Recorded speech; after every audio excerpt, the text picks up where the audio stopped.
Guys, tap that screen. How about with the live goal? Appreciate you.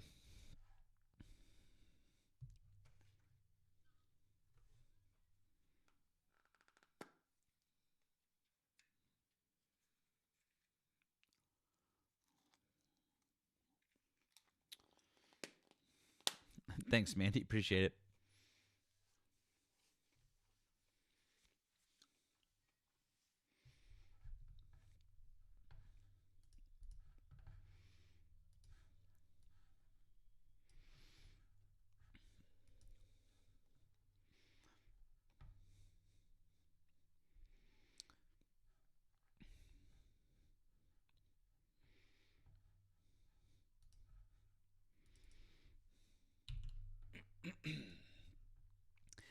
I know, right, Kasha? I was thinking of you.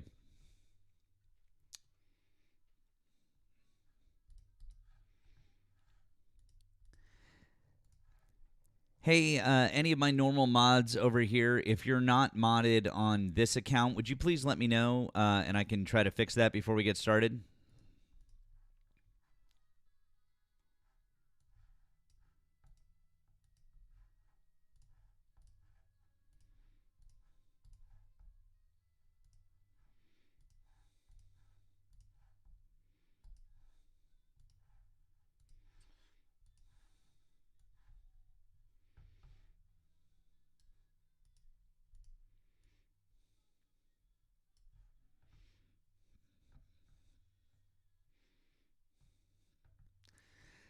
It wasn't my fault.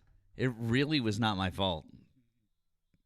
I played that sound like a million times. It's weird.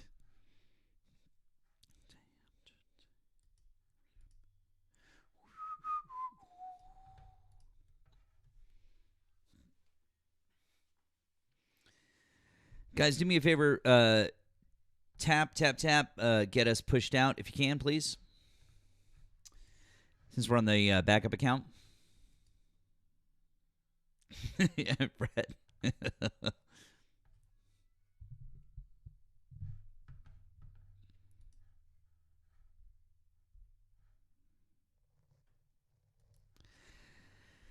Guys, keep tapping that screen. Help out with the live goal. Do all the things. Do all the things. We'll play one more song for you guys while we get things rolling.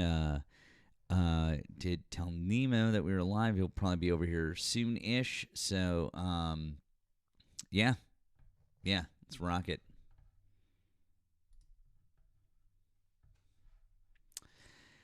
You know, Sarah, I do have a second backup.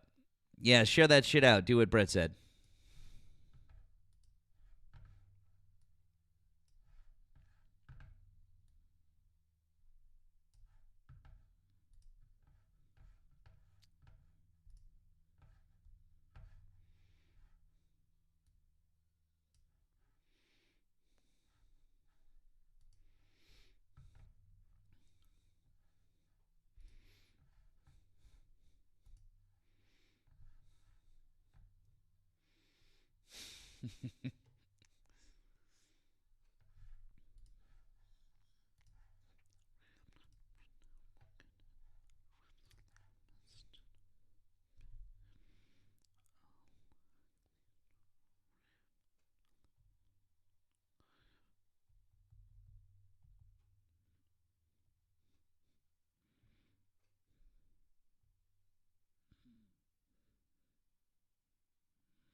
Mm-hmm.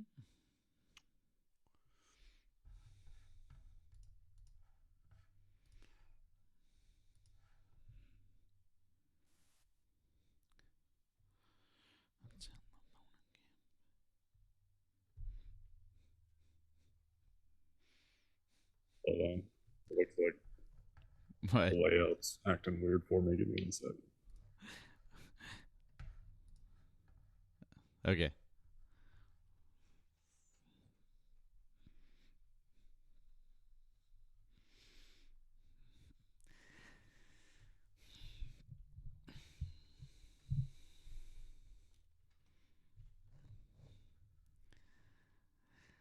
That's the meme. Is like rest in peace, Gwen. You would have what is it like uh old Gwen would have hated the new Gwen or something, whatever it was. Yeah, something like that. Exactly. The BBC, Iraq War to Lockheed Martin. That's right.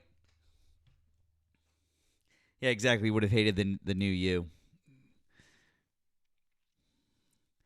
Guys, share this out as much as you can. Obviously, I did share it out on the main account, but we'll be on this account tonight and tomorrow night. So.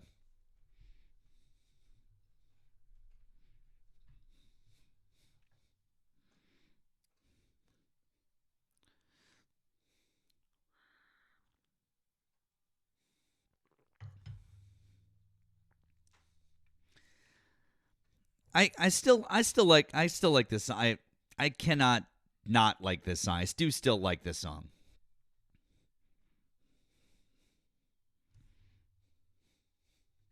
There's Nemo.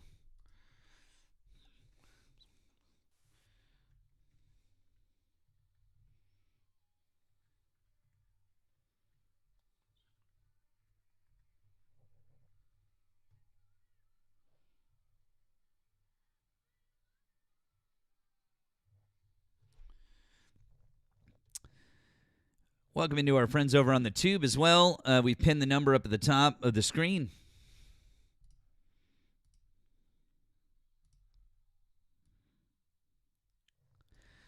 Welcome in, guys.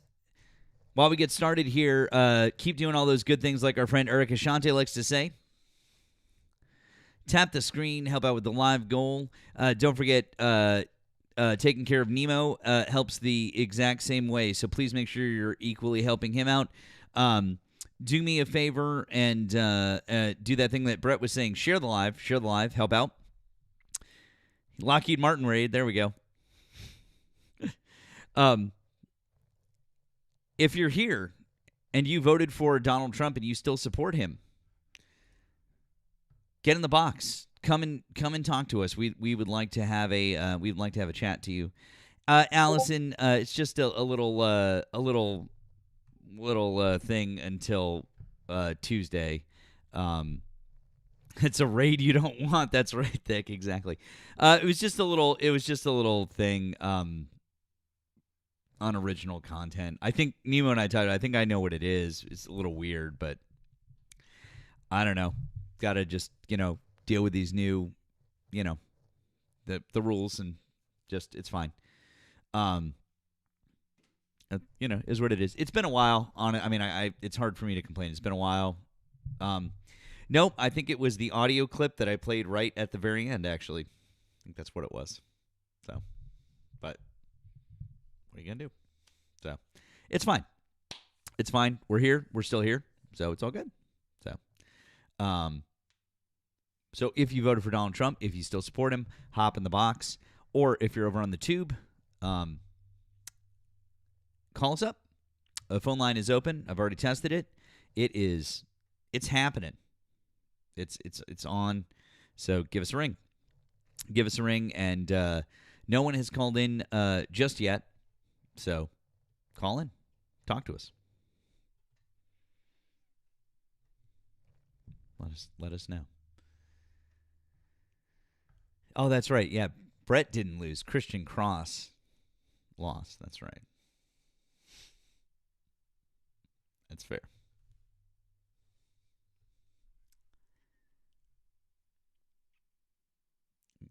That's a great way to look at it. Who won, Neely? Who won? You ask. Who won?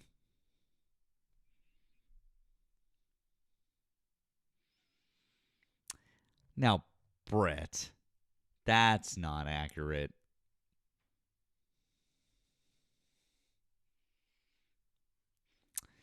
I see a lot of sour grapes down there.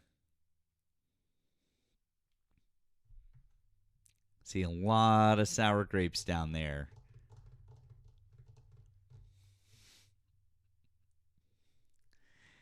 Maybe the winner was the friends we made along the way. The winner was absolutely the friends we made along the way.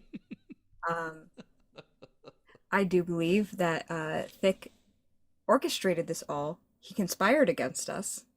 He wanted us to turn against one another, and he succeeded slightly. But in the end, we all know that in coming soon, we must take him down.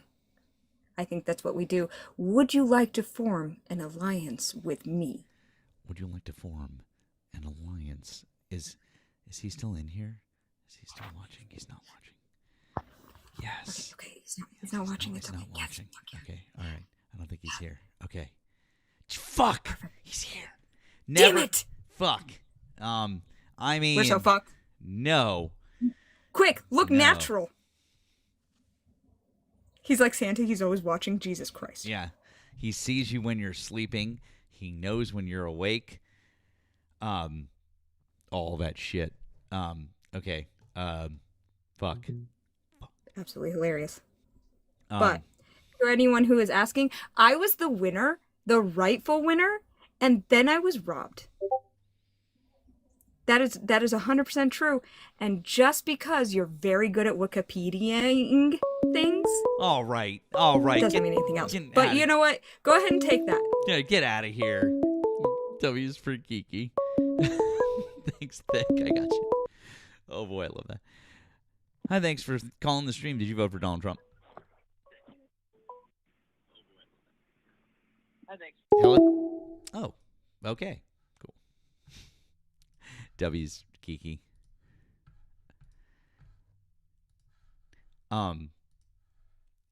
If you vote for Donald Trump, call in just like that person was attempting to do.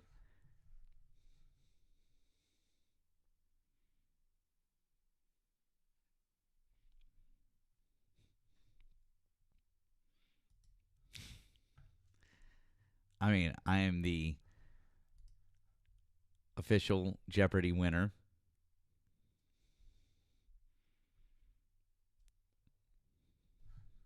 I mean, this is pretty legit. Dude, I love like general trivia. The only like I guess trivia category that I'm hopeless at is sports trivia because I don't know shit. I don't know shit about sports, but yeah, I'll kick ass at some trivia.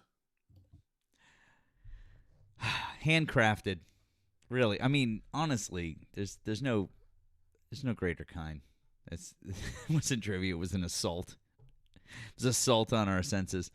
Honestly, when the game shifted from Jeopardy to Wheel of Fortune, I was like,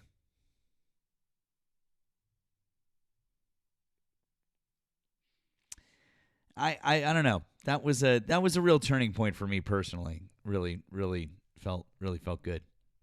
For those of you who weren't there, I do just want to say one more time, in all seriousness, Thick did a great job. Raised a real good amount of money for Rain. Yeah,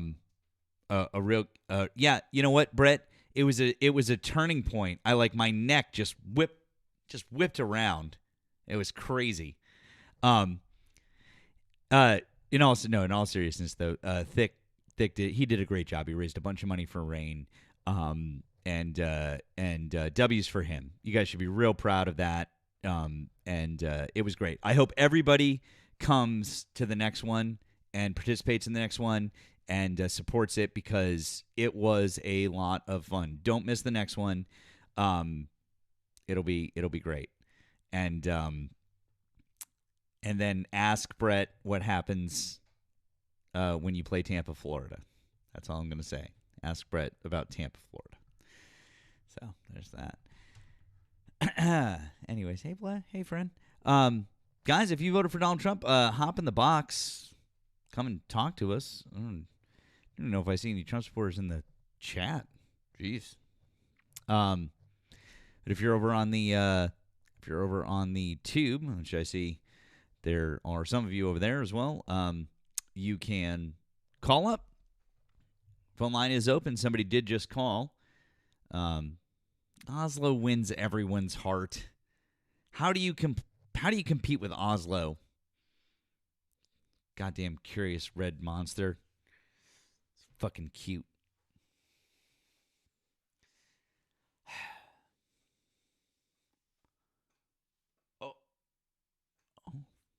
Nice. Nice. Um. Wow. Let's see. Uh.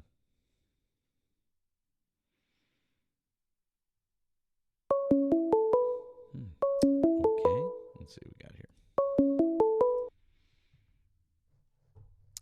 Hi, thanks for calling the stream. Did you vote for Donald Trump? Hey, I was scrolling on the tube and I'm just curious, who'd you vote for?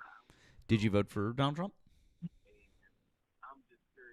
Well, I'm just curious, who'd you vote for? I'll answer that question if you can answer mine first. Did you vote for Donald Trump?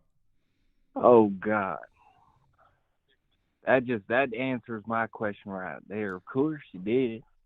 Why are you scared of what you did? So I'm sorry. Did you vote for Donald Trump, or do you still support him? Yes or no? Clearly.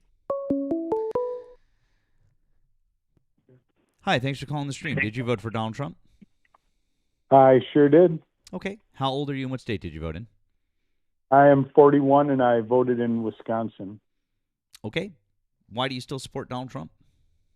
Well, I still support Donald Trump. Prescription drug prices are down. I think that was Donald Trump's doing. For which ones? I mean, also be aware. I mean, hold on before you general. answer. Just very quickly before you answer. You got to kind of code your language because, TikTok is annoying. But what do you mean, or can you give examples of the prices that are down? I think overall, in general, prescription prices are down. Is it 1,400 to 1,500%? Overall, just I don't have a list of everything right in front of me of what started at where and where it's at now. But overall, everything prescription-wise has, maybe everything's not the right word, but overall prescriptions in general have come down. In experience, I can use the experience of myself, my family. So I've seen the costs of these drugs come down, that it even has brought in copays down. Well, copays are insurance. I understand that copays are insurance, and insurance has a lot to do with the cost of drugs. Or I'm sorry, the cost of prescriptions. I mean, I guess that's debatable, but as far as the prices coming down, can you give examples of the ones that have dropped? A lot of mental health drugs, prescriptions, I should say, have come down. And that's all a part that even ties into like the VA reform where veterans are able to get immediate emergency assistance the same day for mental health crisis issues. That has brought the fact that that the veterans that have been like their care, they're allowed to have expanded care, so they're out to go and they can seek care outside of the VA. In general, that just brings it down. And who gave you that? Who gave? Yeah, I don't. That would be the PACT Act, thanks to Joe Biden and the Democrats. So that would be everything that you just said, especially as it relates to the VA. That's all a result of the PACT Act under Joe Biden.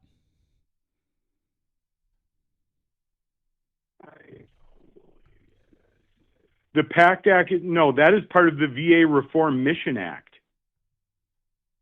That's not part of the PACT Act. No, what you just the Mission Act expanded veterans' abilities to seek care outside of the VA. No, that's the PACT Act. You're confused, I think.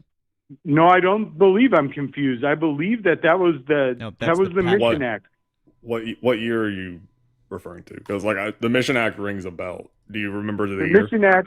The Mission Act, I believe, was January of 2025?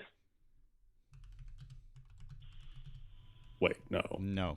No. Yeah, the No. Mission Act and the VA Home Loan Act came out the VA Home Loan reform came out at the same time. Hold on. The Mission No. Act was Okay. during Donald Trump's first term. Yeah. The VA Mission Act, officially the VA Maintaining Internal System and Strengthening Integrated Outside Networks Act of 2018. It's a major U.S. law that reformed how the VA delivers health care, especially by expanding veterans' access to private sector community care while keeping VA as the central coordinator. Yeah, so the Mission Act did ring a bell for me, but that was in 2018. I don't know what you're thinking of as far as 2025.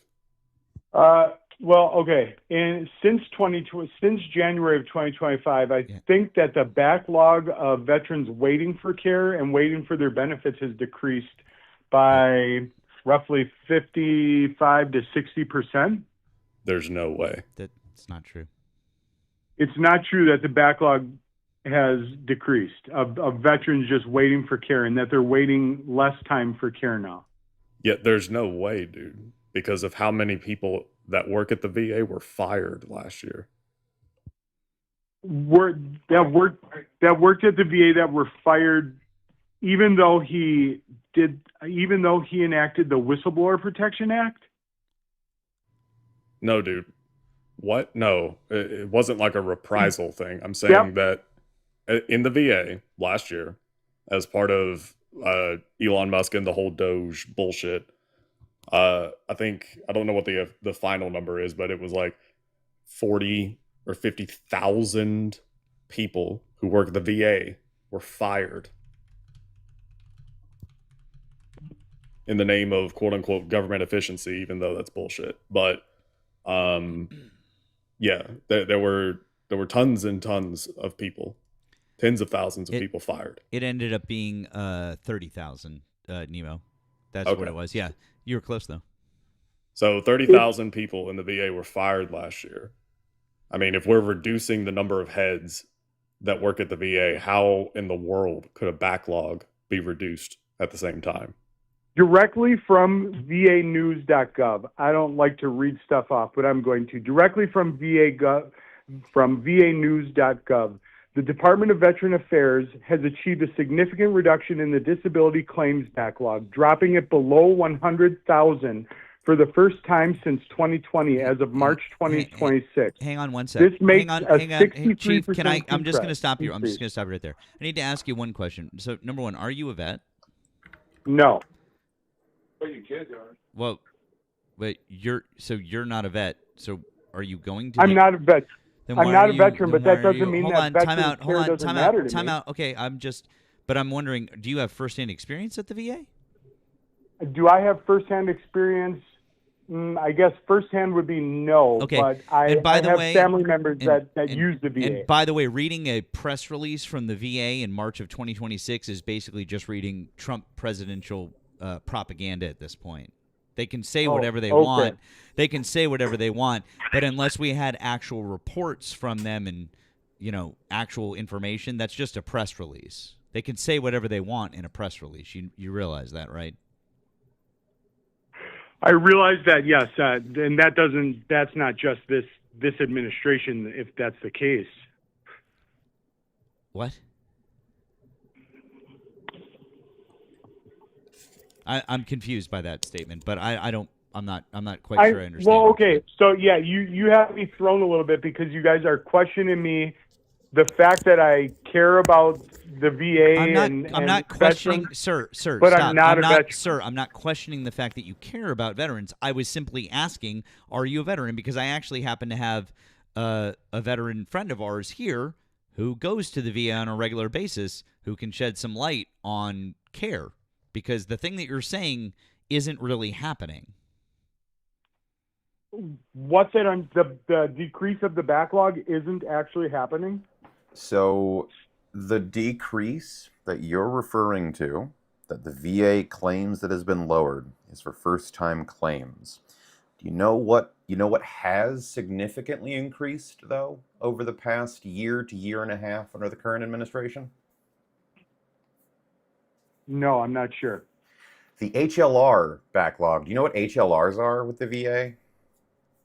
HLR, no. What is Those it? are higher level reviews. That's essentially where you go, hey, I've made a claim with the VA, and they've said, nah. So then I have to go, I don't think this is right. I'm going to get it reviewed again at a higher level by the VA. And a lot of those now are being told, oh, yeah, no, we fucked up. So it seems to me, through process of elimination here, that those numbers are being reduced because veterans are essentially being told to kick rocks. Or is it because the average claim time for disability is down to 75 days, and they're actually getting disability? Why would they need to? Why would the HLR lane be backed up if we were just reducing the amount of time for successful initial reviews? Also, Because I don't think you understand how long it takes for a VA review to actually happen. I don't. How long does it? Okay, how long does it? No, you're correct. I don't know how long it takes for a VA review to happen. How long does it take? It took me almost a year. A year before you were able to get disability, or a year before you were able to? A year in. Does that year include all the different testing and stuff that you had to do? That Or year was we're going to give you a year to see if it gets better, and then we'll give you your actual rating.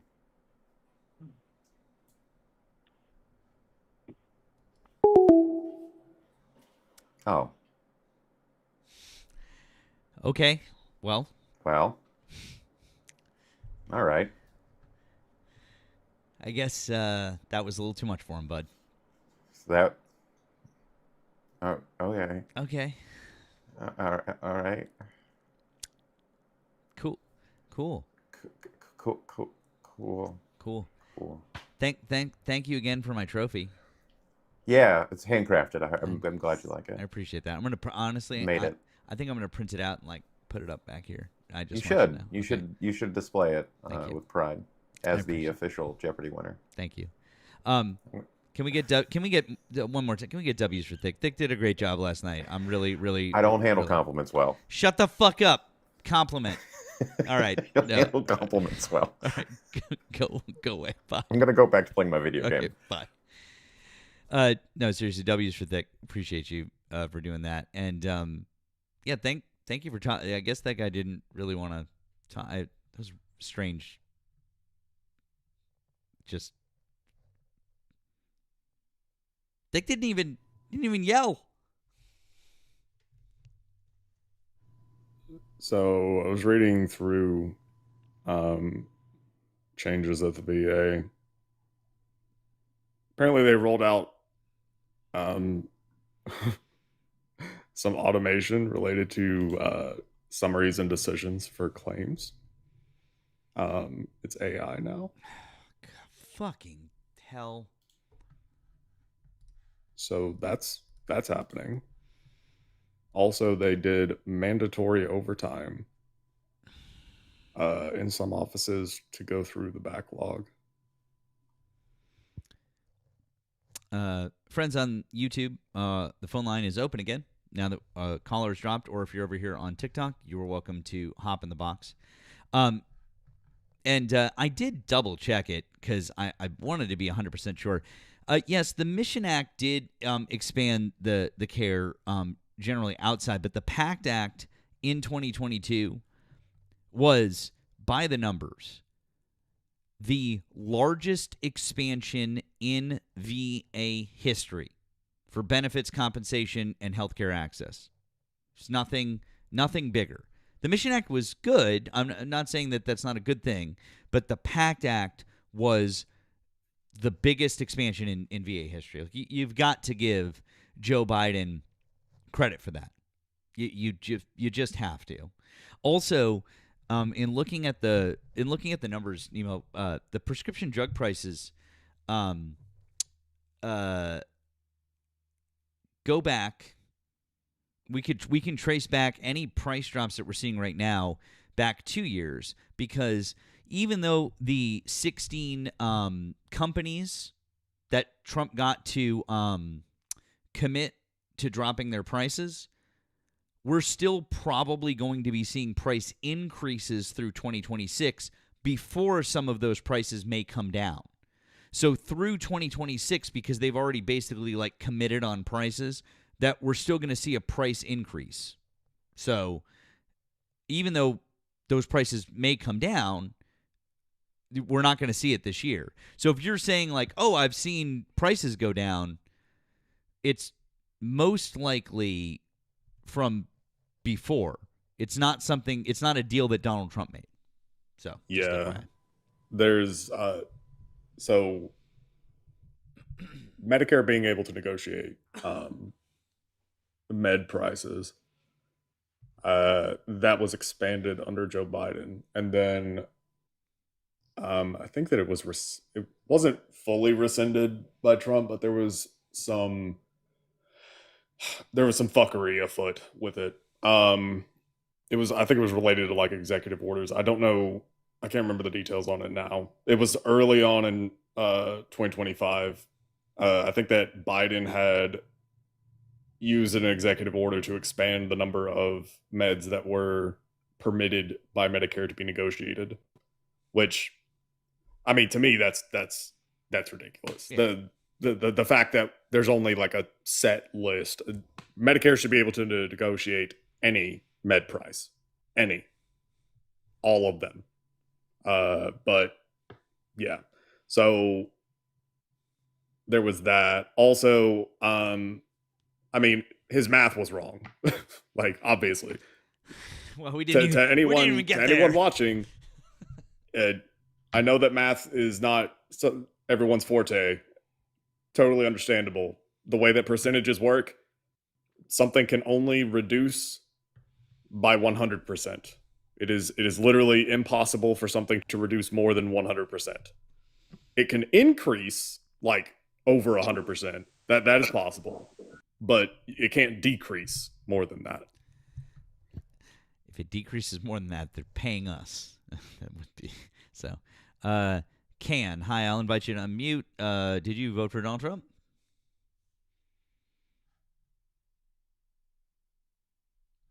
Hello? Can him? Hello? Can him? I'm going to guess that might have been a mistake. Guys, do Nemo and I a favor. We got 530 people over here on the TikToks. On the tube, we got around 100 people. If you voted for Donald Trump, if you support Donald Trump, give us a ring. If you're over on the tube, if you're over here on TikTok, hop in the box. You can support both of us by throwing coins over here to Nemo, or by doing the gift goal for me. Please do both those things. Helps us get out to the FYP. Do some extra tapping. Do some extra sharing. Obviously, we are on the backup account because of a stupid, unoriginal content. No, it's not new, Elizabeth. This is my backup account. Stupid, unoriginal content thing from yesterday. I don't know, bullshit. But is what it is. So until tonight and tomorrow night, we will be here. So keep doing all the good things. Maybe do some extra good things. We would both appreciate it. Also, if you want to offer additional support to us, it's very appreciated. Please do so via links in our bios.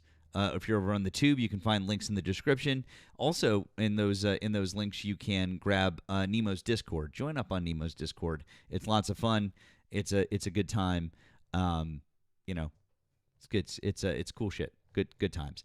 And really, if you're not subscribed over on the tube, if you're only here and you're not subscribed to both of us on YouTube, now is the time.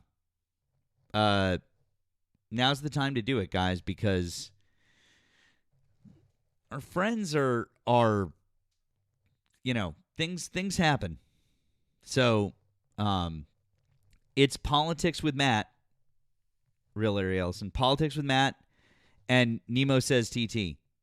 But if you find Politics with Matt and you find me live, all you have to do is click in the description. You'll see Nemo's name there as well. Okay, so it's real simple. Also, it's in Nemo's link tree and it's in my link tree as well. We're trying to make it real easy for you guys. Also, you can find us, or at least you can find me at the moment on the purple app, the Twitchy one. You know, and you got a little, yeah, Twitch. So that you can find us there as well. Just expand. Make sure that you're following us in as many places as possible for all of the reasons. You guys know why. I was just telling Nemo a little while ago. Because I had popped in to see our friend Pickles. I didn't realize that his main is potentially. So I was like, holy shit, let's just be careful. Follow all your fellow and favorite creators on all of the platforms. Let's do that, guys. Also, Pixie, thank you for the blue app. You said, Pharmacy Tech here. I see prescription costs go up daily and insurance companies taking meds off their formulation all the time. Yep. Yep.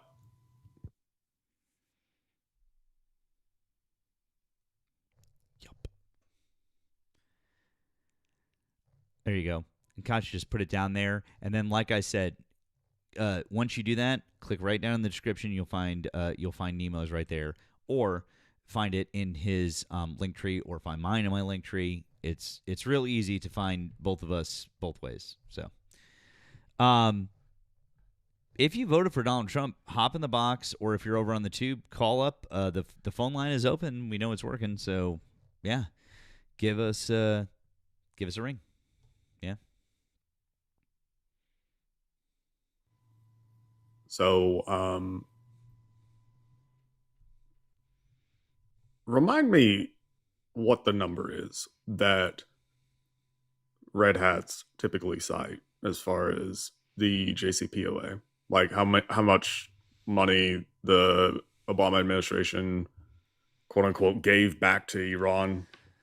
Don't they usually say like $4 billion or something like that? Isn't it something like it's like $4 billion or $5 billion? It's usually right in that middle. It's like $4 to $6 billion range. I feel like that's what they say. Yeah, that's what I was thinking too. So apparently that was grounds for the JCPOA to be labeled a failure, right? Because you're giving money back to Iran, which in their eyes is it's a state sponsor of terrorism, and because of that, that money is going to go towards the manufacturing of boom booms and whatnot. Apparently, that was $4 to $6 billion. That's enough to throw out a deal completely, label it a failure, and claim that Obama sucks at diplomacy. Did you hear the news within the last 24 hours? Well, I mean, I heard some, but what exactly are you referring to, Nemo? Donald Trump signed an executive order that lifted some sanctions on Iran and Russia, which will allow roughly $14 billion worth of Iranian oil, to go onto the market, thereby giving Iran $14 billion worth of oil. Or I'm sorry, $14 billion after they sell said oil. So $4 billion under Obama, total failure. $14 billion under Donald Trump. While we are now in a hot war with them, I guess that's still somehow making America great. Cool. It's good times. Jason, hi. Did you vote for Donald Trump? Can you hear me? Yeah. No, I did not. So technically, I'm not an op. Sorry. Oh, that's okay, friend. But we do just want to talk to Trump supporters at the moment, friend. Okay. Okay. Thanks. Appreciate you, guys. We are just looking to talk Trump supporters. You're welcome to call in, or you can hop in the box. But please, just Trump supporters at the moment. Thank you.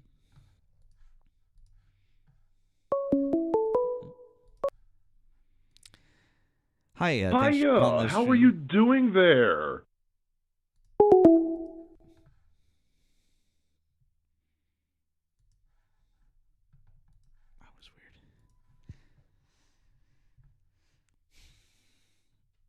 That was weird. Matt, hi. Did you vote for Donald Trump? He probably feels terrible, and when he said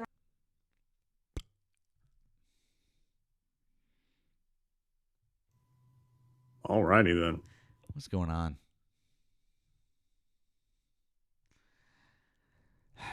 I don't know. Everyone's saying that. Who we got here? Brent, hi. Did you vote for Donald Trump? Yes, I did. Okay. How old are you and what state did you vote in? Oklahoma, 47. Okay. Well, why do you still support Donald Trump? Well, I like the tax breaks that we got, but I don't like the fuel that we have. But you don't like what? The fuel price. It's just going to go up and up and up. I figure it's probably going to be about $8 a gallon. $10 probably in California. So right now, you still support Donald Trump, but you're not. Where you? Is there a point where you're not going to support him anymore? If stuff keeps on happening, well, I mean, he's out. I mean, he can't do another term. So I mean, he's done. So, but I'm going to keep my eye out when the next voting, who's going to be running for president, and I'm going to be watching some more. But I'm talking about right now. Are you still happy with your vote for Donald Trump? Not as much per se. Would you vote for him again? No. No. So the answer is no. You're not happy with your vote. To a certain extent, yeah. But you just said you wouldn't vote for him again. No, I wouldn't. No. Okay. So again, the answer is, if you're happy with your vote, the answer is no. Yeah. Okay. All right. So If the election were held today, would you vote for Harris?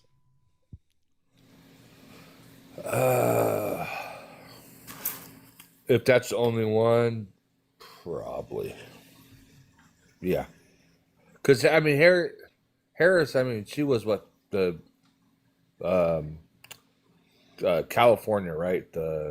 What the hell? Yeah, was she was a senator from California. I mean, during the election, she was the vice president, but yeah, she's from California. She just, I don't know. I got to think. Okay, if we'd have voted Harris, what would actually be happening right now? Would there be more people getting through the border, or I mean, I don't know. That's a hard one to ask. Is it fair to say that we would not be at war right now with Iran? Could, yeah. I mean, I think that's perfectly reasonable, right? Like, I think it's reasonable to say that we would not have started a war with Iran if Harris had won. Yeah, it's like during Bush, New York, 9/11. I mean, I was over there with that war 20 years, 20 plus years. Iraq Why or did we Afghanistan? actually go over there for what? I mean, Iraq or Afghanistan? I was in Iraq. Oh, yeah. I was OIF. That's the rough one. Yeah. Afghanistan. I mean, why do we go over there? I mean, it just. I mean, between the two, Afghanistan, there was at least a plausible argument for going in. I mean, to be clear, as far as from a geopolitics standpoint, from a war standpoint, Afghanistan is the nickname is the graveyard of empires because they have not been conquered. The British couldn't do it. The Russians couldn't do it. We couldn't do it. I think the Ottomans might have tried, couldn't do it. Because it's just mountains for days and it's tribal, right? It's not a cohesive thing. So, but at least with Afghanistan, the argument was we're hunting OBL, which okay, I guess. We didn't need to do the whole regime, well, not even regime change. I don't know, nation building. We didn't need to do that shit. But Right. yeah, like hunting OBL, okay, fine. Iraq, well, obviously that was full on bullshit. That was just a total lie. Yeah. So, I mean, unfortunately, Iran seems to be a similar situation. It is very much comparable to Iraq as far as the pretext. So, oh, well, we got to get weapons of mass destruction. Okay, they don't have them. Okay, well, but we totally have proof that they have them. Look at these pictures. We really don't, though. We do. UN inspector said they didn't. Yeah, but they lied. They totally have it. Okay. And then decapitating strike. And now the question becomes, how long do we stay? Because I mean, we're literally still in Iraq. It's not exactly the same as like when we were doing full on military operations in Iraq. Like it's not the same as like OIF, but It's a smaller unit. exactly. Way smaller. Yeah. Yeah, like we still very much have a presence in Iraq, and their government is fragile. Yeah. It's a fragile situation there. So that's what 2002, 2003 to now. So 23 to 25 years. It's crazy. Oh, yeah. And how many trillions of dollars, how many thousands of lives, not to mention the families of those who gave up their lives, and also those who came back. Like one thing that I was reading about not that long ago, it's a good point. People will look at just raw death count to kind of measure how bad a war is. So, like for instance, World War II, I think U.S. losses were like 400,000, over 400,000. But that's actually not necessarily the best barometer. It is a metric you should use, but that alone isn't necessarily a great way of doing it, because medicine gets better. So by Vietnam, medicine had improved. Mm-hmm. So instead of deaths, it was casualties, it was injuries, right? Somebody could be injured, saved, and there you go, but it's not a death, right? And so I think that a lot of people will look at just the death counts and be like, well, okay, we only lost, I can't remember the specific for Iraq. I think it's 4,000. It's something like that. But that doesn't account for the injuries. How many people went there and got fucked up through whatever, right? Lived, but now they're, in some cases, the rest of their life they're going to be dealing with stuff, right? Right. Yeah. And modern medicine, I mean, it is pure witchcraft what we can do nowadays. But unfortunately, like it doesn't fix everything. We can keep people from unaliving. We can keep them alive, but can we keep them healthy? That's the question, right? Mm-hmm. And unfortunately, we get better and better at keeping people alive, but not necessarily fully okay. And I worry that with Iran, it's going to be a continuation of that. We are absolutely 100% about to do a ground invasion. That is happening. Now it's going to be called something. It's not going to be called an invasion, because invasion, that's a very unpopular word, because this is an extremely unpopular war. This is the most unpopular war that America has ever had. It's more unpopular than Vietnam. It's more unpopular than I think Iraq was kind of popular at the time, but it is an extremely unpopular war that we are currently in. And they're going to call it something along the lines of limited incursion or limited force insertion or something along those lines, we're going to desperately try to avoid the word invasion. But that's exactly what it will do. Or that's exactly what we're about to do. We're sending, I think we're up to 3 different carrier groups now in that area. Mhm. And I think there's 5,000 Marines that are prepping.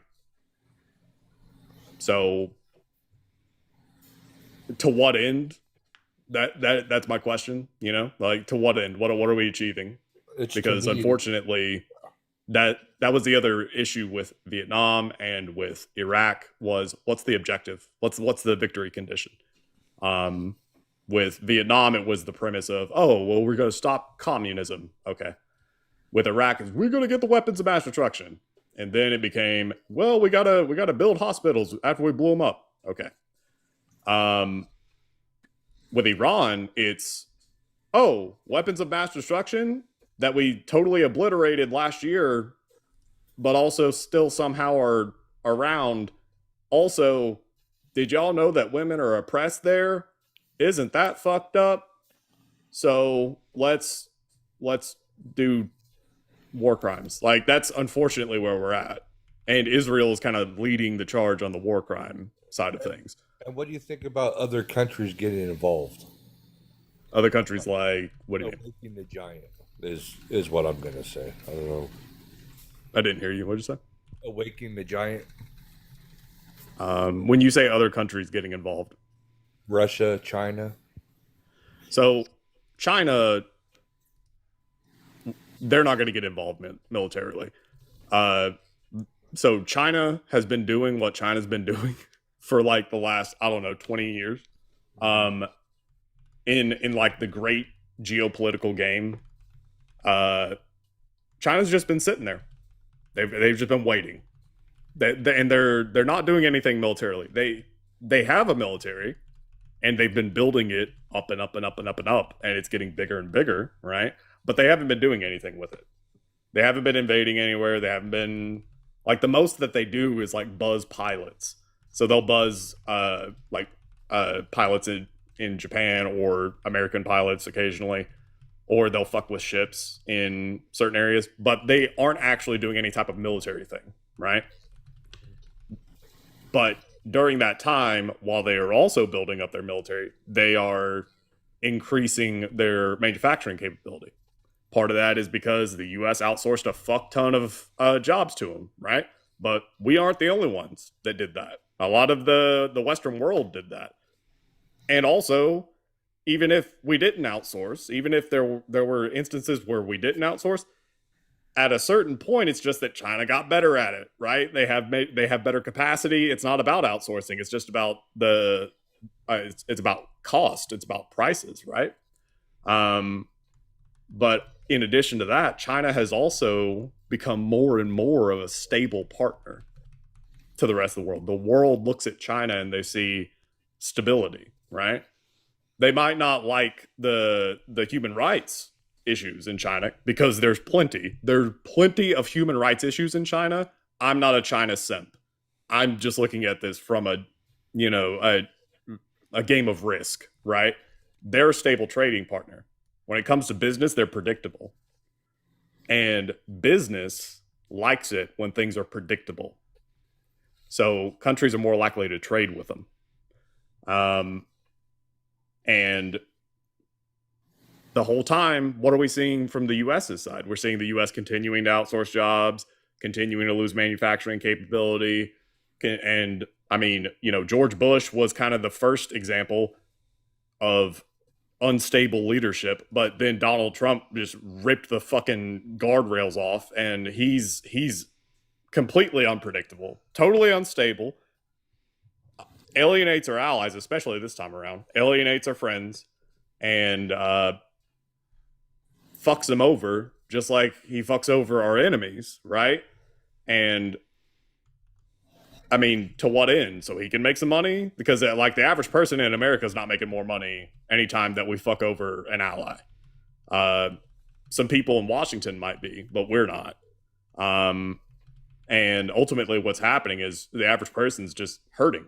Like we have to clean up the shit after it falls off the wall. Like that's where we're at. We are stuck holding the bag,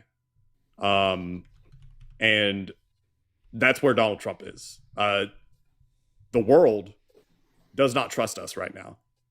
That's why U.S. Treasury bonds are really bad. U.S. Treasury bonds, as in like buying our debt. Countries don't want to do that. Countries don't want to buy our debt as much. Why? Because we're not predictable. And if we're predictable, if we're seen as stable, then they'll buy our debt. Hell yeah. Because it's like, well, yeah, U.S. ain't going nowhere. Cool. Now, not so much.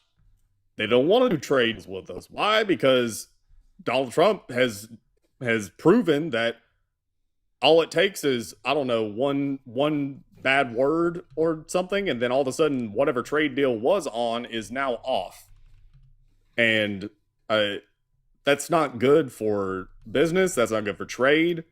That's not good for any type of national or international relations. It's just not. That is not stable, strong, dependable leadership. Donald Trump insists on saying that you're leading through strength, except that we're not. The way that I've described it is it's not respect, it's fear. And it's not fear as in, oh, whoa, the 7 foot tall burly biker dude walked in. I'm not going to fuck with him. No, not fear like that. It's fear like when a toddler is holding a kitchen knife. And it's like you have to get that away from them. And let's just say that they're pissed off. Like, let's say a pissed off toddler is holding a kitchen knife. It's that kind of fear. You don't want them to hurt themselves, but you also don't want them to hurt you, and you're trying to get that shit off, and it's not happening. That's the kind of fear. That is where we're at. Mm-hmm. And misinterpreting that as respect or power, it's not. But that's where we are. And I mean, this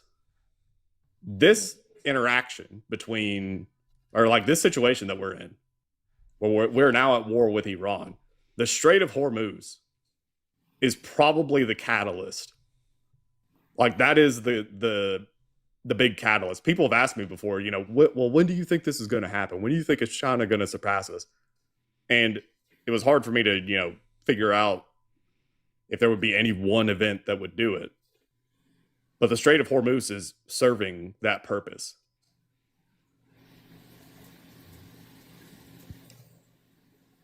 Right. Yeah. So I realize I just went on a fucking crazy rant. To answer your question, no, China won't get involved militarily. Russia, they're already spread too thin with Ukraine. I don't see them getting involved. I think Iran is literally just going to solo this. And that's fine because, I mean, the Taliban was able to do it in Afghanistan. Geography wins. Like, at a certain point, you can have the strongest military on the planet. Geography will equalize you, right? So Iran has the mountains, just like Afghanistan did. Iran has the Strait of Hormuz, which Afghanistan did not. And that right there, the Strait of Hormuz, that's the ace in the hole. They don't need a nuke because they have the Strait of Hormuz, because that is more destructive than any nuke could possibly be. Right. Yeah. Now, what you were saying about OB or OBL? Yeah. Okay. Do you truthfully think that he was dumped in the ocean or sea or whatever they said? Yeah. So, I've heard like the theories about him, and I know that there was like a picture that circulated that ended up being debunked of him like right after. But I do think that the operation was carried out, that he was unalived, and then I think buried at sea. That was a nice way of us saying, yeah, we dumped the body in the ocean. Like, I understand that there's that was apparently consistent with Islamic custom, but also if you look at it from the outside, yeah, no, we dumped that body. We dumped that shit because we didn't want to turn it into a shrine. Because, imagine if he was buried, right? That would turn into a shrine to radicals. That was a plausible argument, right? I do think that it actually happened. If it did not happen, then I mean, that would have been the riskiest thing in the world to try and lie about, because that, like, it happened in May of 2011. Yeah, 2011. So May of 2011, and I mean, like, all that he would have to do, all that the radical groups would have to do, or OBL would have to do, is come out a week later and be like, hey, still here. He lied. And then, like, that humiliates America. Oh yeah.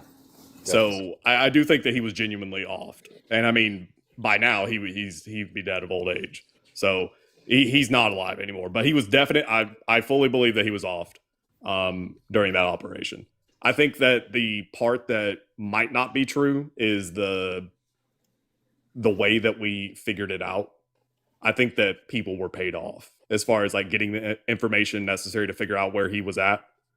People were probably given a lot of money. That part I'm willing to believe. Absolutely. I know that there's, like, Zero Dark 30. There is the spycraft aspect, and I mean, how much did that play into it?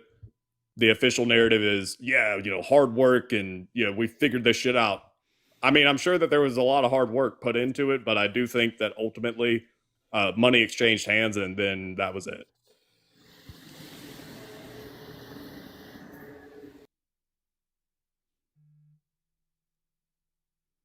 Oh, Did you just get raptured? think so. Thank you to Tammy. Thank you, Tammy, on the Blue app. Tammy said, inflation and gas prices were coming down under Harris, and Trump's tariff policy brought prices and inflation back up. And this has caused gas prices to skyrocket. We would be so much better off with Harris. Yup. I mean, yeah. Also, thank you to Marvin. Thank you to Melvin. Excuse me, Melvin. Thank you for the $5 super chat over on the tube.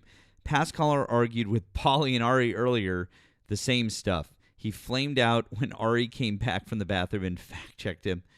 Doesn't surprise me at all. Not even in the least. All right, guys, we're going to put the phone line is back on. We are receiving phone calls again since we have no guest over here on TikTok. So give us a ring or hop in the box. We've got about 800 people over here and about 150 people over on the tube.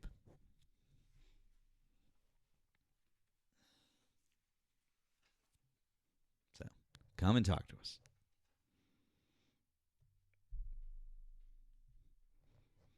Don't Irish goodbye us like Brent did. Frizzle. That is one of those things that a lot of people don't know about related to the hunt for OBL. And it's one of those examples of the CIA fucking up and causing lots of problems unrelated to said fuck up. So, the short version is we were looking for OBL, and we had his DNA. That part is not surprising. We had OBL's DNA. And so one way of trying to find him was, like, testing DNA in, like, sewage, in, like, community sewage or whatever. That's possible for all sorts of different things as a way of trying to narrow it down, right? And the CIA did an operation in, I think it was Afghanistan, where they were basically trying to obtain DNA samples. And while they were there was a guise of giving vaccines.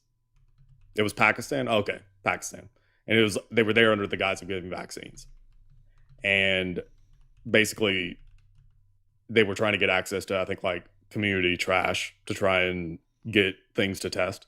But because of that, when it was found out that that's what they were doing, that basically stopped the global push to eradicate polio. One of the last places that polio was at was in Afghanistan. Afghanistan and I guess also Pakistan. We were so close. Like the annual case count was under 30.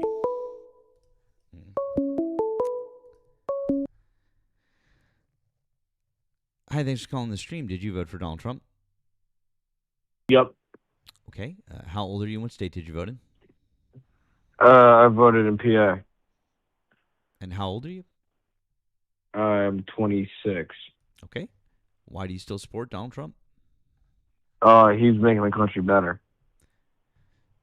Okay. Specifically, at this point in time, why do you still support him? The war in Iran is needed. We need control of the Middle East. That's interesting. I mean, because Iran isn't in the Middle East. Yeah, it is. It's next to Syria. I know my geography. I lived in Egypt for 10 years. I did a tour there.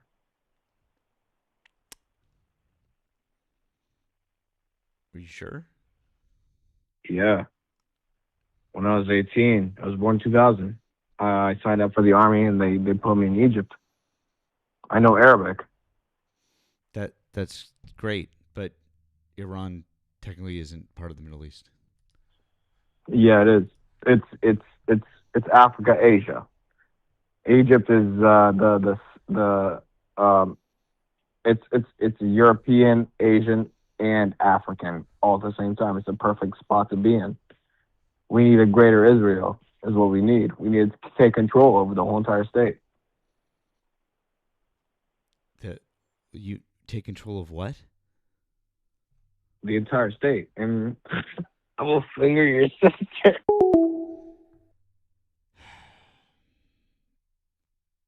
Jesus Christ. Bro. Courtney, you were asking Vintage Frizzle about the vaccine DNA thing. So, to be clear, the CIA was there hunting for bin Laden.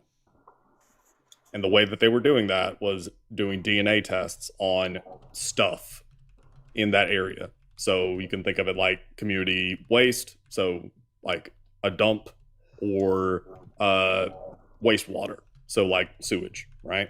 There you can do these tests to find fragments of DNA, and then if they found a fragment of his DNA, it's like, hey, okay, then he must be within an X mile radius of this, right? That was the idea. The CIA was there to get access to those facilities. They were there posing as like a Doctors Without Borders type situation where they were administering polio vaccines. Jacob, hey friend, how are you? What's happening? Things are going good. I DM'd you. I just had a call with a Estonian woman volunteering in Ukraine. And because I'm looking to volunteer, so like getting in contact with people in there is kind of how you do that. And it went well. It's like there's a lot of dog shelters that are working in the western part of the country. And I'm looking to volunteer at like one of those places. That's cool. Yeah, it was definitely interesting. But yeah, we'll see how that works. I was just coming up because what Nemo was talking about sounded pretty interesting to me. And I'm very, very angry about exactly what he's talking about. So I am so mad. Yeah, Yeah. It's like one of those things where like it like oh we got a caller. Yeah, hang on 1 second. Hi, did you vote for Donald Trump? No. Oh, okay. Well, we're just looking to talk to Trump supporters right now, friend. We appreciate you, though. Hope you have a good night. Hey, you too. Thank you. Thanks. They were far too polite.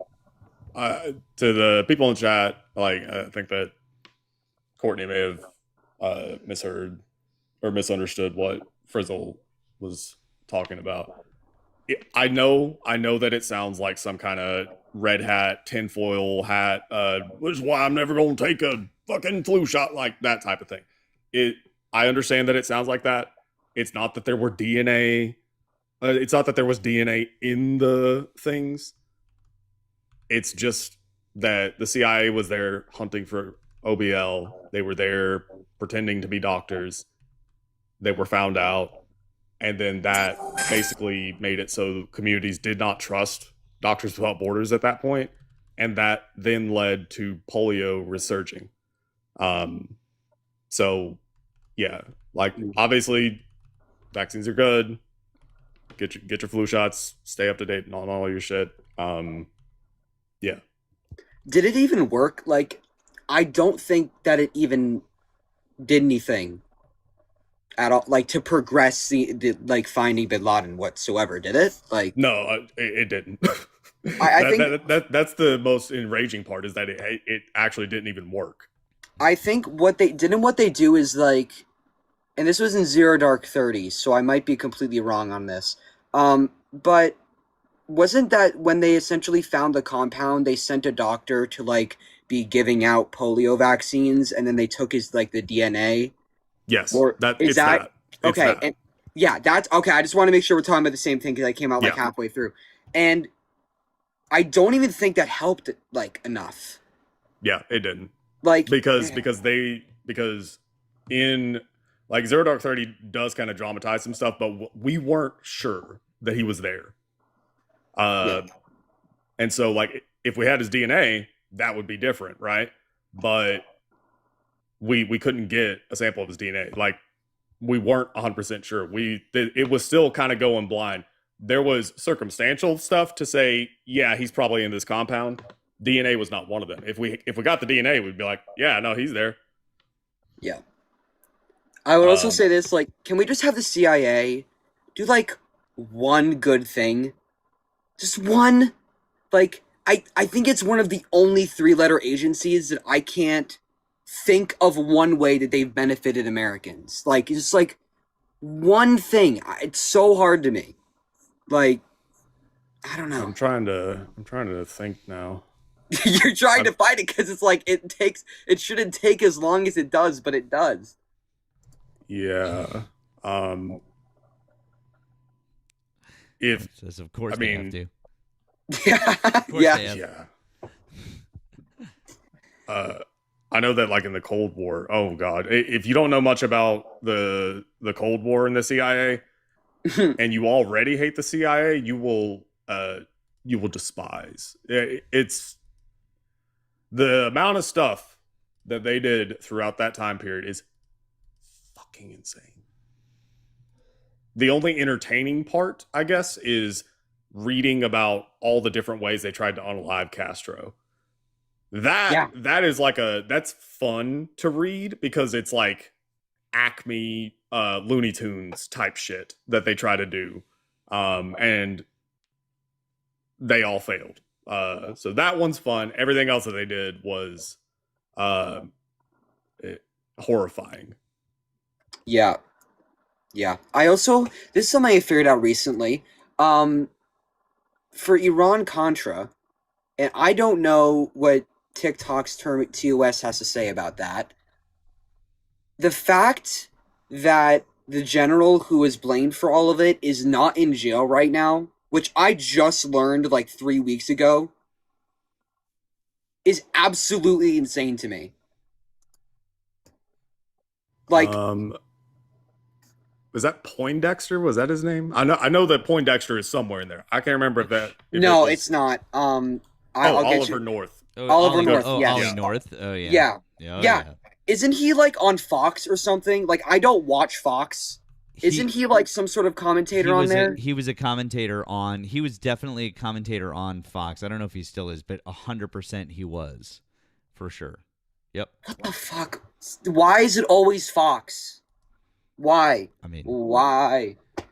Oh my god! They take the worst people and give them a microphone. I will say, he was a co-host on MSNBC for 1 year from 1999 to 2000 on a show called Equal Time, which I don't remember that. But then for the most of the time, for like 15 years, he's been a commentator on Hannity. So that's pretty much it. Fucking A. Yeah, right. So Oliver North, Oliver, he is like 680 something. Fox has no standards. That's why. Well, also like, I saw a comment. Why are the worst people hiring the worst people? Which makes complete sense to me. But still, like, out of all of the horrific people on Earth, you had to choose the guy that has been convicted of 3 felonies. Yeah, he's 82. So yeah, he'll be gone soon. Yep. He was Oliver North. Yep. So yeah. Definitely yeah. How much was the CIA involved in Iran-Contra? How much was the CIA involved? Yeah, were they involved like a significant amount? Or I wouldn't say I guess not compared to the other stuff, but it sounds CIA-esque. You know what I mean? Well, yeah. So the CIA was basically the agency that was helping the the Contras The Contras, yeah. Mm-hmm. Was it Nicaragua? Mm-hmm. Yeah. So they were the ones that were backing them essentially, and so part of the funding for that, like the CIA has had a tradition at this point where there's the government that funds them, right? So they do get some funding, but the rest of their funding comes from illegal shit. Throughout the Cold War, it was opium. Yeah. And it just so happened to come from an area called the Golden Triangle, which just so happens to be near Vietnam, Cambodia, Laos, Afghanistan. Coincidence? I think not, but that's where it was. And so that's how they got funding. They would sell that. They would sell that shit. I can't remember the name of the airline that they used for it. It was like they created their own airline, and it was something that sounds legit. It was like Air America or something. I think it was Southern Air something, I believe, right? Yeah, I think you're right. Here, I'll search it up. They used that. Southern Air Transport. That's what it is. What was it? Southern Air Transport. Okay. So that was the airline that they used to basically traffic substances. And they used the funds for that to do all sorts of crazy fucking operations in that area. And then Iran-Contra was kind of like a continuation of that. But instead of, crazy substance from the Golden Triangle, it was Colombian Bam Bam. Yeah.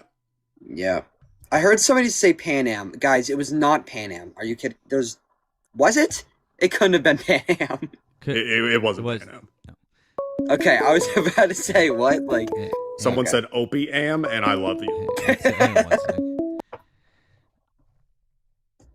Hi, thank you for calling the stream. Did you vote for Donald Trump? No, but I just wanted to correct you guys on the CIA thing. Okay, what's that? CIA was the main component of the Iran-Contra scandal. They were the ones that flooded the black community with crack cocaine, then took the money, bought weapons, and gave it to Iran-Contra, to the whole thing. Well, yeah, absolutely, friend, 100%. No, that's right, absolutely right. Yes, sir. Okay, you absolutely, you've corrected the record, my friend. I hope you have a good rest of your night. Okay. You too. Thanks. Yeah. Not wrong. Yeah. that is one of those things that people, for whatever reason, think is a conspiracy. No, the CIA pumped. It it wasn't Colombian Bam Bam. It was a specific form of Colombian Bam Bam, right? And that they pumped it into the black communities specifically with Reagan's knowledge. So yeah. Kit, I'll invite you to unmute. Did you vote for Donald Trump? Yeah, I did. Okay. Of course. How old are you? Of course I did. How old are you and what state did you vote in?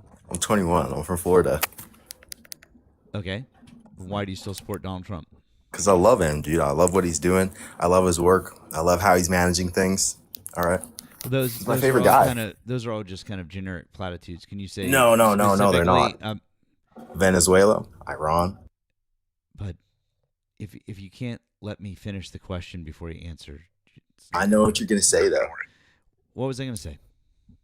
I don't know. Okay. So specifically, at this moment in time, in March of 2026, what exactly is Donald Trump doing right now that you still support? Iran. Venezuela. So you support higher gas prices and like killing school kids and all that good stuff? Whoa. That's collateral. That's collateral. For what they've done, actually, it's actually worse. What they were going to do is worse. 100%. Time out. Excuse 100%. me. Time out. You just said You just said those things are collateral. How are they collateral when they're when they're literally the main thing that's not collateral? No, they're not the main thing. Like, they're not the main mission. See, like, essentially, right? Our mission isn't to, like, raise gas prices and, like, bomb kids, right? It's actually to take nuclear weapons out of the hands of people who shouldn't have them. Actually, yes. Shut the fuck up. You need to get your shit together, pal. Actually, the director of national intelligence just said that that's not the case, and she said so. Well, yeah, because they have to say that, though. And she doesn't have to say that. In fact, if they had evidence, you know what's that actually there was, going but on. if you don't stop interrupting me, I'm just going to kick you. So, anyways, the director of national intelligence literally said just a couple of days ago in front of Congress under penalty of perjury that that's not the case. So you're wrong. Also, Congress has been briefed on this matter, and Congress has also been told that no, it was not nuclear weapons. So try again. Do you want to guess again? Why is it really?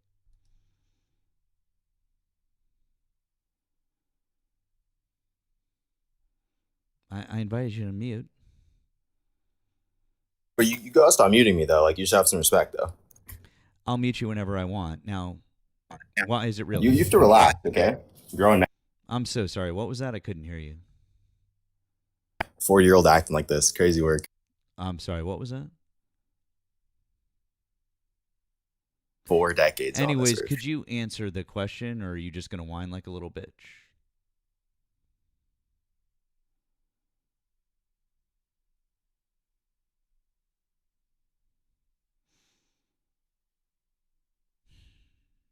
I mean, yeah, sure, I will. I'm just waiting for you to If come you off really mute want and it. answer If the you question. really want it. I'm off mute. Global security, preventing an arms race. They're an imminent threat, I'm telling you. What?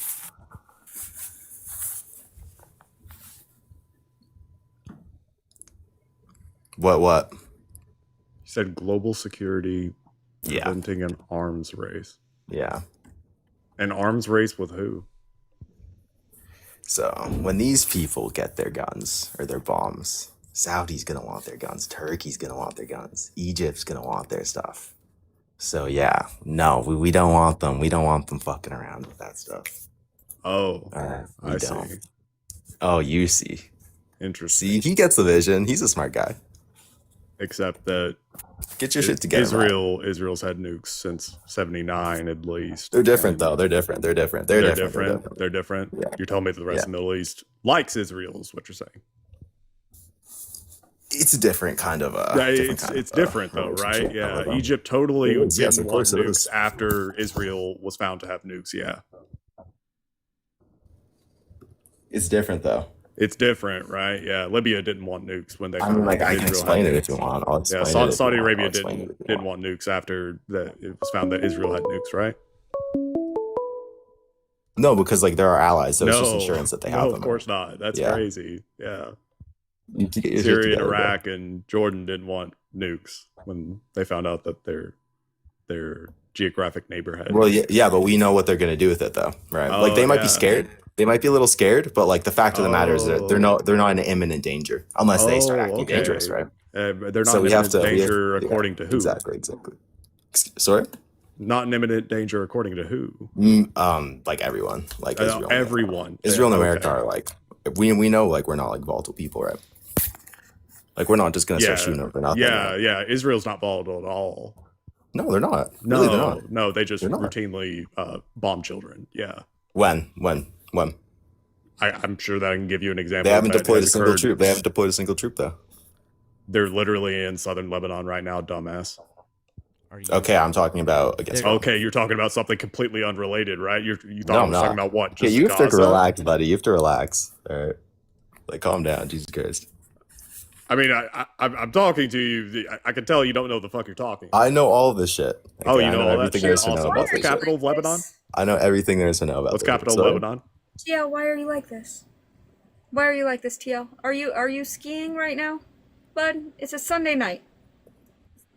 Is she talking to you guys right now or me? No, she's asking you. She wants to know if you're skiing. Are you skiing? No, I don't. I don't do that stuff. No, I don't know like who that is. I don't know what a TL is. I don't know like I don't do that stuff. No. I don't know what a TL is. He says so quickly that either he's on an exorbitant amount of Addy, or No, I definitely don't do it's that. TL I don't and do bills. he's, I don't and do he's bills. I don't do skiing. bills. Well, I mean, I want you to answer Nemo's question. What is the capital of Lebanon? What's Nemo's question? The capital of Lebanon? Are you kidding me right now? What is it? No. Beirut. What's capital? You're asking the wrong guy the wrong questions right now. What's capital of Syria? I don't need to know that. You're stalling. No, I'm not. Yes, you are. I'm not gonna answer it. Sure is. Oh, Sure is. ouch. And you don't need to. We don't need to know countries like that are like irrelevant though. We don't need to know countries Yeah, like that. Syria As is in irrelevant. Lebanon and Okay. Syria, A we little don't bit. need to know about them. I mean, little Israel bit. seems to want to know about them. It's not the early 2000s, dude. It's not the early 2000s. What are you talking No. about? Israel is in Lebanon right now. All right. Like Yeah. they are Lebanon. literally With Syria attacking Lebanon, not southern Syria. Lebanon, Lebanon, right not now. Syria. Exactly. But And Syria notice was how you guys are invaded trying to by- you guys are trying to wait, move. Hang on there, TL. Hang on You guys there, are trying to TL. move away Syria was literally from. Trying to attacked move away by Israel because you know you're getting cooked. and the United States under the guise of Golani and quote unquote freeing the Syrian people. It's interesting how for the past 15 No. years the Brotherhood was trying to overthrow the Syrian government and couldn't do it, and then suddenly in 3 days they were able to go in and wipe the entire Syrian government and their military. So like, what are we doing? What are we saying, TL? Like, so you want me to explain why they deserve to overthrow them, basically? We don't need to overthrow anything in the Middle East. What business do we have putting our dick where it doesn't belong? Listen, okay. These people, all right, are enriching their uranium to near weapons level. No, What is that near not weapons true. level? Yes. What is near weapons level? Listen, I'm not a percentage. biochemist. Oh, I'm you're not a biochemist? Is that what Oh, uranium no, is? I'm not a chemist. I'm not a uranium is nuclear not, chemist. Uranium is not Alright. uranium's not anything in biochemistry, dumbass. Okay, Nemo. I bet you're that's a really smart I guy. didn't know that That's, uranium You gotta calm down, Nemo. in Calm biochemistry, down. you know. It's literally in the name, dude. Calm down. It's Biochemist in the is freaking name. wild. Yes, whoopsie. He Since choked on when his has words a little uranium bit. been Like, you have to bio? relax. Since You when have to has relax. uranium been bio? When has uranium been bio? I don't know. Since he failed biology. I never took it. 100%. More of a physics. Oh, you geek, never right? took it. Well, that explains a lot. You're Okay. in physics and you Hold- don't know hold what on. this is? Bullshit. Oh my god. What do you mean bullshit? I didn't take bio. Actually, wait. I took biology All right. 5 years ago, and I know that. Ooh. Okay. Like, why the fuck are we like? You're flexing high school. Okay, bro. Good shit. Good shit. Hey, come on, man. Like it's not. It's so simple. Yeah. Yeah. It was just one word. So I think we can all be adults. Move on, right? Or we can keep talking about it if you want. Right? What level is weapons grade? Oh, well, we're still gonna stay on this. Okay. I mean, Yeah, like I said, you want to speak as if you understand this like topic. I said, right? Like I was you actually gonna said. say I'm not a nuclear chemist. Okay. A nuclear chemist? Dear Christ, But, nuclear the physicist. fact of the matter Physicist, is- man, it's a physicist. I can't. No. That's not how that works. Oh my God. Ya Allah, I think you're confused. I think you're really astaghfirullah. confused. I think you're really confused. I think that you are a warmonger. I think that I'm you not, though. want nothing more I don't support than it. to I don't cause support it. I trouble. don't support that You stuff. seem I don't like you're support that fucking stuff. supporting it. You seem like you're supporting I'm not. it. And here's the I'm thing, not. my dude. When Only we when it fuck around in matters. the Middle East, when we fuck around in Balad al-Sham, when we're there and we're fucking around there, we fuck with the cradle of humanity. We No, it's not, were the though. ones who provide it. Literally is, dude. It's not though. It's not. It What do they do? literally What do they do? is. What do they do? What do they call the cradle of civilization? Where is that? What is that? Not there. And where, Not there. really, it's not there. Dubai? It's Is it not not in there? between the Tigris and the Euphrates River. It's not the Look up cradle of porta potty. civilization. It's not Porta potty. ancient Babylonia. Porta It's potty not parties, ancient Mesopotamia. and that's where we came from. Dude, you're gonna talk about porta potties and all that shit. We were freaking. He knows We what they had are. soap and surgery before you guys knew He not knows to what they throw are. your fucking shit into the street. What? You know, it's funny. One of the greatest monuments to quote unquote European ingenuity and enlightenment is the Notre Dame. The Notice how Cathedral we're of moving Notre away Dame. though, because No, we're not. changing the subject. So, We're changing. stop speaking. So when we look at the beautiful Cathedral of Notre Dame, that Gothic architecture that's there, there are these really cool three-pieced or three-leafed designs everywhere. Oh gosh, what's that design called? Oh, arabesque. I wonder where arabesque came from. Can you tell Listen, me, man, Theo, we where came does from Africa. The arabesque first come from? civilization was in India. Where does arabesque I come don't from, know why you're Theo? trying to like make it seem like. But Because we gave you everything, including the numbers that you use to make this fucking internet. okay, numbers. Cool. How about That's the one thing. how about numbers? the one thing? How about the letters that you use? Literally, the Oh, alphabet. Matt, Mhm. The alphabet that you use came from the fucking I Phoenicians. should have known, dude. It's You're fucking. guys, You're fucking. I should have known. I know, right? You're fucking welcome for the fucking alphabet. Phonetics? I What? wonder where Huh. phonetics came from. Where did that come from? Oh, that's right. The Phoenicians. Oh, Matt, where was it that we got gauze from again? You know that thing that revolutionized medicine? Where did we get gauze from again? Geeky, where did we get Gosh, that from? could it have been it? Oh wait, we got it from Gaza, Oh, that's amazing. which it's named after. Did I like hit a nerve or something? Like what? Like did I hit a nerve or something? Yeah, it's almost as if Matt Why and are I you give guys so a insecure fuck that about our this? people are What's- being killed. No, they're not your. See, the problem here. They're not yours. They literally are, and the problem here is that They you think. literally are. See, I know. Not I know that what really. you're I doing don't is think- you come up here and you think They that this is definitely wouldn't funny, fuck and with you're you. just like, "This is just fucking joking. I'm just It's gonna not say funny. things. This is serious is stuff." really funny," and you think it's funny, and people are getting actually fucking killed. And this is a joke to No, you. they're not. Though. They're not. Though. 175. They're not? It's not our fault. 175 Though. It's not our fault. kids Yeah, it's under not. the age of 10. 175 kids under the age of 10. I read out the names of 86 of them on Left Jess's Live. Well, maybe because their everyone government else should have broke. made nuclear weapons, though, right? You're a disgusting human being. Okay.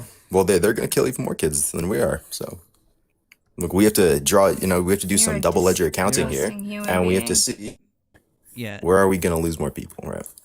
This is literally this is the problem with my generation. The fact that politics is somehow a game. I'm not your generation, dude. Yeah, there's You guys no are way. literally in the same There's genre. no way you're born before 1996. There's no You're- possible way you had to grown up with watching not. the You destruction don't look that at that. America had caused in the Middle You East. literally There's just no said that you're 21 years way. old. Yeah, I am. So there you go. You guys good are the memory. same That's generation. that's fucking embarrassing. That's actually No, it's not embarrassing. really. That Not you really. are Not that you really. are close that you are so close to me and my age, and you're just so fucking stupid that you think politics is a game. I think you're getting a little too emotional, dude. I'm not gonna lie. It's that's not. fine. It's not emotions, buddy. Why are we swearing? Because Because fuck you, that's Why are why. we swearing? because fuck you. Yeah, like come on, man. You just don't. You don't. Why and though? I'm just listen, saying facts. When when you go get nothing but when you get facts. drafted, or you actually have to go to war, you're gonna be fucking so ashamed of yourself for the words that you said No, on I'm this live. dodging the You're gonna draft. be so I've owned ashamed Spurs. I've that owned you are Spurs. going to want to unalive yourself, dude. You are going to hate No, yourself I won't. for what I you are don't. I saying don't. I right don't now. believe. You are, and you Wait, should. so No, TL, I don't. am I hearing this correctly that you're gonna dodge the draft just like your Bone Spur Presidente? You're gonna No, okay. I do have draft bone Spurs. dodge I do have bone even Spurs, though but you're also like talking even if I about. didn't, like Shut up! I I'm don't in the fight for middle of land like fucking that. Right? speaking, you little cuck. Shut up! Relax. I'm in the Relax. middle of fucking speaking. You're telling us that you are so for this war that we should be liberating the Middle East, and you don't even have the fucking fallopian fortitude to enlist? Like I wouldn't be infantry. Like I'd be a general or something. God damn. This guy is such a little coward. Holy shit. Listen, Bro. this is the thing. Really? He's joking. Because I have good survival instincts. Like Yeah. He thinks this stuff call me is a funny. coward, dude. Call me a coward. What's that? I couldn't hear you. You think that it's good survival instincts to sit here and talk shit I'm and also say not that a we good. Like should I don't have a be good shot either. attacking? I don't have a good shot. You're saying that we should be attacking the literal boogeymen of war. Yeah. The people who made us terrified of war. Yeah. That, like, do none of us remember that the Persians were who the fucking Greeks feared? Okay, can we talk? Can we stop talking about ancient history? Like, can we like go back to real life now? Like Jesus It's Christ. not ancient history. There's a Look reason what why we haven't. we made your numbers Hey, 5,000 TL, years ago. there was not Jesus not a Christ. president who wanted to attack Iran. Not a single one. That's why they kept kicking the can down the road over and over and over again. Until Donald J. Trump decided, well, it's okay. I can absolutely do this. I got this. I'm gonna rub my orange balls all over it. And then he went in and he attacked. It was a fucking mistake. There's a reason why no one wanted to do it. They kept saying they were going to, and then never did, because this is a losing war. We're not going to win this, and we've never had success against a mountainous Actually, it's because country, he ever. had the balls to do it, though. Yeah, it's actually because he had the balls to do it, and the other ones were scared. Oh, is that why? Cool. So you're saying that? No, you know what? I agree. You know what? Actually, I'm going to say TL. I agree with you on that. I agree. I agree with you. He is the only president who had the balls to do something that would simultaneously crash the U.S. economy and alienate us geopolitically. He almost had a good thought. He absolutely, positively had the balls to do both of those things. It's fine. It's fine. TL, when will you have a good thought? I feel like it's one of those things where all my thoughts are actually good. I'm actually kind of like where I'm one of the best thinkers. I'm one of the best. The DVD player is. You know how the DVD thing goes and bounces off each one of the four walls of your TV, and you're just waiting for it to hit the corner, and it never does, and it's so frustrating. I'm not that old, dude. I don't know. Like that corner is where TL's one good thought is. Yeah. We need to raise the voting age. I'm fine, guys. I'm 19. If we can raise it to 22 just so this guy can't vote, I'm fully serious right now. All right, in a year I'll vote. Okay, boom, easy. I just want to say, TL, it doesn't really matter that you're not a good shot, because all they really need is for you to be up at the front. You're just cannon fodder for these people. I don't have like a lot of No, they just need another body. That's okay. For the more important people, see, you would stand in front of the more. I'm better used somewhere else. You would stand in front of the more important people, so they would shoot you first. I actually think the only use that he has is cannon fodder. Anyways. That's it. Insulting the cannons right now. You think they're going to waste ammunition on him? That's a really good point. I mean, to be fair. Of all the things that never want to penetrate him, I feel like it's everything, but he's only ever been penetrated by the point and still managed to miss it. Oh, that's... Dude, this is... we all know he was rage baiting. Yeah. I think that's the problem, is that, like, he's rage baiting about this stuff. At 21. Like, when you're, like, 14 and you make, like, edgy jokes, that's one thing. But, like, at 21? Yeah, it's fucked up. Can we get dummies for our friend Geeky Rules. Thank you for coming. Thank that was you that guys was so that much. was, look at that Thank tag. you. Look at that tag. Look at that tag team. See that's some That right there, delightful shit. that's chamois blood coming together. That's what it is. This is. 100%. I just want to point out to you guys. This is what happens when you grow up in a household that's like got this the cultural pride thing, like the immigrant cultural pride thing, where they're like, where your parents are like constantly, especially like my father was like, the Phoenicians, and then fact, like they were the ones who gave the world trade. They were the ones who started dyeing things purple. They were the ones who came up with the alphabet. They were they were just like all of these facts have been just stuck in my head for fucking 40 I can plus guarantee years. Matt and Phoenician is such a flex. Matt and I have. It's such a flex. It's such a fucking flex. But I guarantee Matt and I have probably seen My Big Fat Greek Wedding too many times, and we absolutely relate to literally every single one of them. There is two kinds of people: the Phoenicians and those who wish they were Phoenicians. I will neither confirm nor deny that, friend. That's because you can't deny it. Shut up. Thank you, Geeky. I appreciate you, friend. I Thank hope you you have a guys good rest so of your much. night. Have fun. All right, bye. Feast Good to meet you, upon them. Geeky. All right, thanks, Geeky. Good to meet you guys too. Jacob, I'm gonna bring you back down too, so we can we'll try to get some more ops, friend. No worries. But I appreciate you, bud. Keep keeping us up to date. By the way, guys, if you're not following Jacob, you should be following Jacob. I've been up with Jacob a few times now. When my schedule allows and I can do some extra time, I really want to do a co-host with Jacob. I keep saying I got to figure out when I can, but we're gonna figure out a time to do it. If you've popped into his live, we've had some fun, so I really hope you guys are following Jacob. Okay, please drop him a follow. All right. Yeah, man. I again just reach out. We can make it work. It's really more me. It's tough being a dad during the day and then this. Dude, I don't know how you do stuff, it. I'm gonna be straight up. I don't know how you do it, man. It's all good, impressive. man. All right, But so I'll talk to y'all later. I Appreciate you guys. bud. All right, see you later, Jacob. Later, man.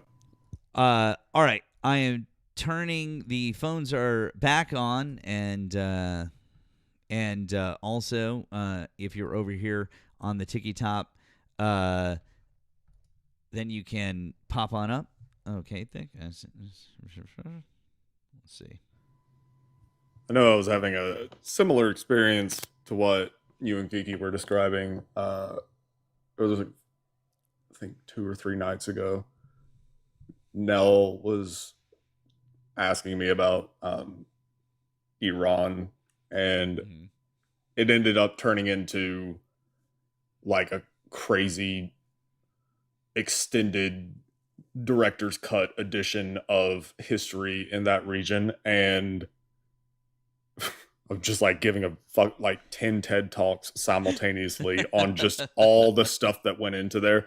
Like, she asked me why Iran was called Iran instead of Persia, and that triggered a whole conversation, because I know like the reasoning for it, and it requires, at least in my mind, you to understand all sorts of other historical things that sound unrelated but are actually related.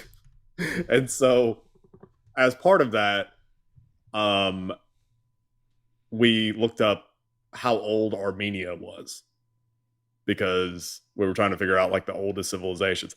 I clocked it, by the way. She asked me, what do you think the oldest country is? And I was like, well, it depends on how you want to count, but I'm going to go with, I was like thinking through it in real time. And I said, okay, oldest countries. It depends on how you want to count, right? A lot of people say China.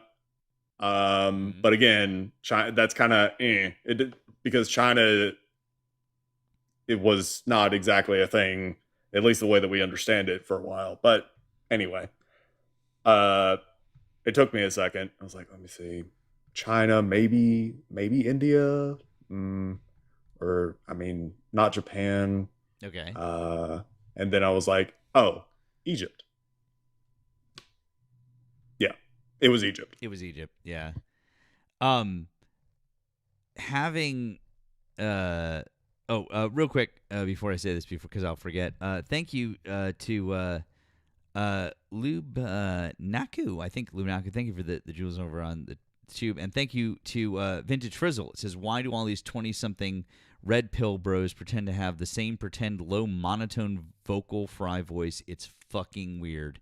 Thank you, friend, for the blue app. I appreciate you guys. As we keep going, please don't forget. Make sure that you're taking care of our friend Nemo. Let's drive those coins up, and then do the same thing with the gift goal after you do that. If you want to offer additional support, do so via our links in our bios. That would be great. Egypt. So I did a Nile river cruise a couple years ago. And when I say I did a Nile River cruise, I don't mean like I was on a cruise ship. I did it on a boat called a dahabia, and a dahabia is a boat that it's basically it's an old style of sailboat, and it's got an upper deck and sails, and then on the bottom there are 6 cabins, and they've outfitted it as 6 cabins with bathrooms. It's a little bit modern, and then basically you can hang out on the deck up on the top during the day. You sleep in the cabins at night, but what you do is you take it's a slow cruise down, and you start in Luxor, and you just go down the aisle, and it's fucking awesome. I mean, it was one of the best experiences I've ever had in my entire life. The amount of history and the amount of just the seeing all of these fucking amazing things was so cool, and it was actually not nearly as expensive as you guys might think that it was. Just FYI, but it was then, Nemo, that you read about these things in the books, and you hear about them, and that was obviously the first time there. Going to Cairo and going to Giza and see the pyramids, see the Sphinx, and go to the museum and see all these things in person, and you're like, holy shit, this is all real. And then you go down the Nile and you start to see all of the things, and they're like, this is 5,000 years old. This is 6,000 years old. This is this. And then they're like, oh, this is 5,000 years old. And here's the cedar wood that the Phoenicians gave them, they gave to the Egyptians. And this is cedar. It's like, holy fucking shit. This is amazing shit. I was like, that's still there? And they're like, that's the original wood. And here are all the hieroglyphics that they painted these. This is original. And you're just like, all of it is like, it is fucking wild. It is fucking wild. When it's hard to explain that sense of ancient until you're like staring at it. It's fucked up. Oh yeah. Man. I like, holy shit. I bet. Yeah, I never got around to seeing Egypt. Basically anything outside of the country for me has been just Europe. But I had a similar, I guess, experience when I did guided tours of different places. The moment for me, when I just had that realization was, it was in London. I was doing a tour of Tower. Fuck, what is it? The Tower Bridge. Tower of London. Yeah. Yeah, Tower of London. Yeah. And there's a gate.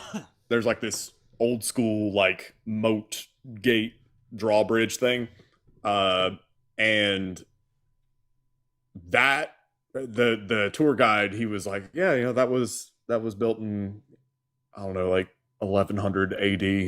And then I realized that drawbridge is older than America, older than the concept of America, older than It's older like than the everything. Magna Carta. I was like, Yeah. you know, that was my, honestly, in the UK, that was my marking stick. It was like, I was like, oh, that's old. I was like, oh, that's like Magna Carta old. Okay. Then we're like, oh, fuck. Like, Yeah, and it's just it's crazy because I think that it's a reminder of how young America is, and also just how crazy time is. But yeah, like you can do similar mind blowing things, like so with Egypt, for example. Cleopatra, the one that everybody knows about, Cleopatra the Seventh. She was closer to today than she was to the pyramids. Like the pyramids in Egypt were already ancient by the time that Cleopatra had come along. And while the pyramids were being built, there were still mammoths, like woolly mammoths. Woolly mammoths still existed. Not like a lot, but they still absolutely existed at the same time. This is, I'm gonna. By the way, if we have any Trump supporters, please hop on up. So, I'm going to show you guys. This is, when you visit countries like this, it's always amazing. Because you're like,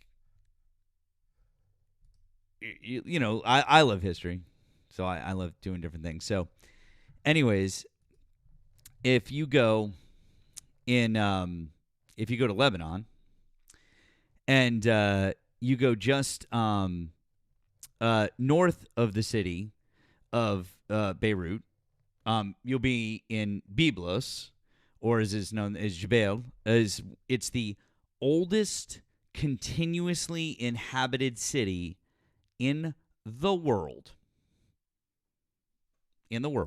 Okay?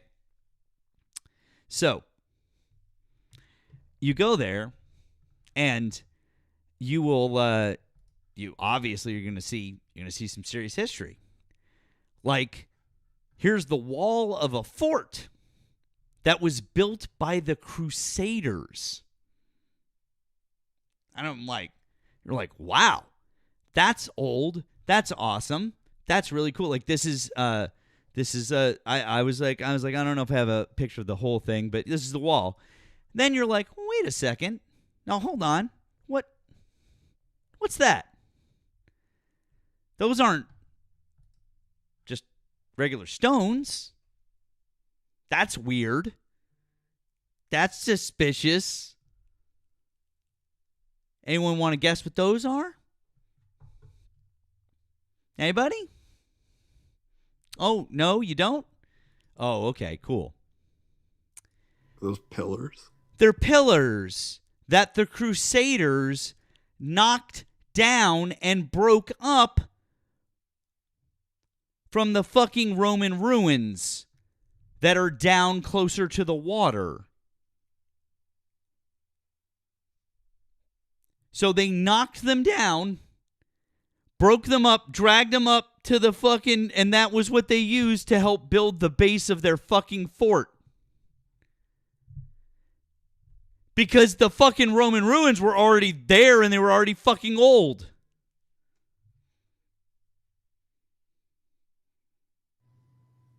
Damn. This is the shit that you're like, fuck.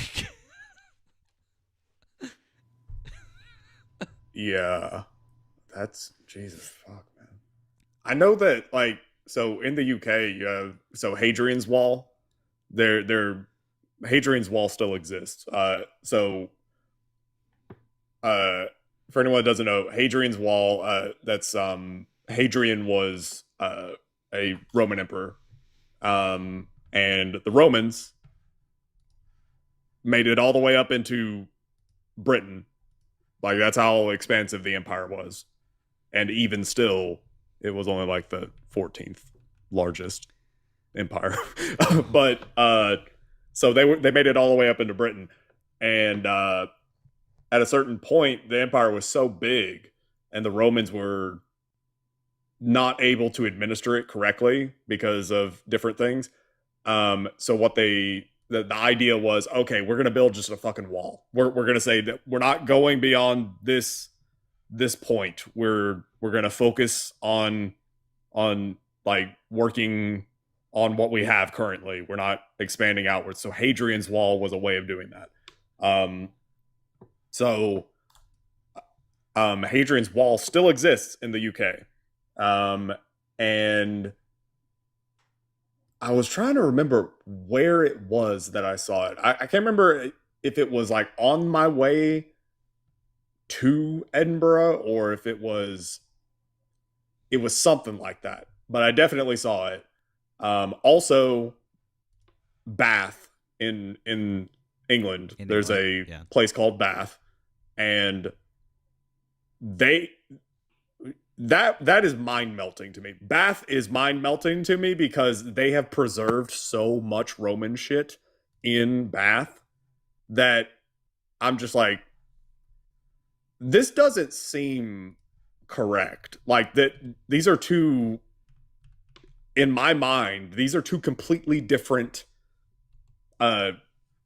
civilizations. And it's weird that there's just,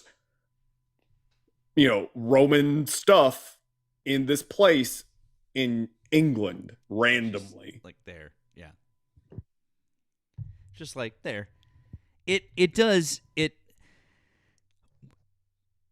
Okay, so what I just showed you, I want to point out I don't know. Guys, once again, if you voted for Donald Trump, you can hop in the box, and we will gladly bring you up. Or if you're over on the tube, call in. Please call in. Now, I want to point out something to you guys, okay? So, this here. Okay, so this is Lebanon. And, obviously, here's Rome. Now you're like, okay, so they sailed over here, right, to Lebanon. And if you zoom in on Lebanon,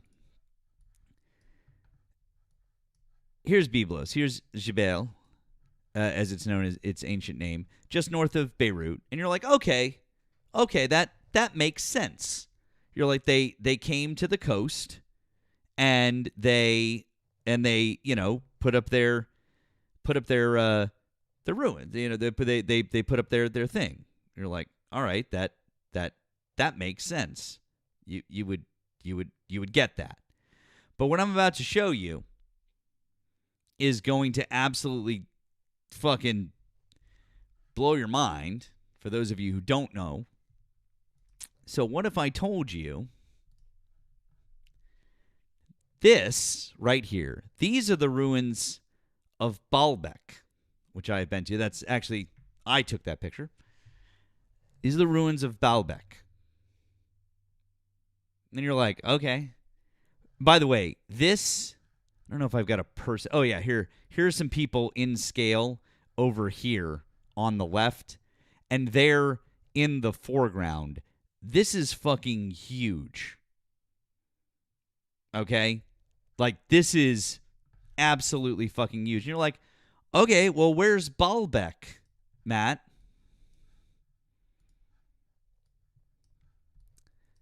Baalbek is right here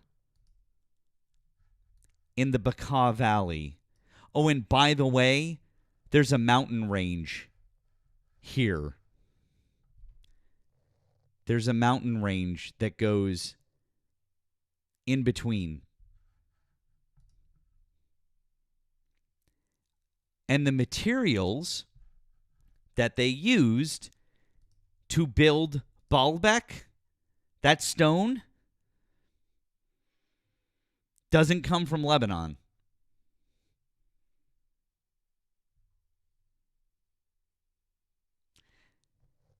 So that means they had to fucking bring it in from the coast, and they had to get it all the way the fuck from there over to Baalbek and over the mountains. There is literally a ski resort in between those two places.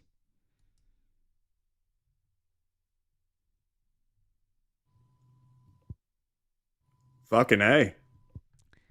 It's the third largest Roman ruins in the world, if I'm not mistaken, for the sheer size of it. If I'm not mistaken, like singular structure, I believe. Could be wrong.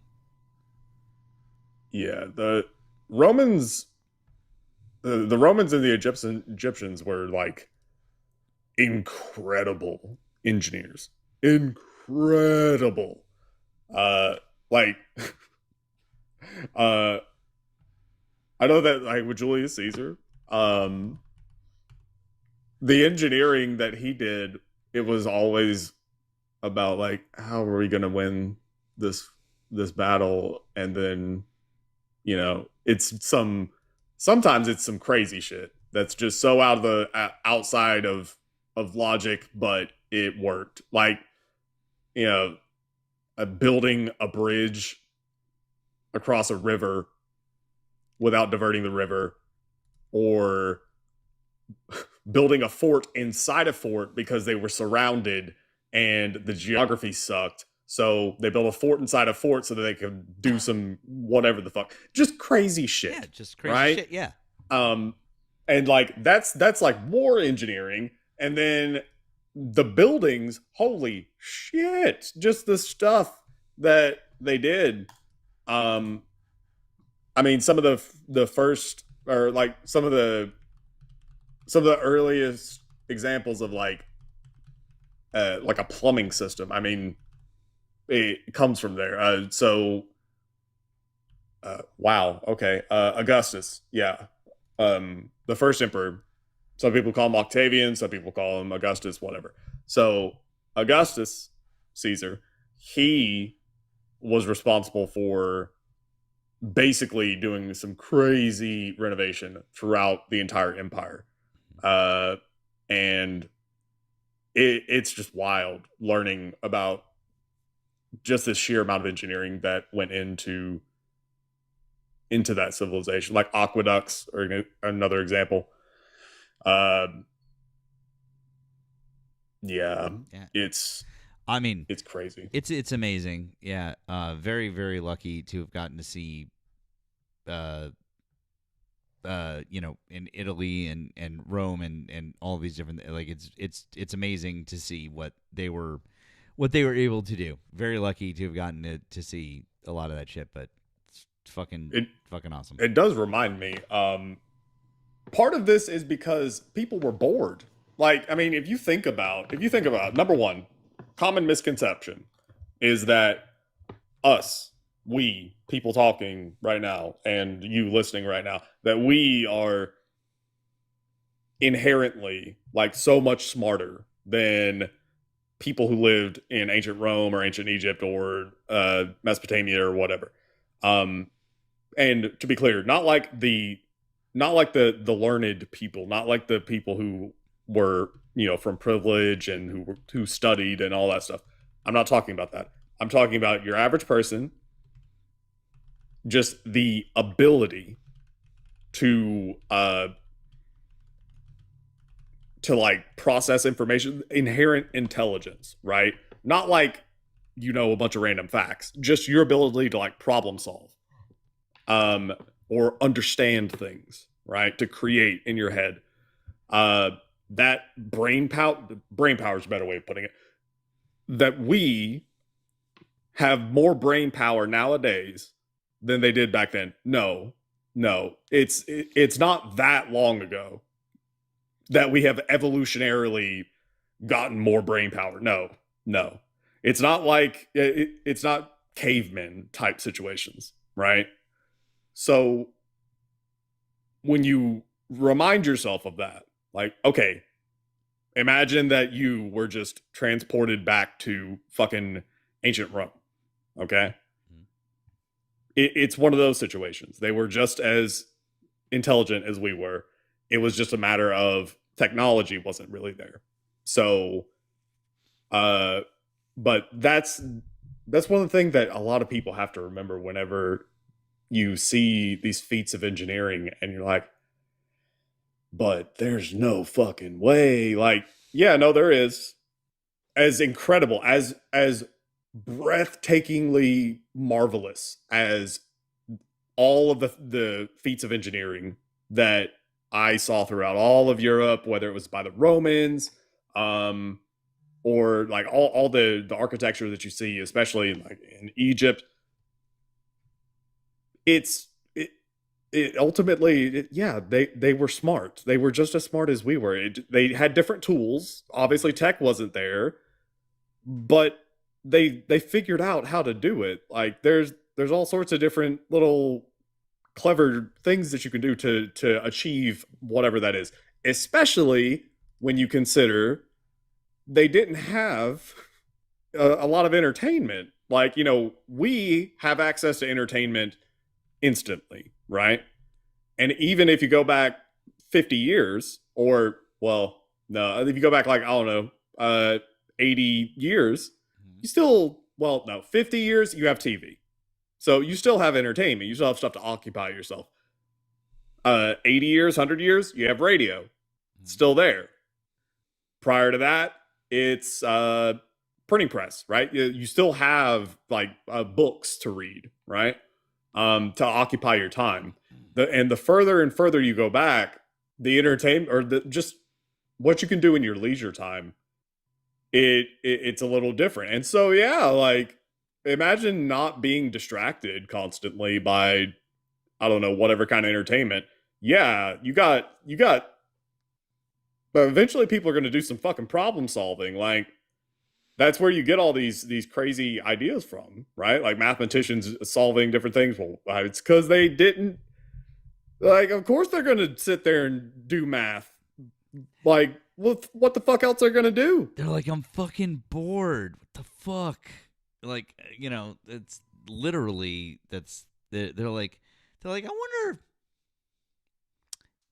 we stacked a bunch of stones in a triangular shape, but we made it 3-dimensional.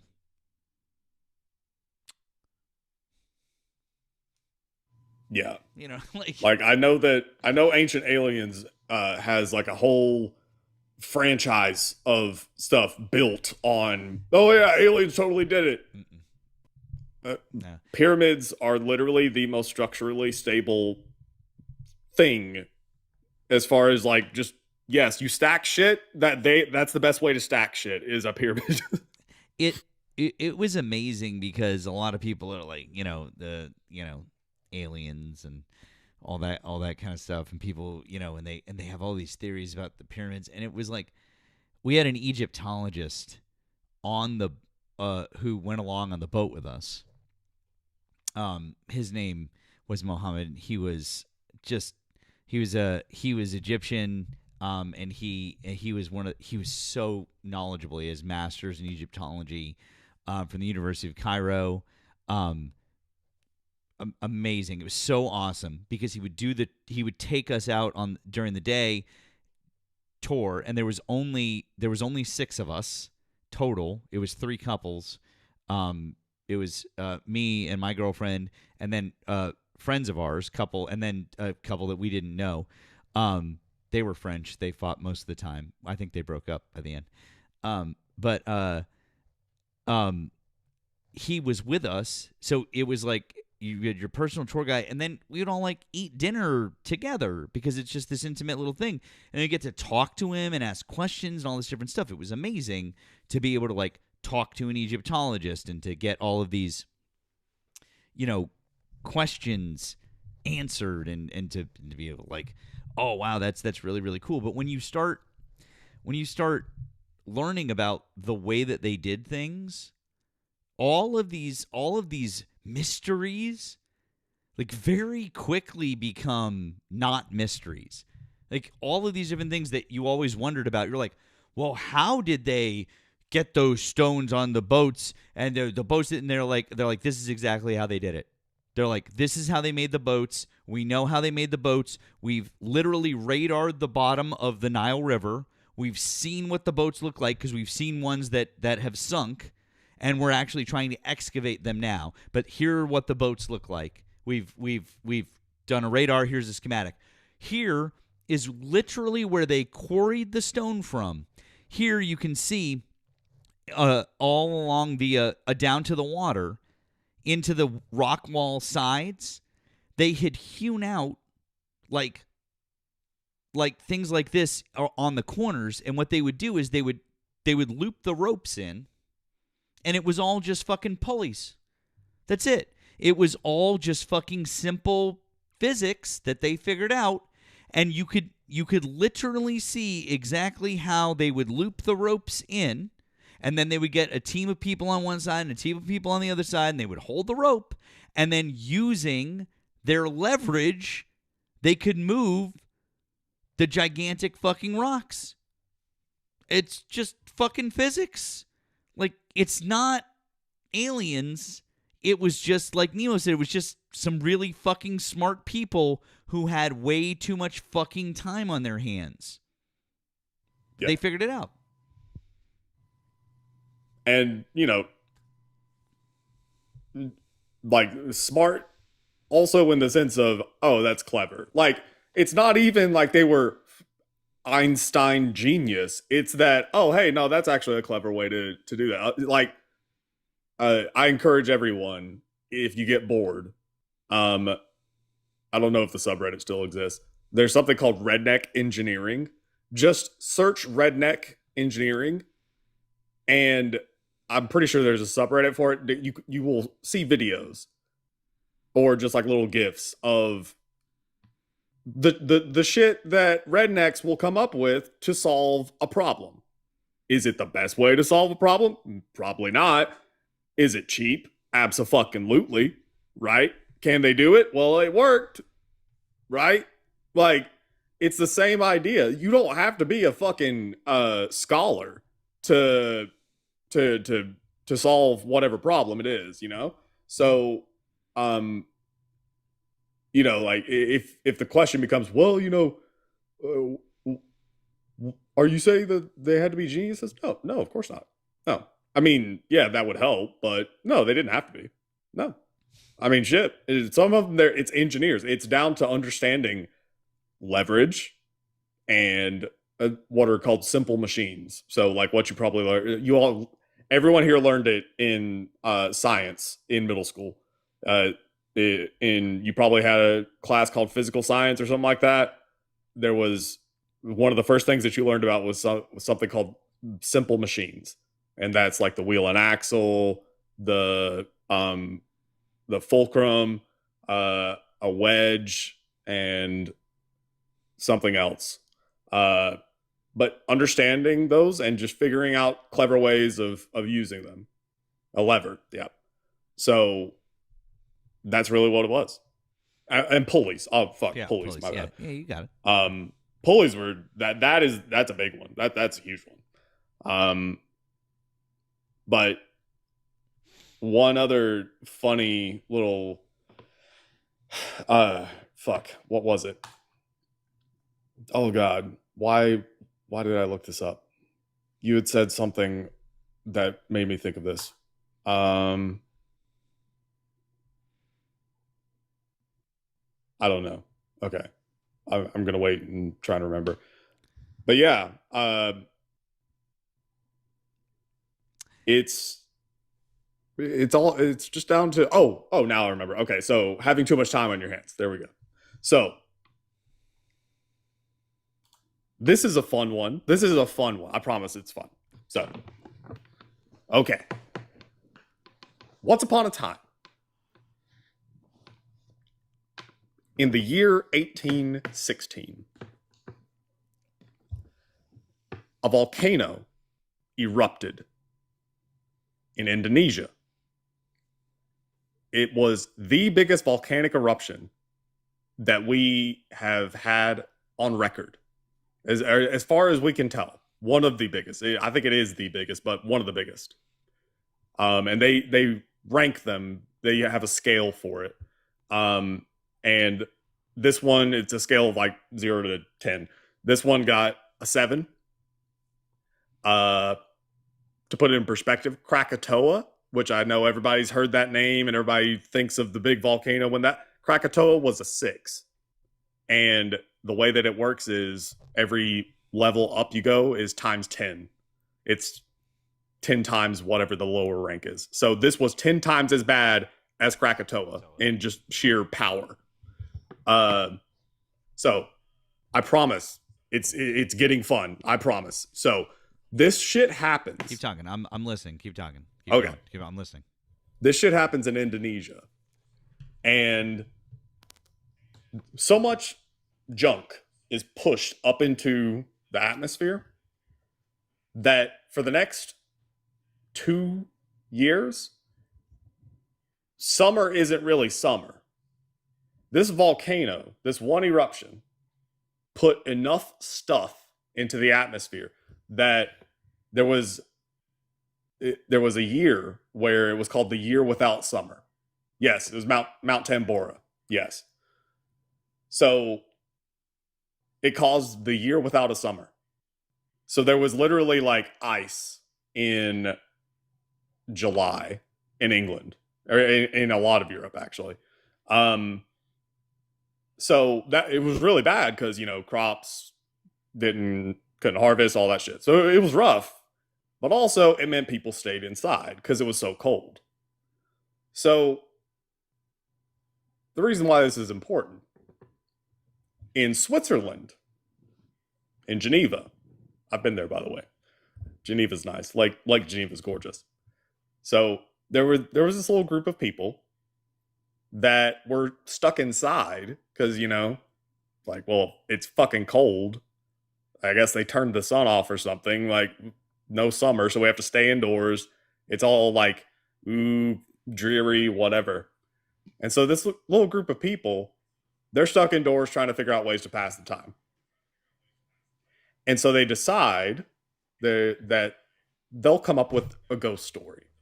So all of them, this group, they all spend their time working on like a scary story, like a ghost story. Each one of them is working on it.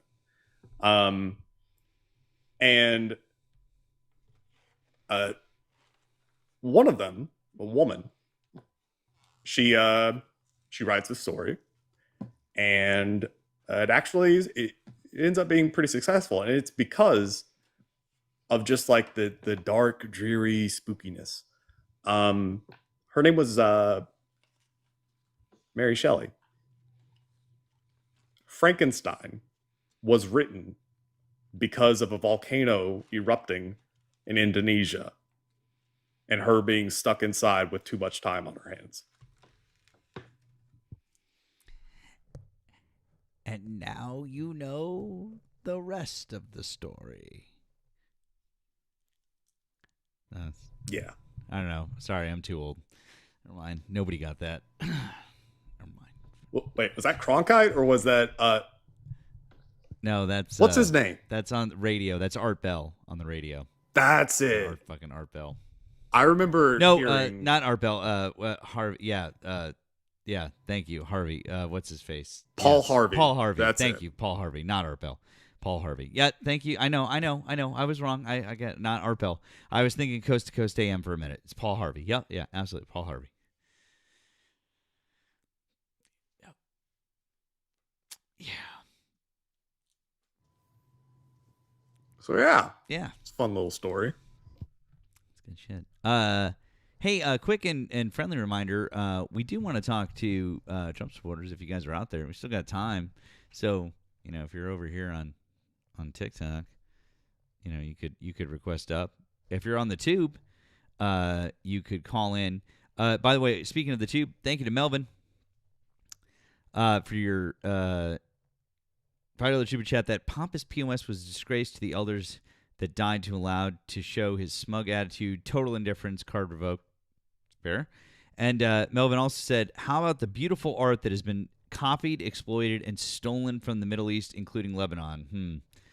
Thank you, Melvin. I appreciate that. That is, it's happened in a lot of different places. There's a lot of different art that needs to be, and priceless treasures that need to be returned to different places. Nemo and I can both attest, having visited the British National Museum. It's amazing, and it is also like, holy shit, you guys just like, you were just like, we're just gonna, and you go like, and Nemo was talking about the tower, and you're like, go visit the tower and see the crown jewels, and then you're like, where did they get those jewels from? Do not read about what they did to India. I mean, do it. No, actually do it, because you should learn that. But no, it's bad. It's bad. Yeah. It's like, it's one of those, like, I guess it's kind of like the same thing as, don't meet your heroes, or whatever. The more that you learn about history, the more you realize, oh wow, we did some fucked up stuff. And by we, it's like, whether it's America or before us, like the Brits, and the rest of Europe. But like the Brits, holy shit. They got up to some wild evil. Yeah, don't forget, guys. No matter how bad we've been recently, the Brits were pretty fucking bad for a really long time too. So never forget, okay? Right there with us, okay? Don't let them hold their smug, better than you attitude over us just because recently they've been better. Yeah. It's like old money versus new money, right? Like, they are the old money ones. Oh yes. I'm a descendant of Mr. William D.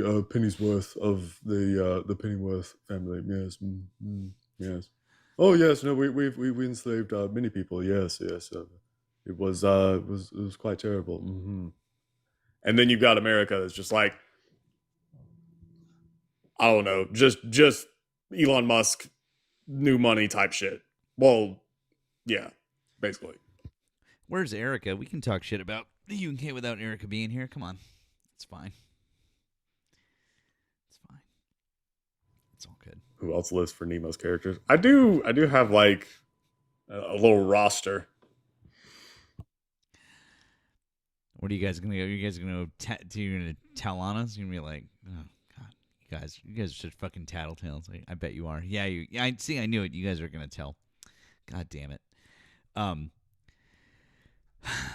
It's fine. I'm gonna get earful about this tomorrow. I'll tell you. I don't know. 700 people over here on TikTok and 150 people over on the tube, and no Trump supporters. Numbers posted up at the top. I mean, number is on. Number is working. Yeah, I just tested. Yeah, I mean, just checking to make sure. But yeah, so anybody? Yeah. You guys? No? Anyone? I mean, I was like, oh, be on the back of it's gonna be. It was like still up to well over 900 people at one point. Come on, no. I don't know. A restart now, like with an hour. I don't know. With an hour left, I guess. But I don't know how many people were really gonna swing more at 1 in the morning, 12:45. I don't know. Maybe if it was a little bit earlier, I don't know. Can try. I don't know. Maybe keep tapping and those throw some stuff down. I don't know, guys. It's not. I don't know. Not sure. Yeah, MAGA's been crashing out. I've heard there's been some crazy ones. There's been some crazy ones today, for fucking sure. There really have. Yeah. Yeah. I mean, it's getting really, really hard to defend this shit. Like, yeah. I mean, Iran, dude. Like, I know there's like one chunk of them that are, obviously total warmongers and they don't give a fuck. Okay. All right. So they don't mind if we start another war. Okay. They definitely mind the gas prices, though. I think that's the one that's what's breaking through is the gas prices, because you can't ignore that. For sure. 100%. Like, what's the percentage for how much it's gone up in the last month? It's crazy. 30%. I just saw it. I just saw that number, because on average it's gone up about 30%, quoted in the New York Times. And guess where it's gone up the most? In the South and the Midwest. Oh. That's where gas prices. I was like, I thought, here, I was like, Jesus. Like, we're up to, it's gone up 80 cents. Oh. Hi, thanks for calling the stream. Did you vote for Donald Trump? Hello? Yes, hi, thanks for calling the stream. Did you vote for Donald Trump? Did I vote for Donald Trump? Yes. Yes, I did. Okay. How old are you and what state are you in? I'm in Texas. And how old are you? Doesn't matter. It does. It's for terms of service.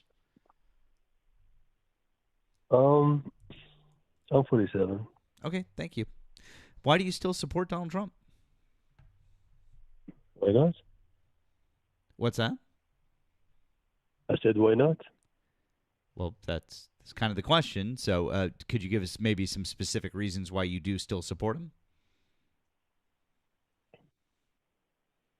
So many reasons. First of all, okay, let's pick the subject. What's bothering you about Trump? No, that's not really the. Does he sound muffled to you? He sound muffled. Are you maybe using a Bluetooth, or are you speaking through something? You're it's a little difficult to hear you. Hold on. Can you hear me better now? Yeah, that's a lot better. Thanks. Yeah, that's not that's not the question. I asked, why are you in March of 2026 still supporting Donald Trump? Let's say he's the worst president. Okay, let's go with it. He's not good. Okay, that's what you want to hear. That's not what that's not the question I asked. That's not what I want to hear. I'm asking you, why do you support Donald Trump? For the economy. For the economy. For the security. For the security. Oh, the security. Should I? Okay. I have Kamala Harris, and I have Donald Trump. Hold on, wait a second. Put yourself in my shoes. I'm sorry. Hang on 1 second. You said for the economy and security. And by the way, the election was in November of 2024. I don't know why you brought up Kamala Harris, but that was well over a year and a half ago. So we're not talking about the election. So you brought up the economy and security. So do you think that things are better with the economy under Donald Trump right now? I agree with what he's doing. I asked you a question. I said, do you think things are better with the economy under Donald Trump? Economy is actually independent of presidents, to be honest with you. Oh, it's independent of presidents? So presidents have no effect on the economy? I do stock market. So presidents have no effect. So presidents have no. So presidents have no effect on the economy, huh? No, talking about the stock market. So I'm not talking about the stock market. I'm talking about the economy. Why are you yelling at me, dude? Yeah, listen. Why are you yelling at me? I'm not yelling at you. I don't know why you can't just answer simple questions, bud. He asked me why I support him. I said I agree. And I asked you with about his- the economy, and then you pivoted to the stock market. I'm not just talking about the stock market. I'm talking about the economy overall. Are the economy and the stock market two different things? The stock market is a part of the economy, Part of the economy. but a Exactly. small So I'm part, taking but a part by small part. part of the economy. So listen. When we talk, we cannot generalize the economy in general. We talk about diapers, or talk about car prices, or talk what? Let's focus on the stock market first, and then I can get you to the grocery stores and tell you the price of the milk. It's two different things, dude. I didn't So- ask. so we need to I be didn't. I specific. didn't ask you to give me a lesson about the stock market. I asked, do you think the economy as a whole is better under Donald Trump? That is a yes. I do, Yes, or it's no, I better don't. than the crash of 1929. It's better than that. That's better not than what? That's than Joe Biden's era, for example. Give me something to compare to. Like better since than Donald what? Trump took office. Do you think that he has improved the economy or made it worse? Yes, he did. Yes, he did. What? The economy progressed. Yes, the economy went better.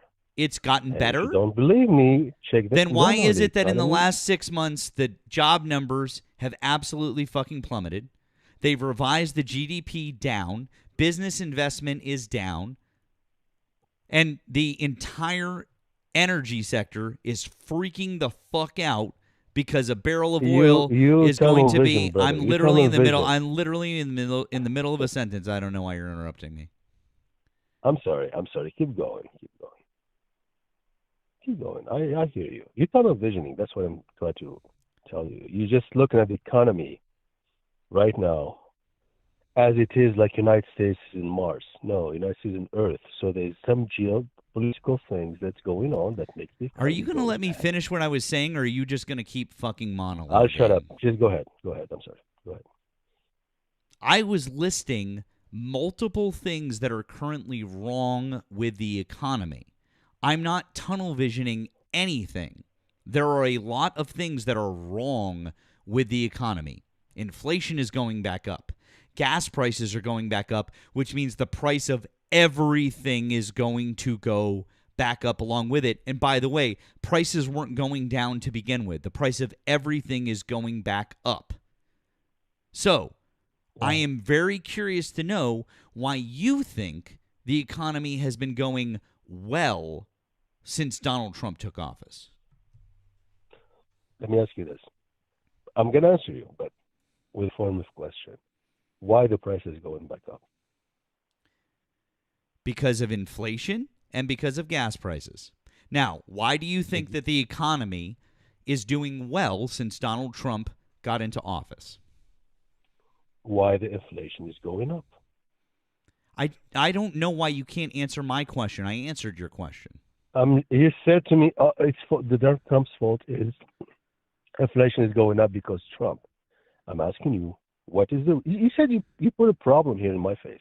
Inflation is going up. Okay, why?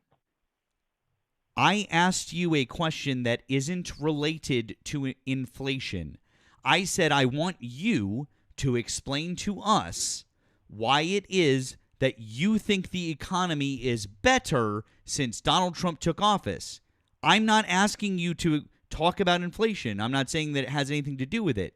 You just can't see. The problem with this conversation is I'm asking you to say something in a positive way. And when I say a positive way, I don't mean like something good. I mean, I need you to make a positive statement.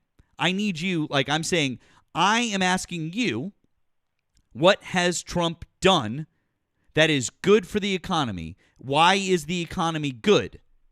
And I want you to say things that he did that are good or why you think the economy is good. I don't need you to ask me questions. Okay, you're done? Do you understand what I'm asking you?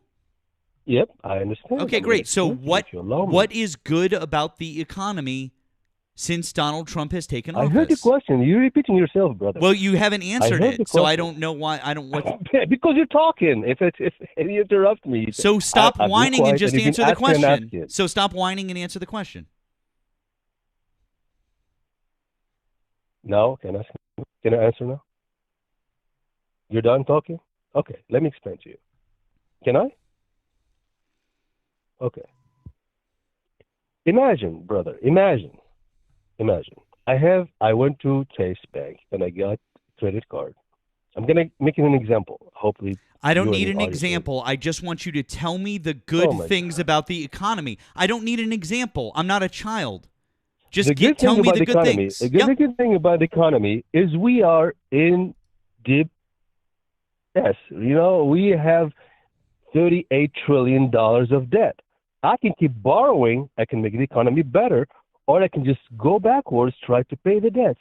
How can you pay $38 trillion of debt? Of course, you need to be a little bit conservative. You need to save a bit. And of course, hard times will come with that. Like you have a credit card debt, you need sometimes to save Nothing and that just you're saying don't right spend now is more. good. Do you have anything good to say about the economy? What is good? I have something good to tell you. Trump is bad. You are right. Everything is fine. How about that? You happy now? You don't want me to talk. You just want to ask questions and just prove yourself wrong. Right. I am literally asking for you to prove your point. Why can't you just say what you think is good? We're good because we're slowing down the United States debts. $38 No, we're trillion. not. No, wait, no, we're not. Okay, I know. It went from 36 to 38. It could have been worse. But we're just slowing it down until we Wait, no, figure no, out no, the no, no. solution. Hold on. We're not slowing down the amount of debt that we're accruing. I don't know where you're getting that from. And as far as the amount of debt that we're accruing, Donald Trump added a quarter of the current national debt in his first term. In 4 years, he was responsible for 1/4 of the total amount. I agree. But your brother just asked me a question. He said, since the election, since November, he's not talking about the first term. We're talking about this term. Right? Okay. Okay. So we can focus on this term. So the Trump tax cuts were made permanent, right? And then additional cuts were put on top of it. We still have not adjusted spending to cover those tax cuts.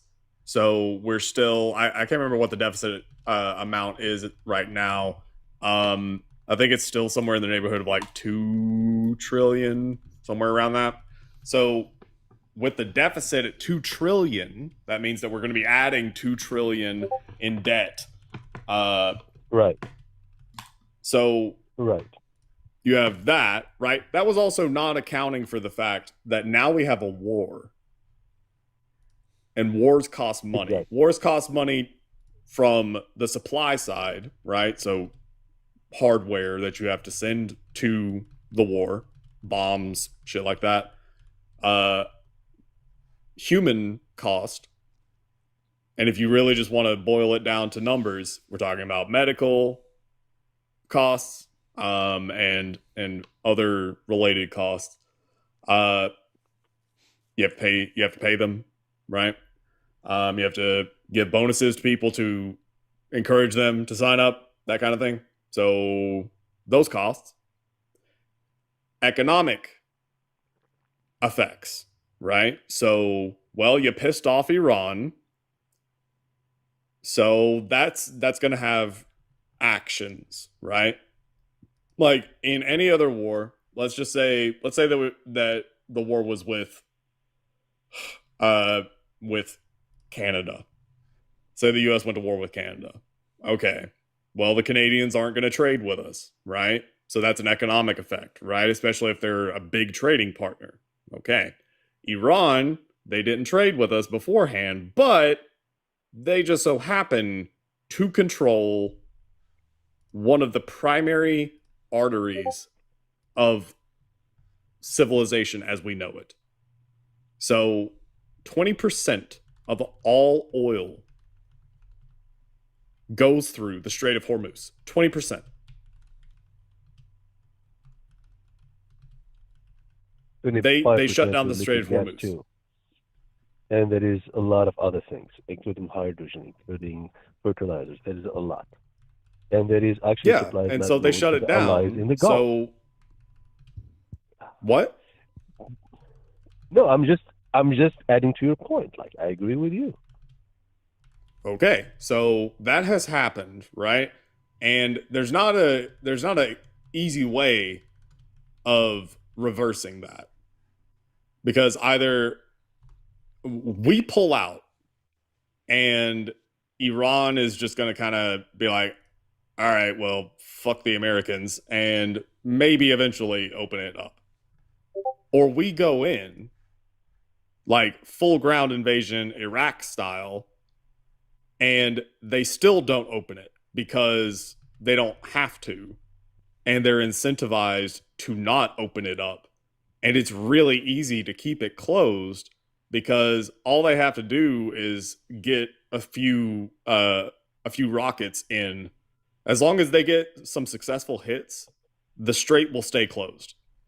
Like we could intercept 90%, or if they we could intercept 99% of everything that they fire off. If 1% gets through, that's enough for businesses to say fuck that, and they will not go through. Like, that's where we're at. It is way easier to basically disrupt traffic than it is to try and restore traffic. You can think of it like a car wreck. It's like, hey, traffic's moving, hell yeah, whoop-de-doo. And then all it takes is one car fucking up, getting wrecked, and then it backs up everything.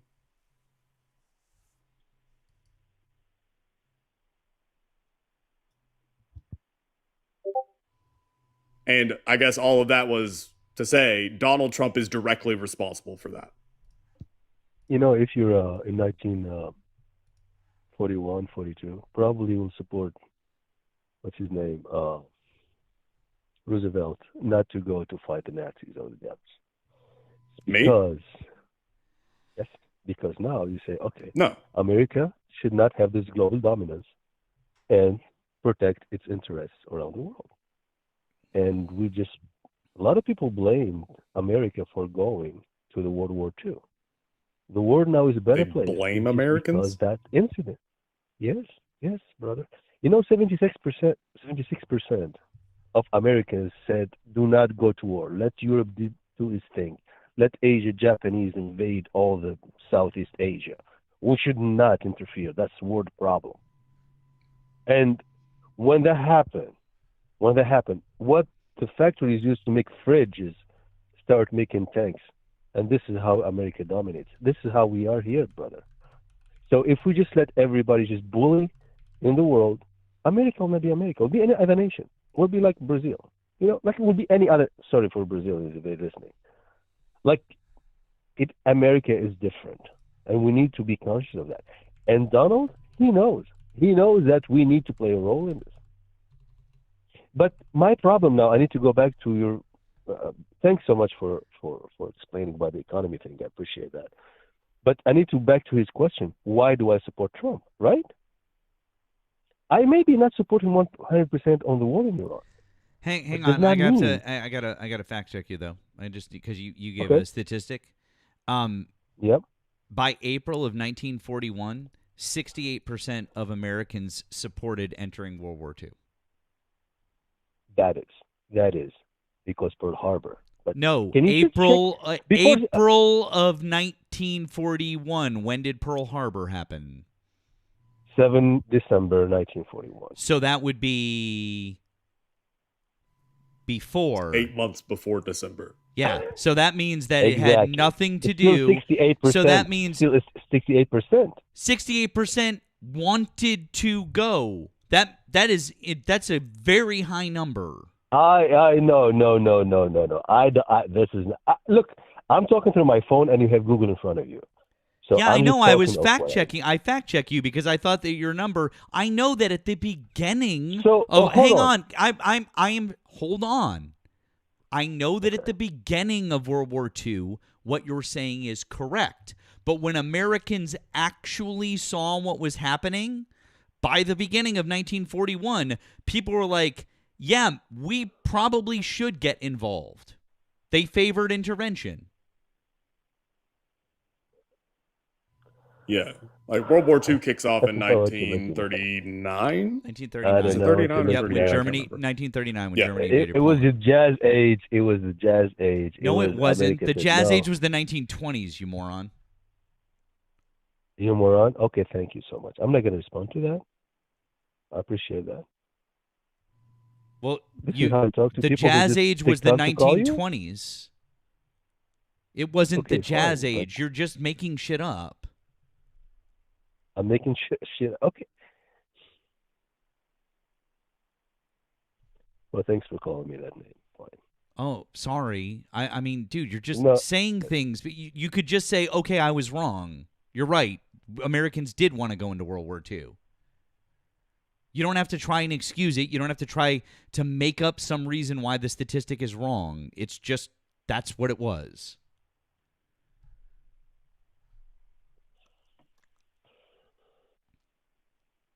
And I don't know what your point is anyways.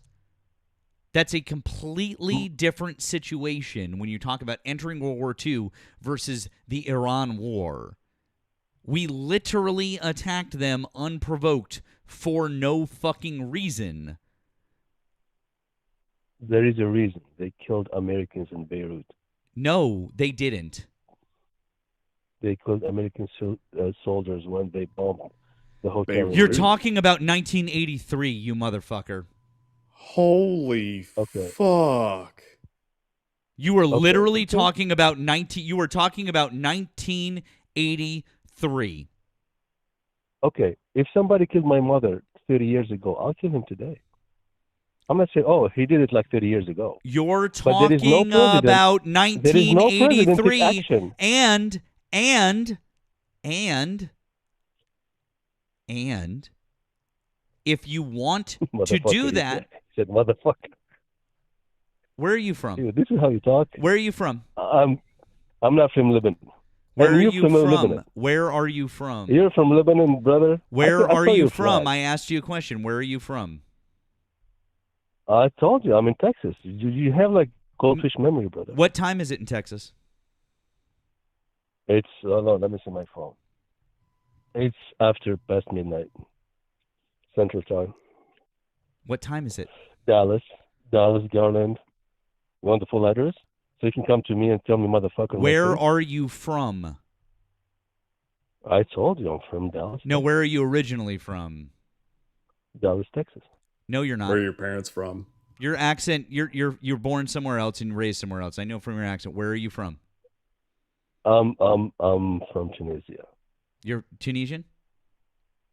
Yep. Cool. Well, just so you know, they don't like you.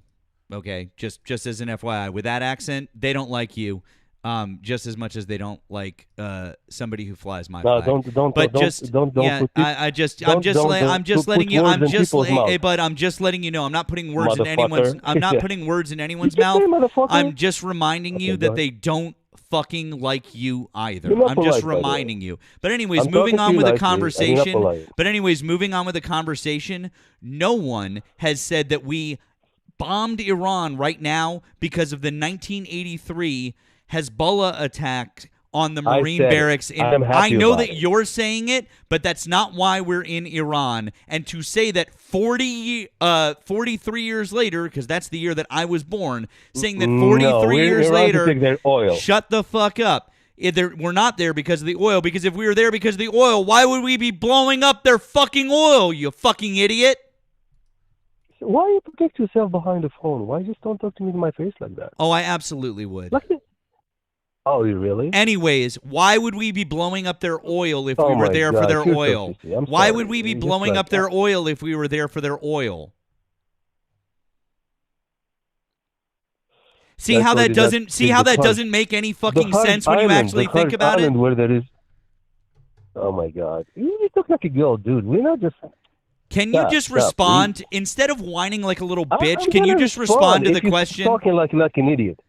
Can you respond to the Listen to me. question, or will you stop whining like What's a the little question? bitch? Okay. Is this how you guys are in Tunisia? Are you all little bitches like this? Or is it just Yeah, we're little Dallas? bitches. Or is Yeah, it just yeah, we're Dallas? bitches. You Are you happy all little now? bitches in Dallas? Is that what it is? Can you Yeah, answer the yeah, we're fucking little bitches. question? If we wanted to go there for the oil, why are we bombing their oil fields? When? Which oil field? Name me one. I'll show you. You, Mr. Mother, Mr. What you call, like fact checker. Fine, fine. Give me one oil field that's been. What was a refinery? Here, hold on. I'll show you. Yeah. The South Pars. Here, you want to see the fire? Can you see on your Israel bombed that. Israel bombed that because that's the fuel they use We for the knew rockets. about That's it. specific. We knew about it. We've already confirmed. Our authorities already confirmed that we knew about it in advance. What's your excuse now? Can I just talk to the gentleman? He's more polite. and Shut more the manly fuck than me. up and stop The other whining one, like the a other little one. bitch.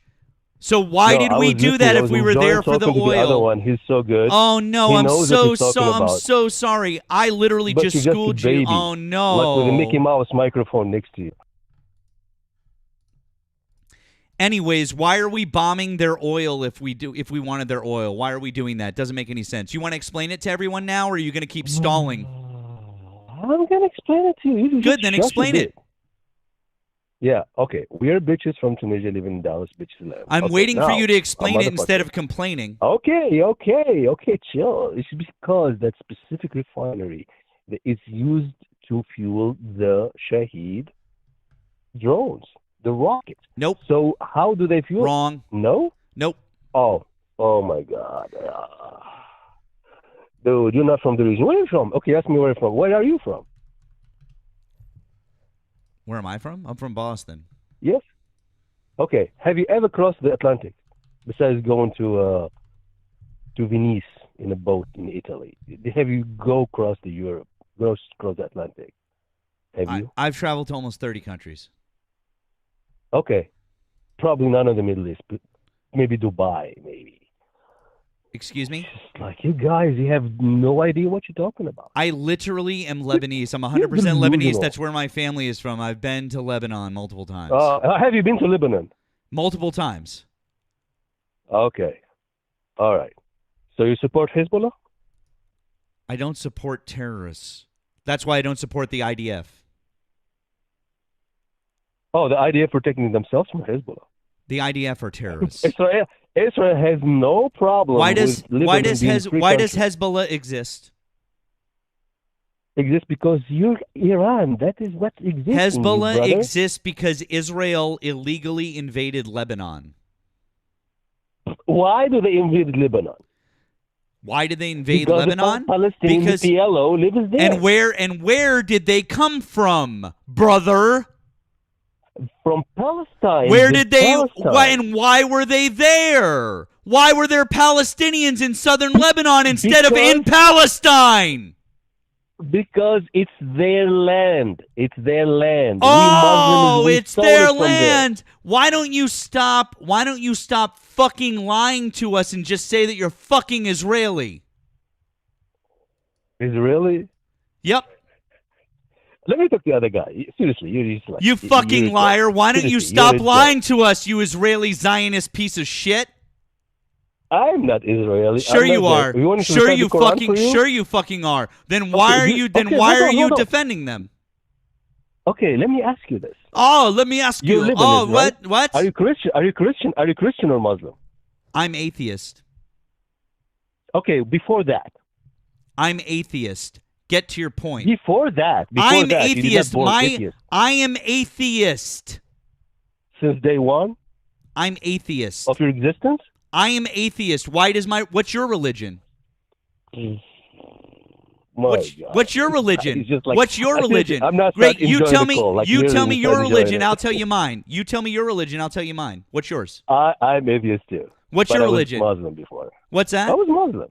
You were Muslim. Ask me anything about Islam, I'll tell you. Which one? Which? Sunni. Well, Tunisian. You dumbass. I'm Tunisian, so Tunisian 100% Muslims. So you're Sunni. You're Sunni Muslim, and you're defending the Israelis. Of course. Absolutely. Because I'm a righteous man. I just tell them it's their land. It's in the Quran, you dumbass. Caller. Hey, caller. This guy is fun. You can cut me. Go talk to somebody, idiot. Respond. I'm done with this. Respond to what I'm about to say. Salam Yes, alaikum. I'm talking to the right person now. Okay. Salam alaikum. Wa alaikum salam wa rahmatullahi wa barakatuh. شو أخبارك? Oh, okay, you might be. It might be. But it's still a weird position to take. Allahu Akbar, Allahu Well, then Akbar. why don't- Hayya ala salat, hayya ala falah. Then why I are can there? tell you everything you know about great, Islam. Then why were the Palestinians in You southern Israeli, Lebanon? you Israeli Zionist. You Great. Israeli. Yeah, I know you still are. Public, You still brother. are a Zionist. So why were there Palestinians in southern Lebanon? Explain. What happened in 1948?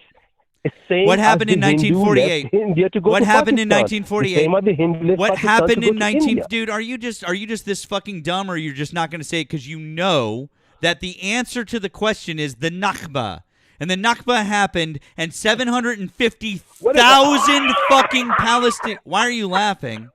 Okay, hold on. What is it called? No, I'm sorry. What is it called? The Nakba. Why are you laughing? What is it called again? I was just like, I'm going to record you, dude. I'm going to put your YouTube channel. Just started for you. Nakba? What is that? You talk about Nakba, which is the disaster. A disaster for you because you guys never accepted the United Nations separation between Israel and Palestine. And by the way, let me ask you this question. Why are you here's the thing. I put you on hold. Number one, I don't know why you're laughing about that. Okay. So I put you on hold because I'm going to talk now. I don't know why you're laughing about 5,000-ish people dying, 11 towns being completely destroyed, and 750,000. Shut the fuck up while I'm talking. Shut the fuck up while I'm talking. I don't know why you're laughing about 5,000-ish people dying, 11 towns being destroyed, and 750,000 people being displaced from their fucking homes and the places that they lived. I don't know why you're laughing about that. Why the fuck is that a funny thing to you? Do you think that people suffering is funny, you fucking piece of shit? Okay. Is it funny? You know how to talk. I asked you a fucking question. I asked you, is it fucking funny? Can I No, I asked you a question. Is it funny? Is it funny when people die?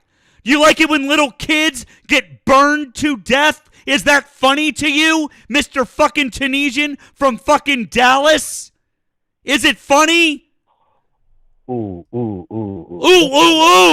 Oh, are you going to laugh again about people fucking dying? I'll record this. I have your fucking phone number and I know who the fuck you are. So you want to laugh about this shit on the internet? Keep laughing, motherfucker. Now, do you want to explain why you think it's really... No, Shut the fuck up, I'm talking. Now, do you want to laugh about this some fucking more? Keep laughing. You think it's funny? Do you want to deny that it happened again? Deny it. Deny it in front of 1,000 people that it happened. Deny it. Deny that it happened. Say it. Say it didn't happen because I heard you say it before and I'm going to clip it. And I know who you are. So say it again. Are you threatening me? Yup. Say it again. What you going to do? Say it again. Say it again, big because man. I know your number too. Oh, say it again. Oh, you got my Google Voice number? Oops. That's no, not... I know your face, you dumbass. He's so dumb. Hey, bud, everybody knows who I am. I'm on the internet fucking 5 days a week. Good for you. Why are you threatening me? See, hey, bud, why don't you say... I thought people. you were a big man who just said that it didn't happen. Why don't you say it again with your full chest? I thought you said that it was something that just didn't happen. You just said that didn't happen. I did not say it didn't happen. You literally just fucking said it. Do you want me to play it back for you? Do you want me to play it back for you? Because I can play it back for you where you said that didn't happen. That's what you said. I did not. It didn't happen. I said it did happen. It did happen. Oh, Record you that said. and Oh, play you it said again. it did happen. Oh, okay, It did great. happen, of course. So now you acknowledge the fact that there were hundreds of thousands of Palestinians in southern Lebanon because of Israel. In Jordan too. Yeah. In Egypt too. In Kuwait too. But mostly in southern Lebanon. There were over 350,000 in southern Lebanon alone, the highest concentration, right? And they formed the PLO there, right? And Lebanon had no army that was big enough. I am fucking talking because I'm fucking done with you. Lebanon had no army that was big enough to take care of them. They couldn't.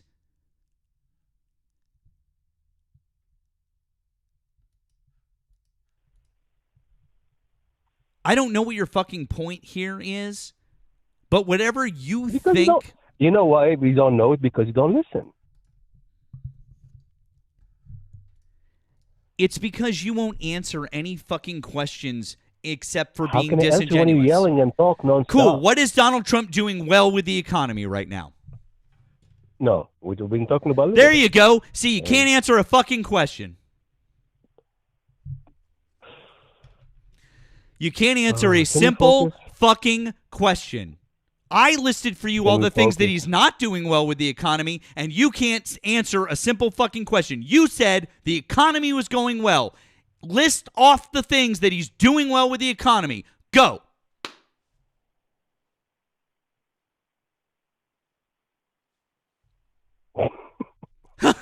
Nervous laughter because you can't. Oh, I can't. Absolutely. I'm so speechless. Then why aren't you answering? Make me look stupid. Then make me look stupid. Answer the fucking question. Dude, you cannot let people talk. Why? I literally stopped talking and it was dead air for 10 seconds. You can't answer the fucking question.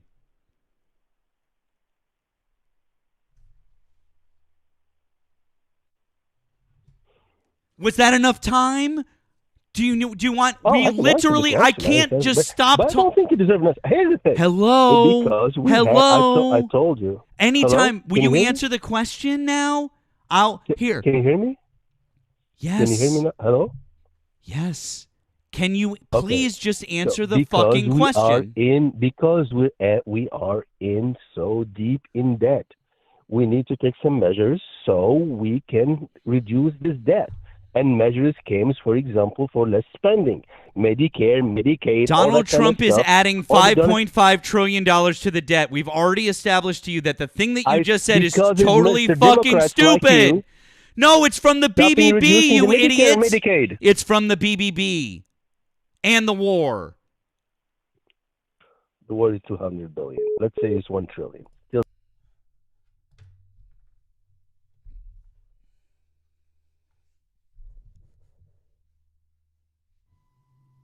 I was like a Temu version of Patrick Bet David.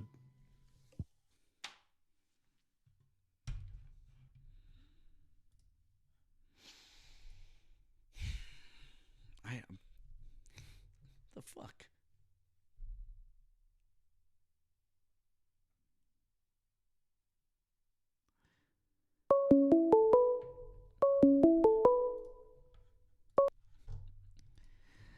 Thanks for calling the stream. Did you vote for Donald Trump? It's Matt Nemo. Yes, thank you for calling the stream. Did you vote for Donald Trump? Hey. I did not vote, but I just like to chime in on the gas if I could. You guys are fighting the other guy. Well, hang on. Are you a Trump supporter? I'm a 2016 Trump supporter. Are you currently supporting? Why, is there qualifications? Well, yeah, we're looking to talk to current Trump supporters. So if you're not currently supporting Donald Trump, I'm not currently, so I can't get on. Okay. Well, I mean, that's okay. Hang on. How old are you and what state are you in? I'm 47. I'm from Boston, but I'm in Philadelphia right now. Yeah, I recognize the area code, but I thought I would ask. I see your South Shore number. Yeah. Attleboro. Attleboro. I live in Philly now, though. I lived in Plainville when I was a kid. Yeah, but yeah. So did I'll you try again another night, I guess. did you have a question, or was there something you wanted to say? Or Well, I don't know if I'm listening to like the current thing on live. I thought it was a live broadcast. They're fighting that guy. I'm just I don't know. I'm wondering like what you guys are like trying to accomplish. Like, are you guys for like how would you change things? You know. I'm not sure. I'm not sure what you mean. We talk politics, right? Yes, we're discussing current events, politics, what's going on in the world right now. Mm-hmm. Yeah. So how would you? I mean, I'm almost 50 years old. I've seen nothing change, you know, since like I remember like the Clinton era and all this. What do we get when we get control and nothing is done for the country? Like, how do you think things are currently okay with the voting process? That's what I wanted to ask. But if that's off topic, I get the war thing too. I'm kind of against that too, but I mean, I don't know if I can. I'm fitting. I mean, I'm not sure. I mean, I'm 43. I mean, I think a lot has changed. 5 years I think after. I think a lot has changed in our lifetime. Politically, there's been a lot of movement forward. There's been a lot of good things. Unfortunately, we've seen a major setback. Hey, what? Sorry? Oh, yeah, I'm curious. Yeah, I want to hear like what were the good things because I'm actually fading off. Like, I actually think it's going in a bad direction. I'm not into the red versus blue thing. What is going good? I didn't say that things were going good Americans? I didn't say that things were going good right now. I meant in the last, 40 30 years. In the last 40-ish years, we've certainly made some progress, right? I mean, we certainly have moved forward. So we certainly I'm with you, dude, but I just don't know what progress was made. I'm just trying to talk. So you're just trying to explain. I'm sorry if I interrupted you. Go ahead. Sorry. Yeah. So, we've definitely made a decent amount of progress, at least from a social perspective.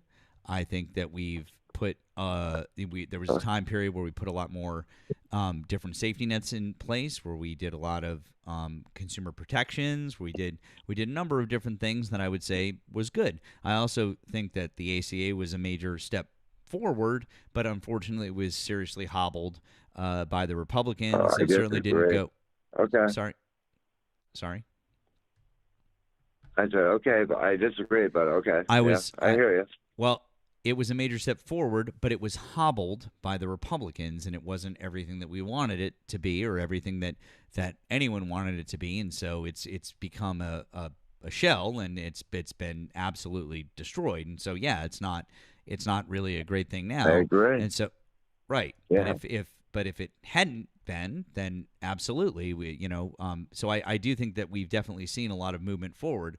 But this administration is literally now destroying 40 years worth of, movement in the right direction.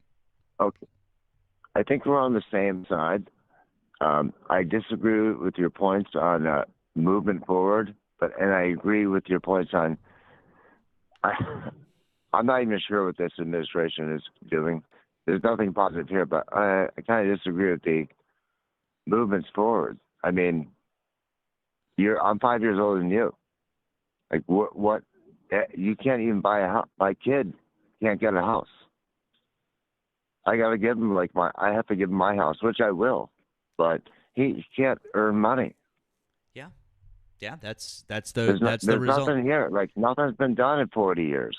That's not true. That's all I'm saying. Like, I mean, so I think that one thing that Matt mentioned, so the ACA, right? Struggling. Yeah. So the Affordable Care Act, Obamacare, right? Like that is one of those things that um I'm 32. Yeah.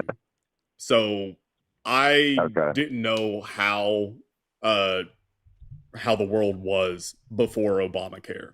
You know, like as far as insurance as a concept, right? I was still a teenager. Okay.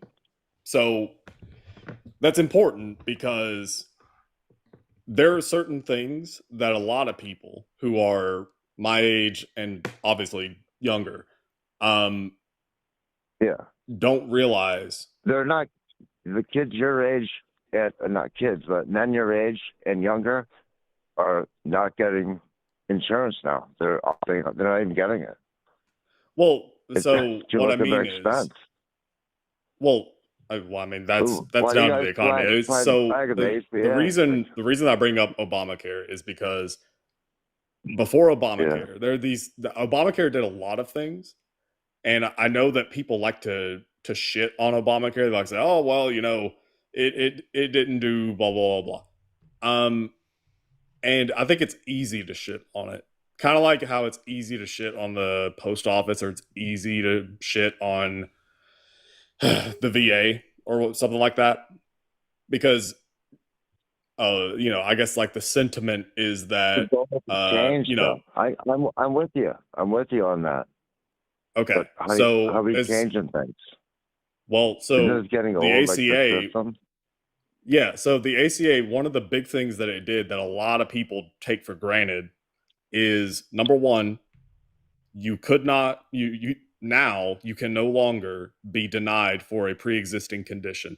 That affects That's a good. everyone. That's Yeah. one of those that like you don't even have to be on Obamacare. That's just the law now. That's a good. And Yeah. most people Yeah. don't like they don't make that connection. They think that that was something else. No, the ACA, in addition to creating like the healthcare.gov, like the exchange so you can buy insurance, it also changed rules, or it set rules with health insurance. And one of those Yeah. was, Okay. hey, insurance companies, you're trying to make money, but you can't deny people if they have a pre-existing condition, because that was the norm. That's how it always was uh prior to the ACA. And that is massive cuz True. Okay. like Yeah. I mean, in some cases, are those conditions because the person made unhealthy choices? Sure, but also sometimes, I mean, actually, a lot of the time, it's not their fault. Like, if a kid has an autoimmune disease because, like, the genetic lottery fucked them, well, who is an insurance company to say, yeah, we won't take you on? Or type 1 diabetes. Who the hell? Like, that's what American health insurance was like before the ACA. So that's one of those big steps forward. Now, I just think it was like a tiny step forward. Because nothing's been done. I don't know, but I agree with you. But I mean, dude, nothing's happening here. You know, like young men are my son, my daughter's boyfriend. They're like angry. There's like nothing happened. They can't save money. The ACA. I know the ACA made a step. That's like almost 20 years ago. Nothing's going on with Trump. 2016, even with Biden, and now Trump again. I just don't see. But I don't see my young people. I see them angry. You know. I mean, They're I opting out of understand. insurance. Like, There's no, I nothing get here. that. I was one of the angry, like, I was one of the pissed off white boys. I guess, yeah, about 10 years ago, I was one of those pissed off white boys. Like, I was 10 years ago. I was just how you making money. Well, Like, yeah, how no, you that's save what I'm money? saying. You don't Is know. that's what I'm saying is what you're describing. I was in that demographic for those reasons that you're describing. So 10 years ago, I was 22, and Yeah. that was around the time that I fell into the alt right. So that there's a long story with that, What? but basically for about a year and a half, I got sucked Oh, into alt, right? crazy. What? Oh, I didn't hear. I think you said alt, right? Yeah, What's the that? alt right. Yeah, Right? basically like crazy right wing ideology. Yeah. So Okay. I got sucked into that at the time, and that's around the time that Trump was running for president. I never voted for Trump, which is crazy to think I about in did in hindsight. 16.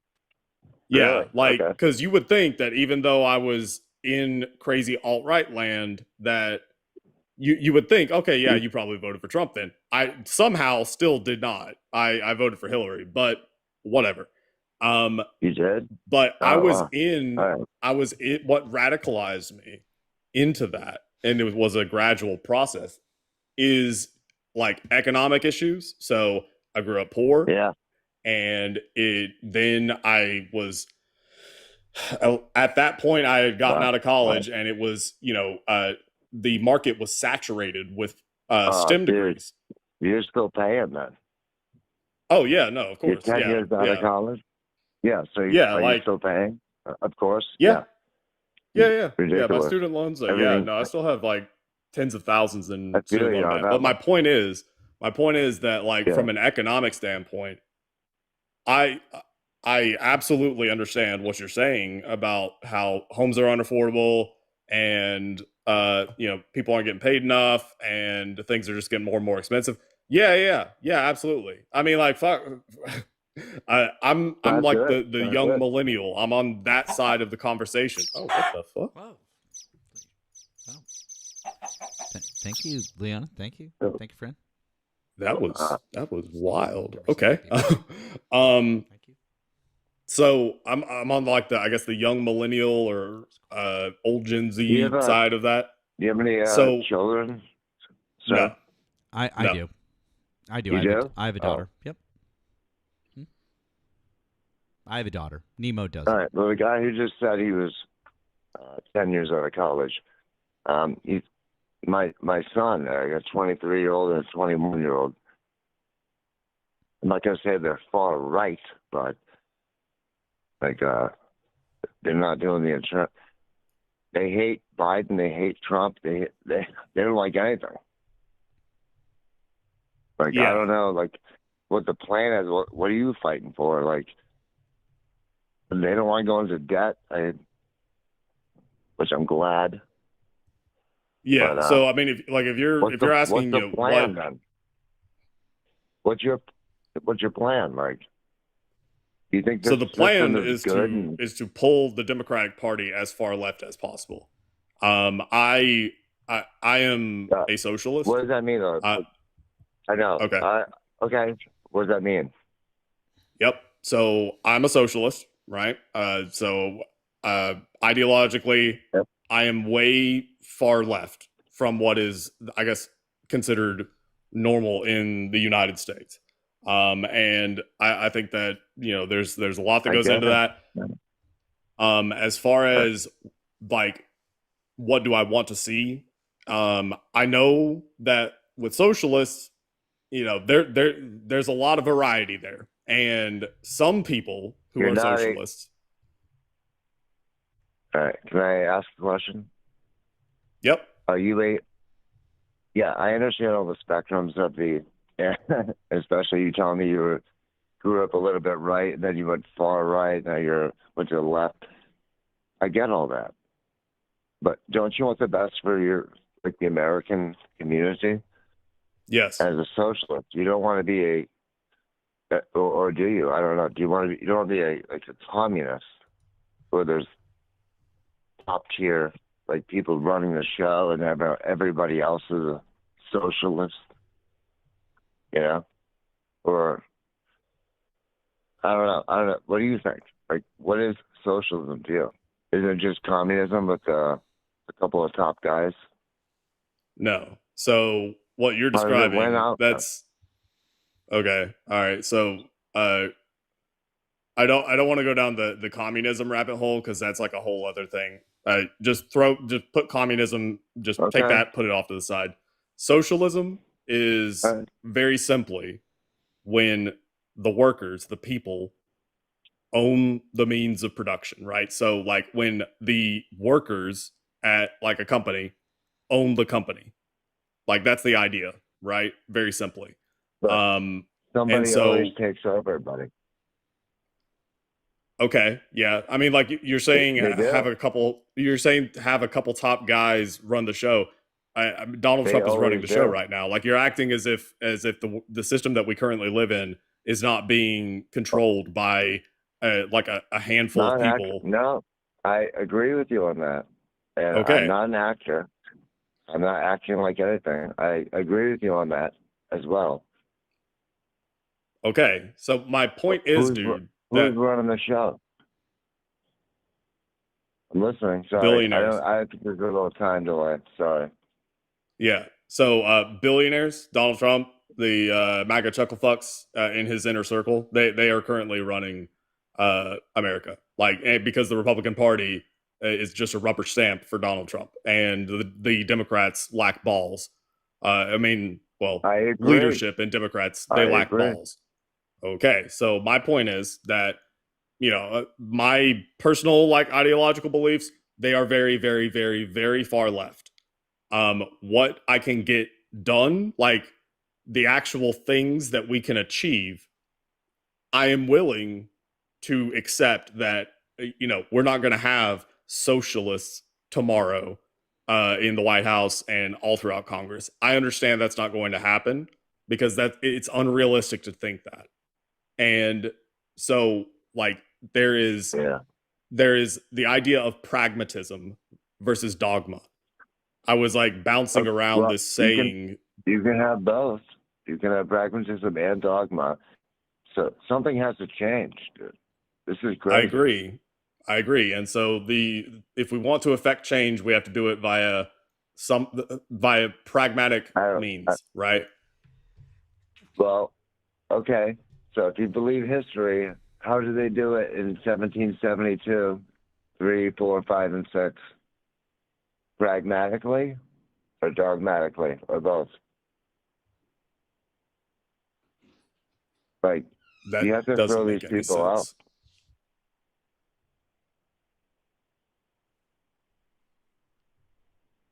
I didn't catch that. We're not really understanding what you're asking. It didn't really make sense. I'm not sure what you're getting at. I'm talking about how do we change the system now? We just had a discussion on the ACA and you told me if we're going to change the system now, the only way that we're going to change the system now, the only way that we're going to change the system now is to vote in as many progressive candidates as we possibly can. And if you can't vote in, I'm explaining to you. Yes, the only way that we're going to do it is. The only way that we're going to do it is to vote in as many progressive candidates as we possibly can, or if there's not a progressive candidate available, then the most left-leaning at the very least, because we need to push this country forward. Progressive candidates are literally the definition of what you want. You want people to move forward and to change. I agree. And so, great. So that's how we do it. We get more progressive candidates. We get more states doing ranked choice voting, because the more ranked choice voting that we have, the better chance that we have of pushing forward third-party candidates, or candidates even if they're not third-party, but that candidates that might not make it into a mainstream role. So, but listen, my friend, I appreciate you calling up. We're going to try to talk to some other folks, but thank you, my friend. Okay, have a good night.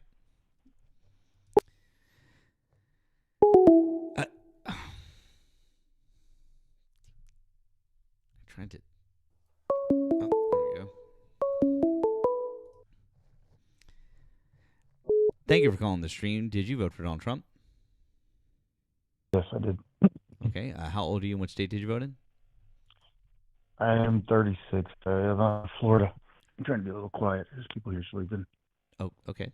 That's fine. Why do you still support Donald Trump? I mean, I think that the Save America Act, starting with, is a good thing. I think that to get into a Costco supermarket, you need an ID. so you should have one to be able to vote. No. Is I think Costco enshrined in the Constitution? I mean, that would be based, but it's not. What's that? Say that Is again. Costco I didn't hear you. is it guaranteed as a right in the Constitution? Is Costco a guaranteed right in the Constitution? Voting should be a right for citizens, but not all people voting are citizens. That's a way to cheat, which is what the Democrats tend to be doing, which is why Is that I the think case? Save America, that is the case. That's why they don't How do you want know? people to, how do I know? Why else would they not want people to have driver's license or any form of identification to vote when you need that for essentially every other thing in life? Look at Mamdani, right? Mamdani in New York, okay? He had, during this whole snowstorm, he had people that were lining up to help clean up the streets. And the only way you could do it is he was paying people an hourly wage, which was fair. But the only way you could do it is you needed a driver's license and a social security card. Okay. So for the simplest things in everyday life, you need some form of ID. So shouldn't every single person who votes have, they should have some proof of citizenship. Otherwise, that's cheating. They let in millions of people illegally, and they have no intention of wanting to deport them when my family and other families had to go do due process in order to come into this country legally. Your And family? There's laws. Yeah. Wait, you said your family. Well, where did you come from, or your family? I don't want to talk about my family per se Because you sound white, not so really I'm assuming. Are you Irish? No, I'm not. I would consider myself more. Well, my mom's family actually were Moroccan, so I'm like North African, so I wouldn't consider myself to be white. I mean, my dad is pretty white, but yeah, it's all identity politics. I don't really like identity politics. What? I'm just talking about issues. Really. What's your Moroccan heritage? What do you mean? I mean, what's your Moroccan heritage? From Marrakesh, is the city? Yeah, I mean, but which? My mother. I understand, but there's two different types of people in Morocco. Which are you? Again, that's irrelevant. I'm not. No, it's not to irrelevant. play Which are identity you? Politics. No, which are you? I'm not gonna. Oh, okay, got it. So you're okay. So you're white. Got it. I'm talking about issues. Got it. Yeah. Okay. I'm not got it. white. But you are. Yes, you are because if you won't you saw say. me in person. What are you? If you saw me in person, you what? wouldn't think I Then was which white. group do you I'm belong to a from human being. Morocco? I'm a fucking human being with an American citizenship. Yeah, you're and white. an Okay, ID. great. Yeah, it's fine. Okay? Just so that's what you we're won't say talking it. about. We're Thank talking you about the for United States, right? Yeah, you won't say it. Thank you. Yeah. So I mean, as far as like, I was born in the United States. My family was not. Awesome. So I'm an okay. American. Cool. All right. Yep. So you were born in the U.S. Excellent. Wonderful. Okay. So as far as the theory, this conspiracy that you are pushing about, well, it's not a conspiracy. Awesome. Then provide proof. I mean, the proof is in the pudding, my man. It's pretty obvious. I don't see the pudding in front of me. You're going to have to point out where this proof is, because if it's in the pudding, then I'm gonna need to see the pudding, and I need you to give it to me without. Here. I'll say this. I'll say this, and then I'll mute for the sake of time, I'm not going to go into the proof. I'll go into the premise. Do you think everyone should have it? For the sake of time, you're not going to go into the proof. You're just going to ask questions, right? Dude, it's common sense. It's common fucking sense. Common sense. There it is. There it is. Get that on your bingo card, guys. Mark it down. Why would? So this is how the shit Democrats works. The only I guess argument that he has is asking a question. Why else would Democrats just let in a bunch of immigrants? Democrats are highly aggressive on immigration. Highly aggressive. Look at the past. Past 3 Democrats that have been president. Bill Clinton, motherfucker, opened up, what was it? He opened up a thing in Gitmo to deport more people. Yup. That was Bill Clinton. Barack Obama deported 5 million people over the course of 8 years. Literally, Okay. the Joe border. Biden Boy, Biden. deported. Biden. Joe Biden deported Biden more let in. people. Biden. No. Whoop. How many Whoop. people got in under Whoop. Biden's Hold on. watch versus Hold on. Trump's watch? Wait. Come Wait. on. I was right there. I was almost done. Barack Obama, 5 million people in 8 years. Joe Biden deported more people in his 4 years than Donald Trump did in his 4 years. I mean, that's not a, that's I don't think that's a flex. I think Donald Trump is better at shutting down the border and the incoming immigration, but yeah, I think that he should be deporting more. And that's not a knock on people who are immigrants. It's a knock on a country that has laws should follow those laws. Okay. And people that Again, dude, it's if this was about shutting down the border and deporting people, then you should have been voting for Joe Biden, because guess what was the case for the first 2-ish years, year and a half, 2-ish years of Biden's presidency? Guess what the case was? The border was shut down. I mean, there was a lot more people that got in under Biden. I mean, right now under Okay, Trump, no, like, this is you now doing revisionist dozens. bullshit. Listen to me. The first half of Biden's administration, dude, you're not listening because you started talking again. I'm listening. Listen to what I'm saying. I'm listening. But okay, well, stop. Listen. The first half of Biden's administration, the border was closed. Title 42. It was closed under Title 42, okay? That was reversed in, was it 2022 or 2023? 2022. May of 2023. Oh, is it There you go. 2023. Oh, okay. Yeah, May 2023. Okay. So that's when that's reversed. So the first half of Biden's presidency, the border was shut down. But apparently that wasn't good enough for you. Also during that time, homeboy was deporting motherfuckers. Like he was doing what the right wing demanded, which like it annoys me because Biden was just willing to coddle a bunch of insecure chuckle fucks. We're like, oh, we gotta protect America, whatever. And so when he does it, he does what you want, and yet you then turn around and say, well, there were a lot of people that came in under Biden. That's why I voted for Adolf Hitler. Like, there were a lot of people that came in, and we gotta shut down the border and deport everybody who can't speak English. We should just do that. That's just how it should work. Like, it's fucking stupid, dude. When Democrats adhere to the impossibly high standard that you have, that you demand of them, when they do what you demand, that is still not good enough. And it pisses me off because it's like, well, fuck, at this point, the Democrats need to stop trying to be a pick-me for fucking Republicans, because the Republicans ain't about to pick them. Go and take your efforts and put it towards the base. Because fuck. Like, at this point, registered Democrats will obviously vote for the Democrat if the Democrat does Democrat shit. Okay. Instead of trying to win a bunch of fucking Republicans.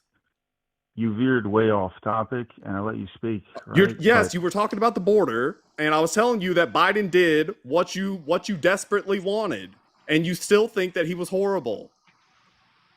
Yeah. I just want to provide some context to the numbers. To what you guys are talking about. Hi, caller. Hi, what's your name? I'm Erika. What's up?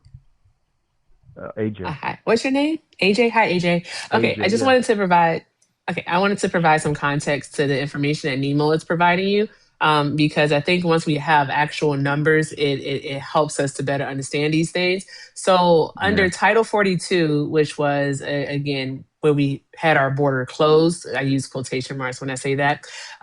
So when we had our border closed, what it was is that people were able to be expelled from the border. That means simply counted but not let into the United States of America. All right. And they were able to come back like in the same week. That's why they say that the numbers of encounters were so high. And it was because of Title 42. You actually start to see the number of encounters at the border go down after May of 2023. But with that being said, under Title 42, which Joe Biden did fight to keep in place. Yet the Supreme Court said, hey, we're no longer in a pandemic. We're no longer under a worldwide health crisis. Therefore, we cannot use the CDC's Title 42 any longer to prevent people from coming into the United States. So Joe Biden had to listen to the Supreme Court, and that's why he got rid of it. But the number part of it is that he was able to keep out approximately, if I number serving correctly, approximately 3 million people from coming into the United States of America. And then also under Title 8, which is how we do our administrative deportations, where we actually have an immigration judge come into play and say, hey, you have to leave the country. Those deportations, he did 1.5 million of those. And this is according to Pew Research Center. So Joe Biden, I don't know why I always say his name like that, but Joe Biden, all right, he did essentially and effectively deport more people at the border in totality than Donald Trump did in his first term. And even still with what Donald Trump is doing right now, it appears that Joe Biden would still be leading the way. So, I mean, Trump isn't giving what he said he's giving. He's So detaining if you have the people and he's numbers, using it for free labor. okay. Since you have all the numbers, what are the numbers of illegal immigrants crossing in the country or coming in illegally in Biden's term versus Trump's term so far? Well, over the 4 years, I can give you over the 4 years in Biden's term is an estimated between 2 to 3 million people estimated that crossed into the And country and during during Biden's Trump entire term. And during Trump's and term, since Trump during Trump's 2016 when his since first 20, term, how many no, people crossed? 2017. So since 2017, Trump actually didn't keep track of those numbers. You can look that up yourself and you'll see that I Donald can Trump guarantee didn't you keep up that it's information. much less than 3 million. I can guarantee you What that. I'm trying to tell you is that Donald Trump, under his first term, he did not keep track of what they call crossings. What Donald Trump is now doing is he's calling what used to be known as a crossing. So someone who actually came into the country, all right, they are now calling that used to be, that's what a crossing is. Donald Trump is now saying that that is just someone who came into contact with a person at the border. That's why I need everyone to like look into this information and look how they're actually using words. And then the original premise of this whole call, right, was, do you believe that there should be some form of identification to vote legally in the greatest country, superpower on the planet? I'll answer that question. Absolutely, which is why every single state already requires you to identify yourself as a citizen when you register to vote. There you go. It's easy. Yeah, but a lot of them don't require you to bring your driver's license with you. You don't need to because you've already identified yourself as a citizen. It's a way. You don't need to because you've already identified yourself as you don't need to because you've already identified yourself as a citizen. So, question for you: do you know who the Heritage Foundation is? What's up? You ever heard of them? No. Heritage Foundation is. What do you have you ever heard of Project 45? To be honest with you, no.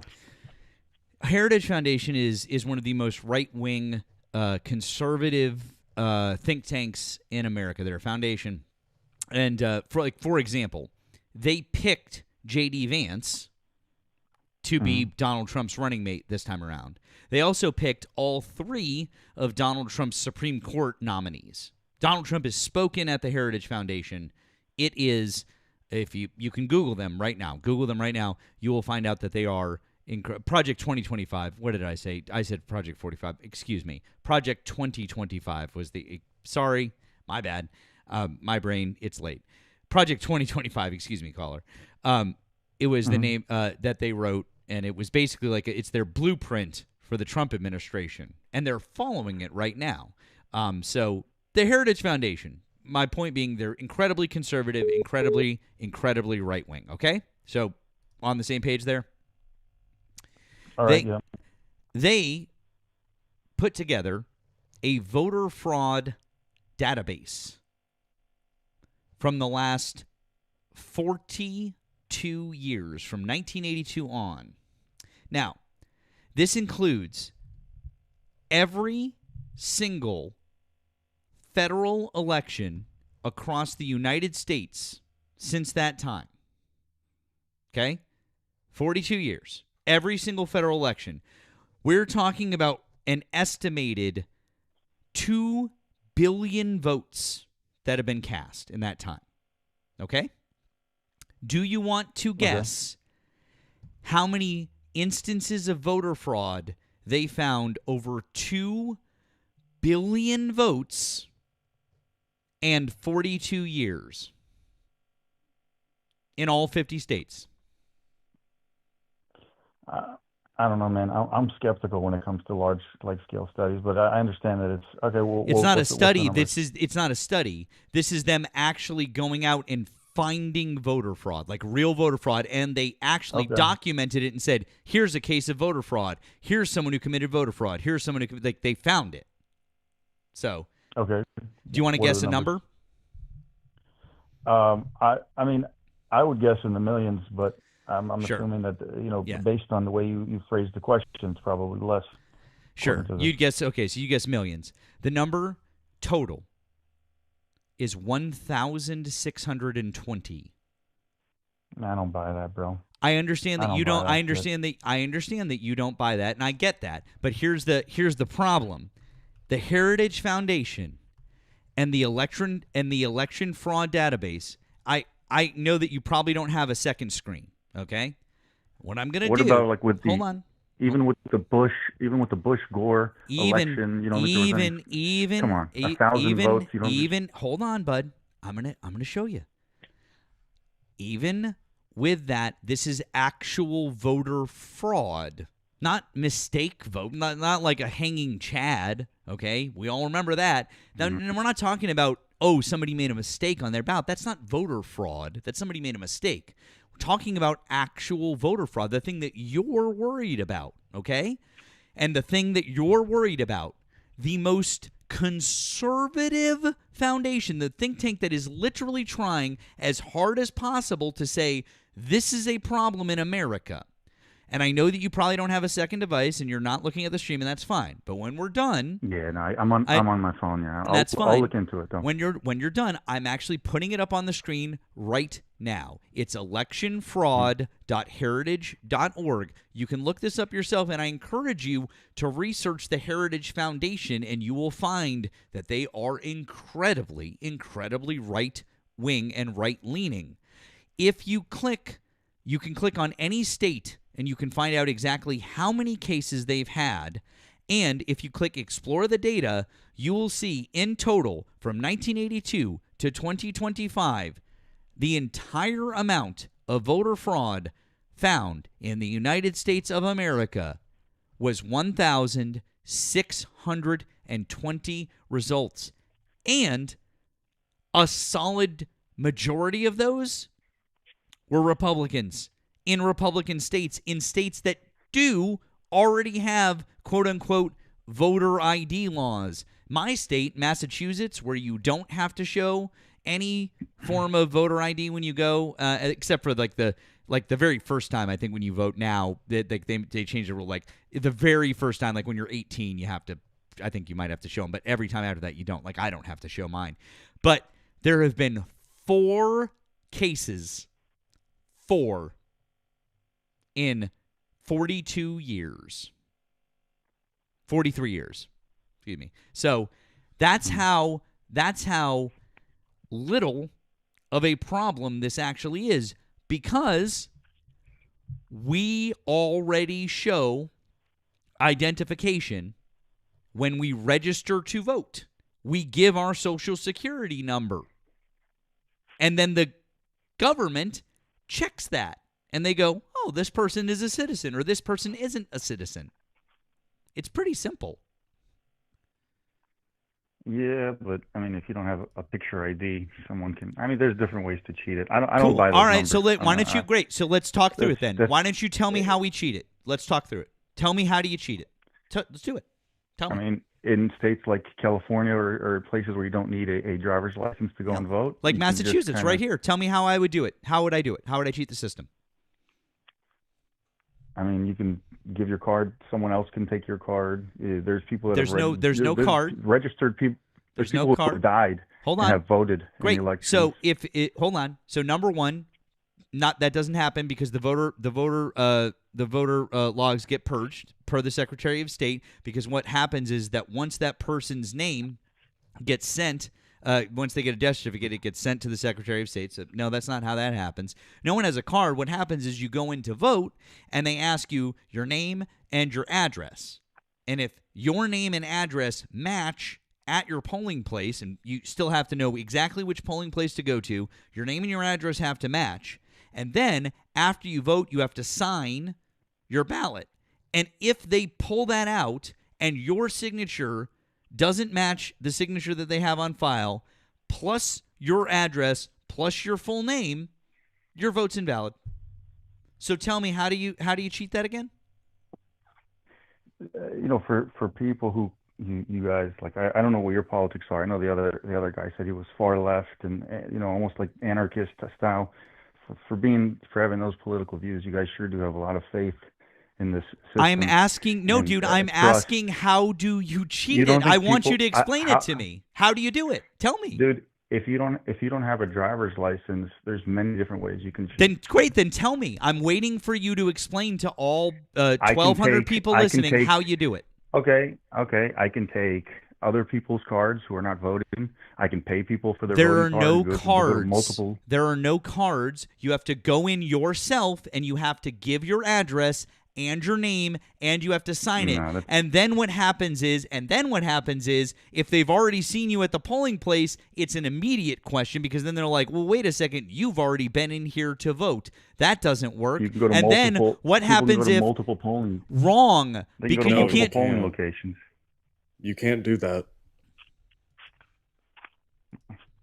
I don't know. All right. Have you ever voted? Of course, but I'm just What saying state? that from I voted in Florida. You vote? Florida's actually Florida. pretty good with their voting laws. I mean, with Okay, their, so legal- you voted in person in Florida. Yep. Okay. And mail-in- so what about mail-in ballots? When was the Mail-in last ballots time all that the you time. voted? When was the last time you This voted? last election. The last election. Okay. So walk me through what you did in the state of Florida from the time that you walked in to the polling place. From what I remember, I just showed them my I have a voter ID card, and I remember I just showed them that, and I think I was good to go. I think I did need a driver's license on Florida. I think you did need a driver's license, but I don't know how it works in other states. Okay, I'm not asking about other states. I'm asking about your state. Yeah, like what that's you what did. I did it. Just the driver's license and the voter ID card. Okay, and you knew to go to that polling place how? Florida's pretty conservative, so we got DeSantis here. It's pretty, it's not. It's not like other states. Can you answer my question? What was your question? You knew to go to that location how? Mm-hmm. Because it was in my district. Okay, but how did you know to go to that address? I mean, to be honest, I'm pretty sure there were a few options that I could have to. I don't remember exactly in my count. But how would you know? How would you know? Because it said on my voter ID card, I think it was like the county that I can vote in, and there were multiple places. There was different locations where I could have went and voted. Nope. It actually, I just checked on leg.state.fl.us because I lived in Florida, by the way. I lived in Clearwater and Orlando. Under the Florida statutes 2025, there shall be in each precinct in each county one polling place which shall be accessible to the public on election day. One. So nope, only one. That's, by the way, that's pretty much. Yep, that's the statute right here. Yep. And so, as far as the address is concerned, now I'm going based off Georgia, and I don't know about like this voting card that you're talking about, but like as far as where to go, I got that by mail. Like I was told I can go to this location, or like I went online and put in basically my specific info, and then they said you are assigned to this precinct because you And what live about in mail-in? this area. What's your opinion on mail-in ballots, where people can just mail? I think in their mail-in vote, ballots are knowing that can wonderful. You think so? Why? Because there you don't need any form of identification. Yeah, I don't you know how do. they're vetting mail-in ballots. Yeah, you do How? need ID for I've never mail-in done ballots. Okay, well, if you've never done it, dude, then like don't speak as if you know for a fact if you've never done it. I voted by mail in 2020, and the way that it works, at least in Georgia, which I mean, it varies from state to state, but if you want a mail-in ballot, it's also called an absentee ballot in Georgia. Number one, you got to be registered to vote. That's easy enough to do, so whatever. Number two, you have to request a mail-in ballot or an absentee ballot. You have to request it. Okay? So to do that, you can either go in person or you go online, and you have to fill out basically a request form. And that involves you providing like two forms of identification and them verifying that you're registered to vote. So like in my case, it was a driver's license, and I think I had to put in like my social security number or something. And then filling out the form that you have to print out, sign, scan. Actually, I think I had to mail in the original or some shit. And then after that is all said and done, you are then allowed to vote by mail. They will send you in the mail a blank ballot, and then you just fill out the ballot. They provide an envelope. They provide a special envelope that you have to put it in. And then in Georgia, they put some extra bullshit rules on there. Like, you got to sign the outside of the envelope, and then you have to put in another envelope and sign it again. So you have to sign it 2 or 3 times.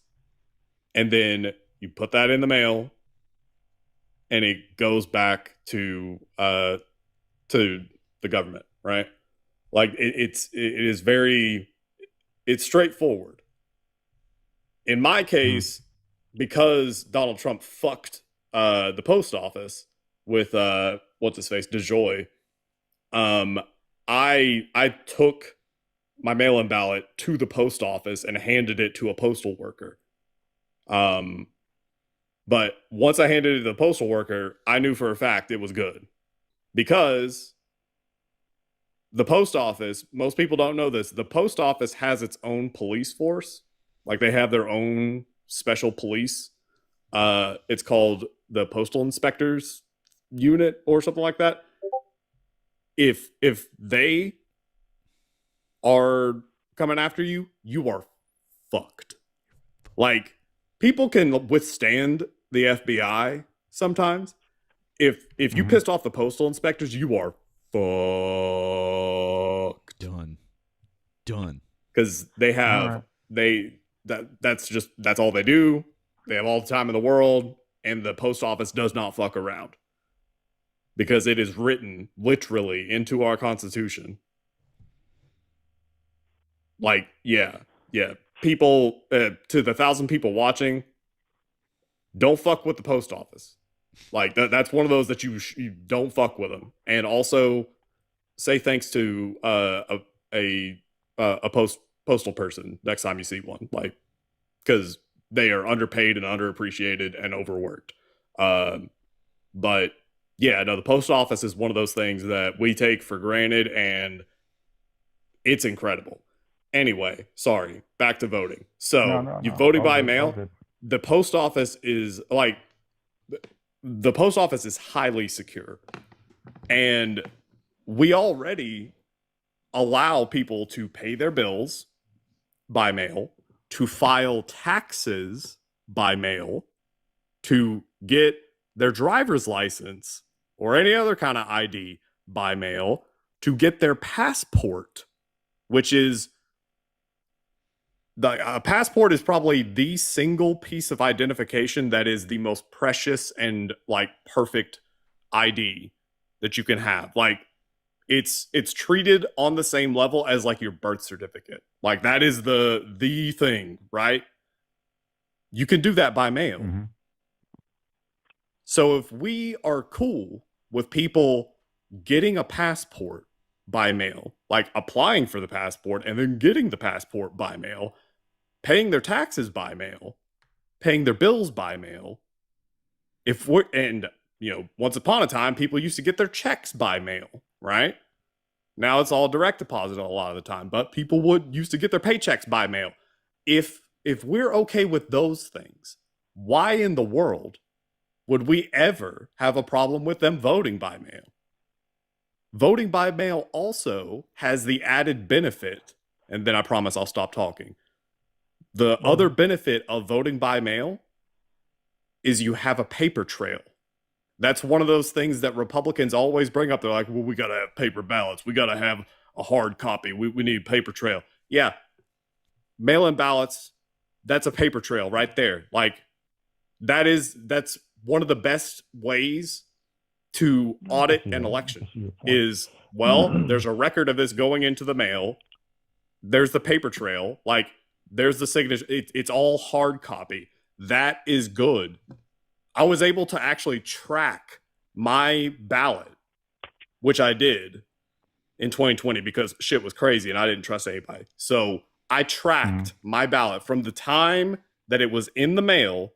The post office scans it. They have a record of it. I was able to track it.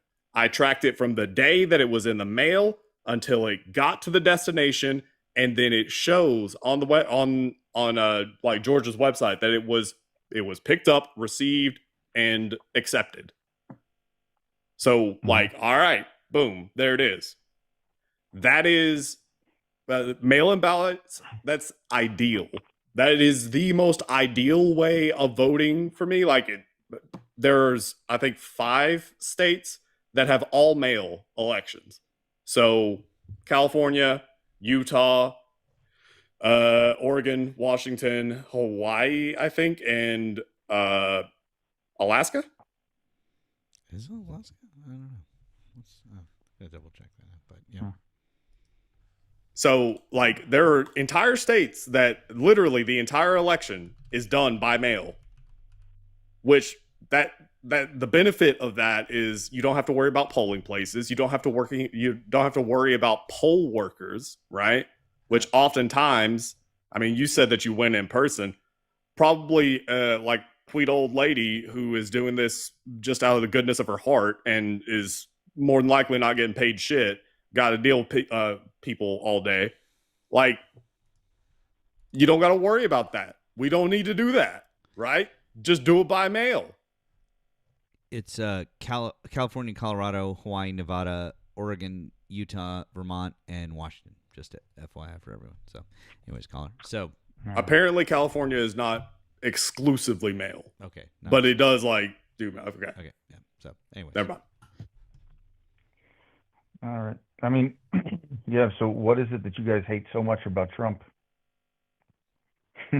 So is that you agreeing that the SAVE Act is bogus and there's obviously no issues with election fraud? I still don't buy it. I still don't buy that there's no issues with it, and I think that I think that the idea that anyone is against the thought that you need a driver's license to go and vote is sus to me. Like, why, if what you're saying is true, then why are there so many Democrats against it?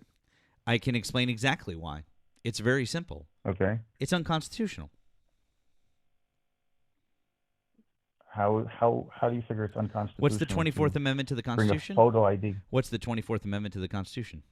I don't know off the top of my head, to be honest. The 24th Amendment to the Constitution prohibits any sort of a poll tax or any sort of cost in between you and the voting booth.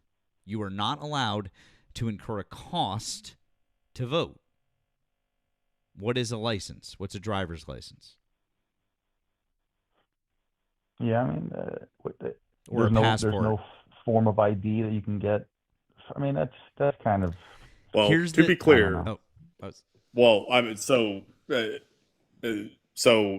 driver's license actually, even in the Save Like Act itself, $15. ironically, a driver's license or what's called a real ID, like in Georgia, all driver's Like an licenses are real identification IDs. card. Yes. Real ID is a specific type of identification. They have to meet certain standards. In Georgia, all driver's licenses are real ID. And nowhere on my driver's license does it say that I'm a citizen of the United States. All that it does is say that like I'm legal to be here, right? So it doesn't prove citizenship, right? Because you can be here without being a citizen. You can be a permanent resident. You have a green card, you know? Like there are situations where you're not a US citizen and still you are here legally. Like that's a very common thing. To get your voter registration card, though, you do need, a social and all those things, like you were saying, and that driver's license is just to assert that you are that person. Hold on. But a social security number you are issued when you're born. Mm-hmm. And same thing with a birth certificate. You're issued that at the hospital when you're born. There's no that you don't have to pay additionally for those.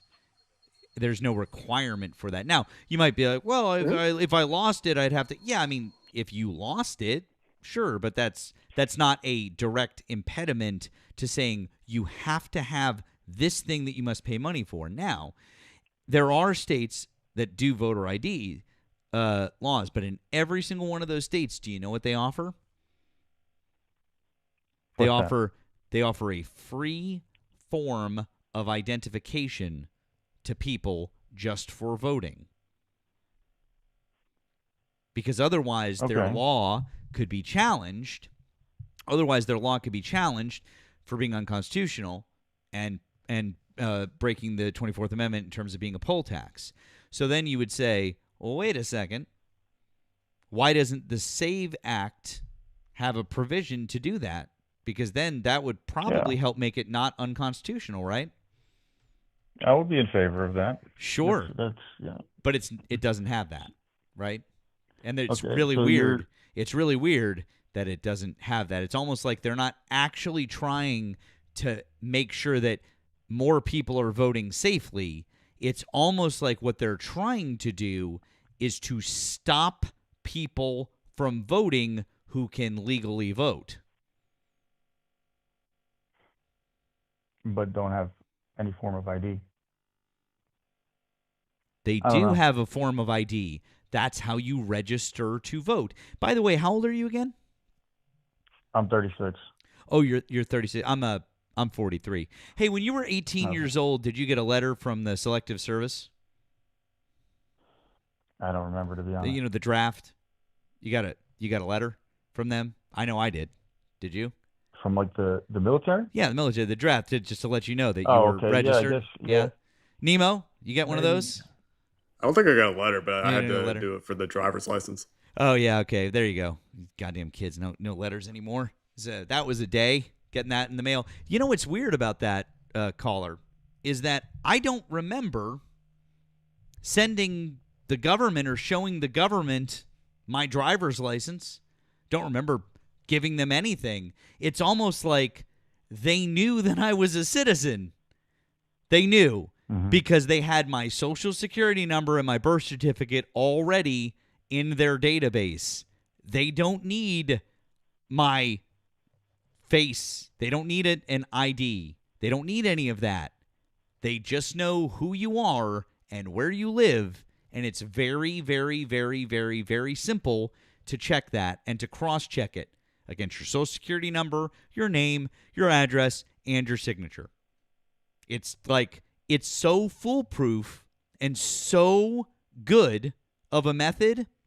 It's the reason why out of 2 billion-ish votes in 43 years, we've had 1,620 actual instances of voter fraud. So what you're saying is all you would need is a voter card, right, to walk in. In Florida we have voter cards. I don't know what you guys have, right? So if I go in and I vote, right, in my precinct, in my area, and then I go home and my neighbor is not voting, and I say, hey, give me your voting card, and I put on a hat and a fake mustache, and I can go right back to that same precinct without any kind of photo ID, the same voting, and I can vote for him. No. That seems pretty. Why not? There's no fingerprinting. There's no. You can't match your neighbor's signature. Come on, a signature. Also, you think they're really analyzing signatures? Also, hold on. Your neighbor is letting you vote for them? No, I'm saying hypothetically. Well, hold on, but your neighbor your neighbor is letting you do it though, right? Who knows? Well, then who knows what happens when your neighbor shows up there later cheating. on in the day? Or what happens if your neighbor already showed up there to vote? See, there's so many problems with this. It's absolutely fucking absurd, dude. Like if your neighbor already showed up to vote and you said their name and their address, they're already marked off on the rolls and you're immediately fucked. Then if you voted under your neighbor's name and somehow went to the exact same polling place that you already voted at and they somehow didn't recognize you from before and you managed to do it, the signature wouldn't match. That's that. But then also your neighbor goes to vote later on in the day and he's like, this is me. What are you talking about? Then your neighbor goes on to be able to prove that it's him. Then they go back and they look at the video footage of the guy who came in and voted illegally. You've got a felony, sir. It's very fucking simple. That's why people don't do this, because it's so easy to get caught. Holy shit, dude. In a country of 300 million people, I'm sure that it's happened more than 1,000 times. Then why haven't they caught people doing it? I don't know. I think they have. I just think that the report. You think that they have? Hold on. So you think that they have, and literally the most conservative organization in the entire country that is pushing for the SAVE Act to be passed, that would have every single interest in even making up stories of voter fraud, can't find more than 1,620. Are you listening to yourself right now, sir? Dude, that's 0.00001. I don't buy that. Yeah. Number. Yes. This is exactly what we're trying to explain to you. Is that's how fucking absurd you sound. Yes, you're absurd. No, yes. Dude, yes. You sound absurd, because think about it. You guys are here. Then why don't you give us any data? Why don't you? System. Then great. Then if you think that we're wrong, I have given you data. Nemo is giving. We've all given you actual fucking data and information. Why don't you give us some actual data that would prove us wrong? Oh wait, there is none. Okay. Even if you went to go research it right now, you'd be like, I'm going to go research it. I'll come back. There's none. I mean, I don't feel like going on Google. I feel like when you're Googling and talking at the same time, it doesn't matter whether or not you feel like doing it. I'm telling you, it would be a waste of your time. It doesn't exist. So I'll just buy. But no. The last 40 years. Go for it. People have ever been. Why don't you? Why listen? Okay, look. Go for it. If you want to believe that story, it's not a story. It's actual fucking information. Okay. It's data. It's sources. You are literally just going off your fucking feelings. You have zero information. You have zero information. Listen, even inaccurate information is better than no information. You have no information. You have no information. Is better than no information. Even if you basically just said listen to what I'm trying to explain to you. Yeah, listen to what I'm saying. Listen to what I'm saying. If you'd listen and if you'd stop and listen to what I'm saying, good. Then shut the fuck up and listen. Fuck you. Yeah, fuck you. I know you just got fucking embarrassed in front of 1,300 people because you're a fucking idiot and you don't understand data and sources and numbers and how basic fucking civics works. But listen to me. Shut the fuck up. The only one making a fool out of himself is the 36-year-old man from Florida who doesn't understand how fucking voting works. Now listen to what I'm saying. It is better 1,000 people to have out of some 100 billions data of millions that of is people. slightly inaccurate, yes, than to have zero data. You are going off your fucking vibes Why and are you your so- fucking why are you feelings so because emotional? you're so Why are fucking you so stupid. emotional? Were you Because I'm touched as a tired little of child or something? stupid Dude, you're such an fucking emotional idiots little like punk. you. You sound Good. like a child. You sound Good. like a child. Because if you know speak why? Like a man Yeah, and because you know understand- why? No, we You can want have a you want to know why? I am very fucking emotional. I am very fucking upset. A lot of people are very fucking upset.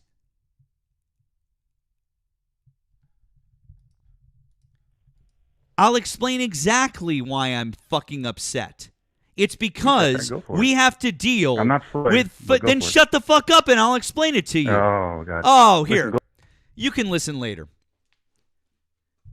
The reason why we're fucking upset is because we have to live in a country where people like fucking idiots vote. People who go, well, you gave me the numbers, but I don't like the numbers. Well, you presented all of this evidence, but I don't like the evidence. So you wrong. That's you. That's you. You have nothing. You bring nothing to the table. You have nothing of substance to show to any of us. We literally are using a source that is one of the most conservative in the entire fucking country. And even they can't give you any more voter fraud. It is absolutely fucking absurd. So yes, absolutely, I am pissed off. I am mad. You're goddamn right. And the fact that you don't understand it, that you're so fucking blasé about it, is absolutely fucking ridiculous. But I know why it is. It's because you're a 36-year-old white guy and none of this shit affects you yet. You don't fucking care. We all get it. I mean, like it's the dude was given multiple opportunities to explain how it works, like or to explain his rationale for being for the SAFE Act. Go ahead, Eric. Did he hang? Is he on hold or he hang up? Oh no, I put him on hold. I'm just like Oh, I love that button. Now I'm just fucking with him. He can listen to all this later on if he wants. I don't care. Oh, okay. Well, the main thing about the SAVE Act that is an issue is that voter IDs already disproportionately affect Black people. We see that in states like Texas and Georgia, and we even see in states like that that have voter ID laws that the turnout is actually less when it comes to elections. So there's that part. Additionally, with that being said, we know that about half of American citizens, is about 340 million of us in this country. About half of us lack a passport. Additionally, let me see here. Jesus Christ. About 21 million people lack access to the documents that are actually needed, such as a paper copy of their birth certificate. All right. And that costs money to get. And sometimes people are choosing to rob Peter to pay Paul. They don't want to have to include, Pam in it also to figure out just to go vote. So I think these things need to be looked at. And then we also need to look at the fact that, like Matt and Nemo both said, the Heritage Foundation did find that, oh yeah, he hung up. But the Heritage Foundation did find that that the incidence of voter fraud is less than like point at like 12 zeros 1%. It's really, really, it's not even trivial. It's almost as if it's non-existent. So doing this right here is just another way to manipulate the ballot for Donald Trump and his cronies. And it's also just another way for the Republican Party to disenfranchise marginalized communities and keep us from voting. That's it. Yeah. I mean, we approached it from, okay, explain your rationale. He had none. Walk us through how this fraud is done. Because apparently it's really easy. It's so easy, in fact, that somebody from a different country who likely does not speak English or barely speaks English enters this country illegally and then, for some reason, wants to start interacting with the government. Now, I don't know about you, but if I was here illegally, I don't think I would start interacting with the government because that's how they find out where you're at, right? But that's just me. So apparently, it's so easy that somebody whose native language is not English comes into the country illegally, is able to then vote in place of somebody who is a citizen, right? And this is done in mass. That's the rationale. If it is so easy, then walk us through it. How is it done? Because when you actually start thinking about the process, you realize, oh wow, wait, no, there are way too many steps where you could get fucked if you did it, right? So yeah, it's ridiculous when you start approaching it from, okay, how would this be done? It wouldn't, right?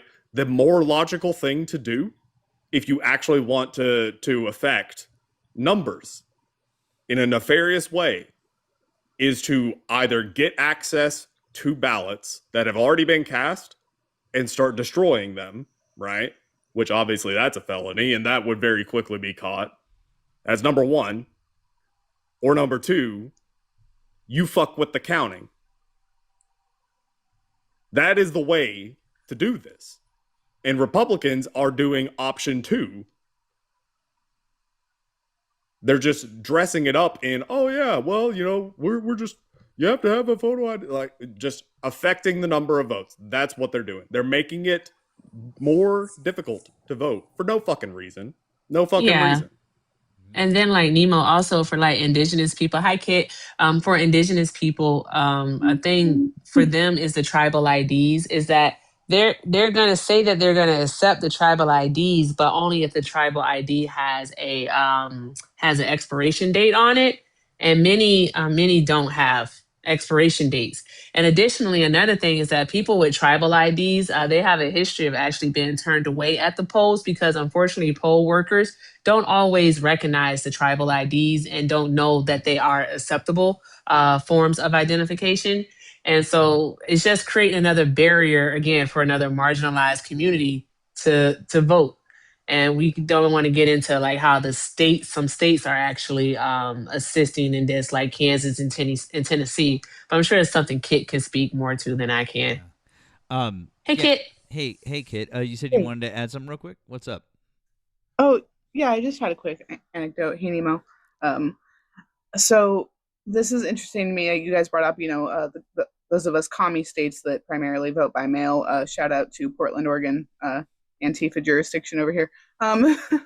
So in 2015, I got married and I took my husband's last name, honestly, strictly because it was cooler than my maiden name.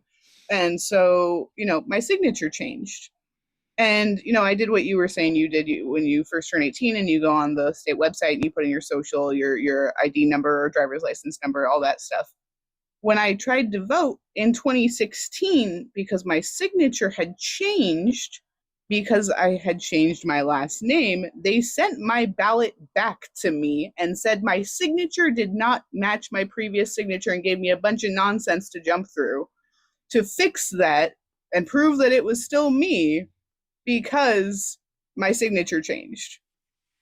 Like, but I don't understand how anybody so thinks easy, that but it's so easy. But it's so easy. Right, There's it's so so many easy, Matt. ways. There's so many ways. It's so easy. Yeah, that just he scoffed at you when he's like, signature really? And I heard that. I was like, you think it's easy? Because this was my ballot and my signature, and they still sent it back to me. Yeah.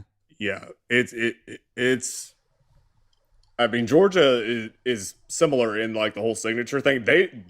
Georgia, it's ridiculous with signatures, and I know I had to like they provided directions in the absentee ballot. I remember in 2020 because they had changed it. In 2022, they provided directions. It's like you must sign it on the outside, also cover it with this thing so it obscures it, and then you must also sign the like it was just silly things, which I mean, more than likely is because they wanted to make it tedious, so there's more opportunities to fuck up, so they can throw it out. But whatever. Yeah, when it comes to voting, when it comes to voter fraud, right? That is very, very, very rare. The more common thing you are going to see is election fraud, right? And that is when like people are destroying ballots, right? That's whenever you like that happened in 2024. It happens. I mean, it definitely happened in 2024 and 2020. We had that happen midterms. here, Nemo. They were setting ballot boxes on fire here in Oregon and up in Washington. Ballot boxes were being set on fire. Or you're gonna have some exactly. Or you're gonna have some Tina Peters shit like in Colorado. Exactly. Like that is more common, right? But the SAVE Act isn't going to magically fix that, right? What, you require photo ID, so that's going to fix the fact that, you know, Jim Bob McFuckface is going to set a post office box on fire? Are you crazy? No. Like, no. So, like the SAVE Act, I mean, he finally let it out at the end, which is this is about feelings. Well, that I don't know. That doesn't feel right. That just doesn't sound right. I think it's crazy when it comes to the SAVE Act, how they want everyone to basically like vote in person, but like, I'm sorry, but like military people overseas so they can do mail-in ballots. Of course, if you have a disability that prevents you from going to a polling location, then you can do a mail-in ballot. And it's kind of like, or if you're out of the country, you can do a mail-in ballot. So my whole thing is like, what makes it so that their mail-in ballots are more valid than anyone else's mail-in ballot when you literally can like, it's all going through the same post office. But with that being said, we talked about it on Dan's Live last night. Just let me know if you want to get back to OpsMat. But in Kansas and Tennessee, Tennessee is trying to do it, but Kansas has done it. Someone said that it was blocked, but I couldn't find anything where an injunction was placed on it. Kansas passed a bill, Senate Bill 244.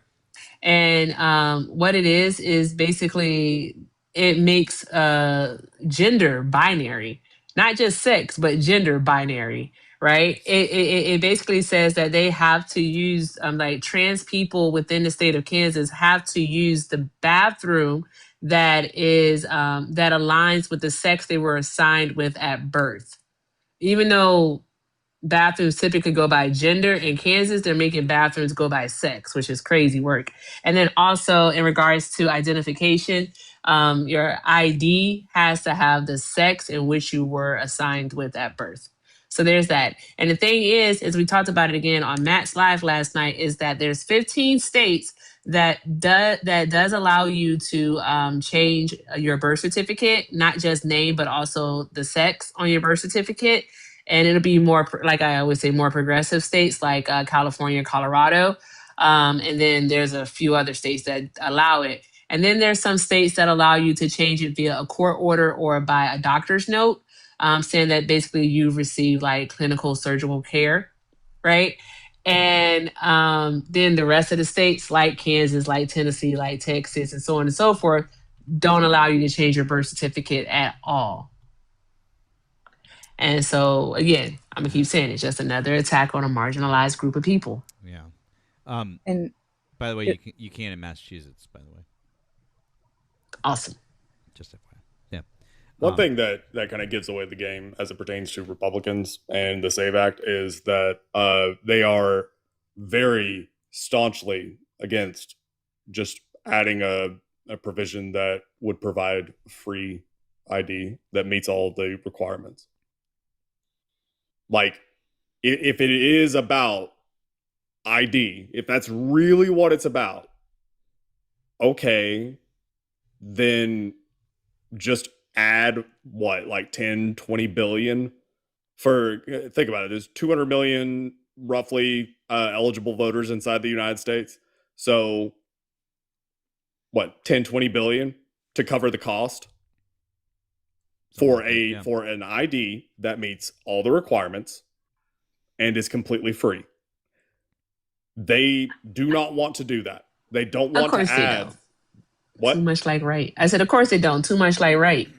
Exactly. Yeah. And that's the thing, is that they will happily point to the like the poll numbers, which is, you know, most people, if you ask them, do you support voter ID, or do you think that someone should at least show like some picture ID before they can vote? Your average person is probably going to say, yeah. They're not thinking about all of the steps to get the picture ID. That's the problem.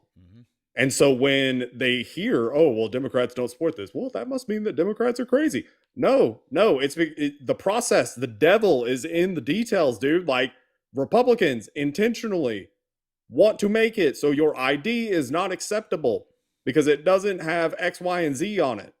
They want to make it more difficult for you to vote. A passport is the only surefire way that you would have something that proves everything. And a passport costs damn near $200. Yep. So, yeah.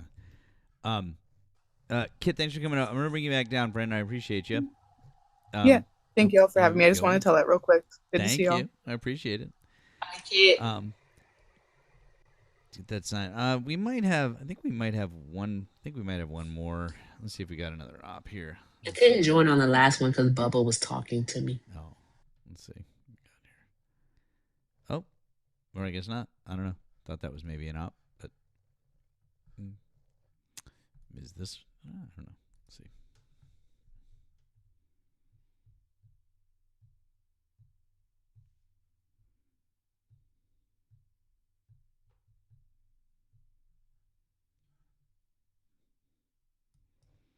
I guess not. I don't know.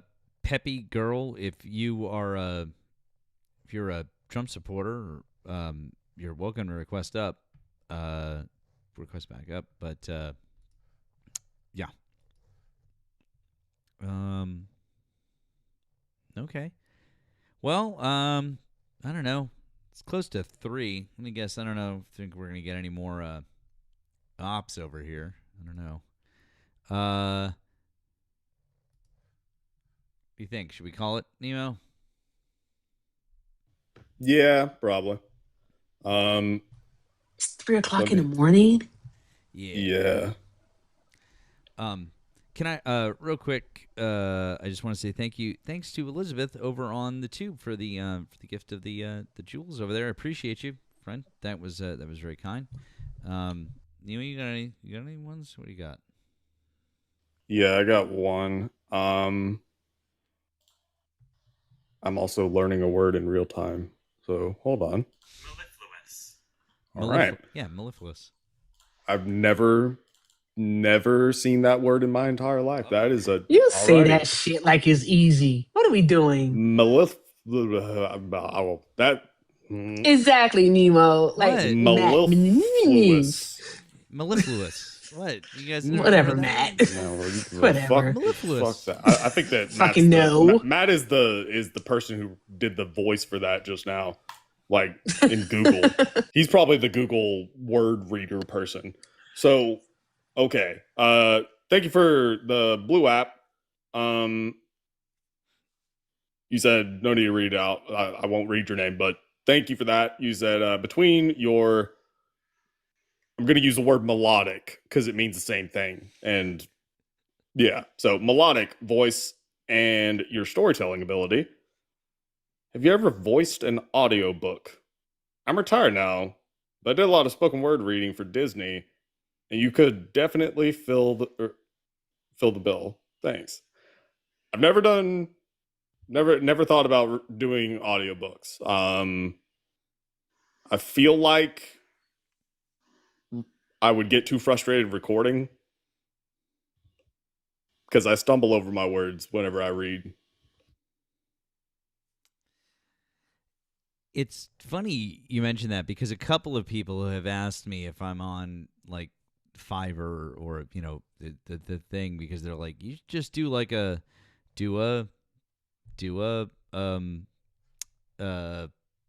put together like a little reel or something like that.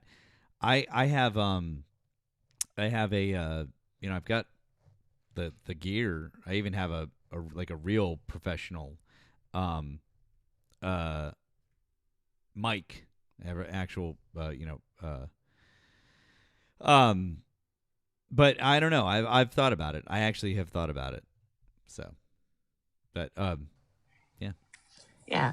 People say my voice is like calming and soothing, and I am pretty friggin' sure that those people are lying. They're lying, Matt. They're lying. What? Why? What do you mean? They're lying. Why? They're lying. Why? Have you heard my voice? I mean, I like your voice. Oh my God. What's wrong with your voice? I wanted to tell you all about it's like, I've heard it. I don't know anyone who likes their own voice though. So that's another I was thing. about to say that. I think that most, like, everybody hates the sound of their own voice for the most part because agreed. They think that it sounds different, and then they hear a recording of it, and it's like, I'm like, oh my God. Ooh.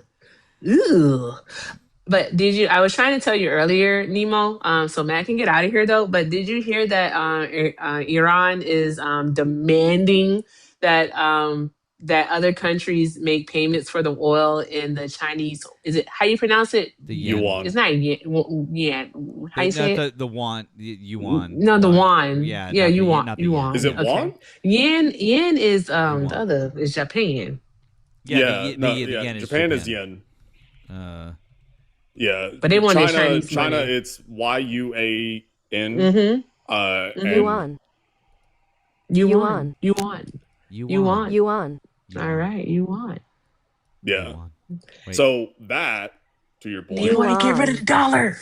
Yeah, like that's the crazy thing is. So I was saying earlier, because I don't know, there was like a chill red hat that came up, and he just kind of like, I don't know, said something that prompted me to start talking about the world. So I was talking about how there are these catalysts, there are these things in history where like that is seen as the moment, right? It's difficult to predict what they are.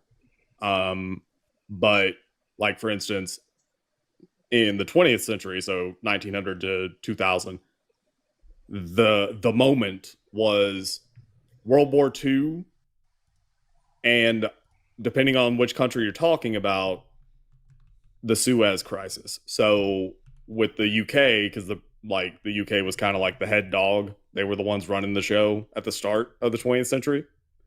The Suez Canal crisis, or whatever the fuck it's called, that was the moment when everybody realized, oh hey, the British Empire is not running the show anymore. The Americans are. Because the Americans said to the British, like the British, they had the Suez Canal, some shit was going down. They wanted to do something. Americans didn't want them to do that thing. The British said, fuck off, we're the British Empire. America said, bet bitch, and they said, we'll call in the debt. Because like Britain owed a shit ton of debt. Said, we'll call it in now. You won't play? And then the UK backed down. That was the moment when everybody realized, oh no, America's running the table now. And so this time around, the question becomes, what is it? I think that this is that moment, right? And I think that, in this case, China is, this is the catalyst for China to become more and more and more globally dominant. because, yeah, it's like, okay, paying you on, you can get through. It's and they don't have to get their hands dirty to do it. It is kind of a it's kind of a big fucking deal. This whole thing is a big fucking deal, and the way that, by the way, the way that they're trying to spin this whole thing, I do want to, before we go, I really wanted to check this out earlier. Crystal sent it to me, and I really wanted to check it out, and I believe it's pretty short. Yeah, it's a minute long. This is Scott Bessent on, I believe it is on NBC. Guess what I learned about him? What? Guess what I learned? I learned that he's gay. I did not know he was gay. I was just gonna ask did you learn that really? He's gay? Yeah, Dan and I found out together in real time. Didn't know that. You guys didn't know that? Wow. Well, I mean, you know the other fun fact about him, right?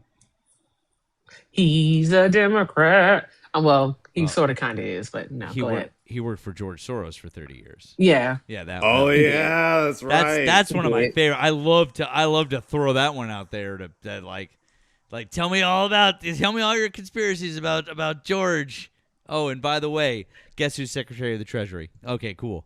Anyways, we were trying to rank who would be the, like, in line of succession, who would be best fit as a president, and Scott Bessent was the only one that made it to, okay, I'll take him, before Dan like friggin' lost the whole thing. It was a whole thing. Never mind. I don't want to talk about it. I have an issue. Honestly, I feel like you could just ruin the Red Hats Day by just saying, here's the one thing I'll agree with you, Red Hat. Okay, I don't like that Joe Biden played identity politics with his cabinet. I don't like that Joe Biden hired a gay Secretary of the Treasury who also was a Soros employee for 30 years. Like, that, just give the game away. Hired him because he's gay and a Soros employee for 3 decades. Like, isn't that obvious corruption? Can you believe that? And then, yeah. Fucking wild. All right, so this is... And then he's like, I'm talking about Scott Bessent, and then they're going to lose their shit, and then you're going to be like, no, he's not. No. Sorry, Matt. I wasn't talking about that. I didn't mean that. It was not the same. That's not what I meant. Anyways, all right, this is Kristen Welker on NBC News, and this is our buddy Scott. Helping to fund a country that it's currently at war with, Mr. Secretary. Again, Kristen, why don't we have good facts here? That Iranian oil was always going to be sold to the Chinese. It was going to be sold at a discount. So which is better, Kristen? Which is better? If oil prices spiked to $150 and they were getting 70% of that, or oil prices below 100, it's better to have them where they are now. And to be clear, we had always planned for this contingency. About 140 million barrels are out on the water. In essence, we are jujitsuing the Iranians. We're using their own oil against them. We have a much better line of sight, to be clear, at Treasury when this oil goes to. If it goes to Indonesia, if it goes to Japan, if it goes to Korea, we have a much better line of sight and are able to block accounts that the oil goes into. When it goes into China, it completely gets recycled. So to be clear, that 14 billion number is grossly overstated. I ain't gonna hold y'all. His mouth was making way too much noise for me to even understand what it was that he was saying. It was really wet, and it was just a lot of sounds going on. What did he say?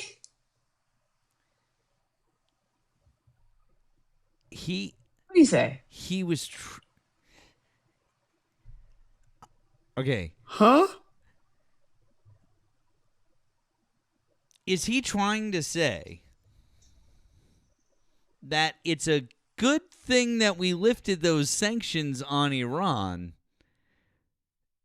because they can sell the oil at a lower price per barrel now than what they were inevitably going to sell it to the Chinese for anyways when oil hits $170 a barrel? So you're saying that oil is going to hit $170 a barrel, Scott? Yeah, not American, but United Airlines CEO said that the other day that like oil is going to go up to $175 dollars per barrel. Like they're already ready for this. Because if But I thought you're they didn't have no tracking, oil. right? Because if you're tracking, isn't that? I mean, that's what he's saying. He's basically like, well, it's a good thing because, but to buy that explanation, you have to absolutely positively assume that the price of a barrel of oil is gonna fucking skyrocket. But even then, it's still like you're just justifying just fucking handing them billions and billions of dollars. Like, Yeah, like if he's trying to argue that, oh, well, if they sell it now, they're actually going to undercut themselves. Like, if that is the argument that he's trying to make. What? All right. Iran is an oil-rich country. Fuck with. Iran That's said not they ain't got all no their oil though. They're going to pump more. All right. Listen, But Iran said they ain't got no oil on them tankers. All right, I want honest to God, I genuinely I need to listen to this one more time. Okay. Come on.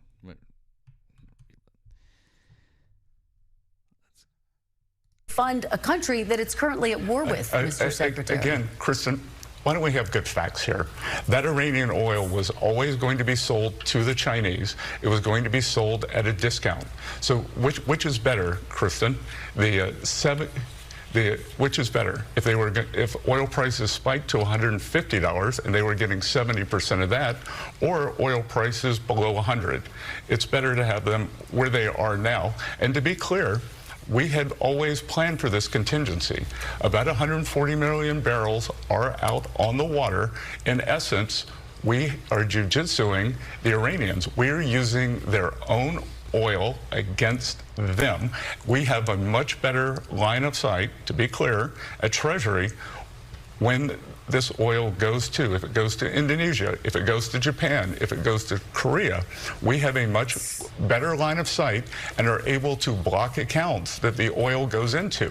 When it goes into China, it completely gets recycled. So to be clear, that 14 billion number is grossly overstated. Okay, so which is better, Kristen? Letting the Iranians sell the oil to China for a discount, or letting the Iranians sell their oil to China or other countries at a higher price, thereby giving them more oil or more money. But it's still going to be cheaper for the Chinese, for China to buy it because they get to buy it in their currency instead of buying it in the dollar. Yeah. Also, the fuck is he talking about? They're going to have better line of sight on the transaction. He said Treasury is going to, block accounts that buy the oil? Really? How can we block their accounts? It doesn't make any sense. Also, somebody named Dan in the chat said he's smarter than you. That's why he's Treasury Secretary, Matt. Are you sure? Are we sure? Because that explanation doesn't make any sense. I think that, Scott Bessent is probably smarter than I am he's probably smarter than I am when it comes to economics and stuff. I think it's fair to say, right? But he's trying to make something that is objectively not good sound good, and he sucks at spin, basically. He's trying to make it. He's trying to convince the world that 2 + 2 does not equal 4. Hey, Matt, look at your request. I don't know what it is. It might just come up here and call me the N-word, but let's see what it is. Go ahead. Come on. I'll talk to him. I'm tired. I'll talk to him. You can just yell at him if needed. He's not even gonna load. Don't worry about it. Oh, he loaded. Hi, Ben. Ben, are you a Trump supporter? Yes, I am. Who called you the N word?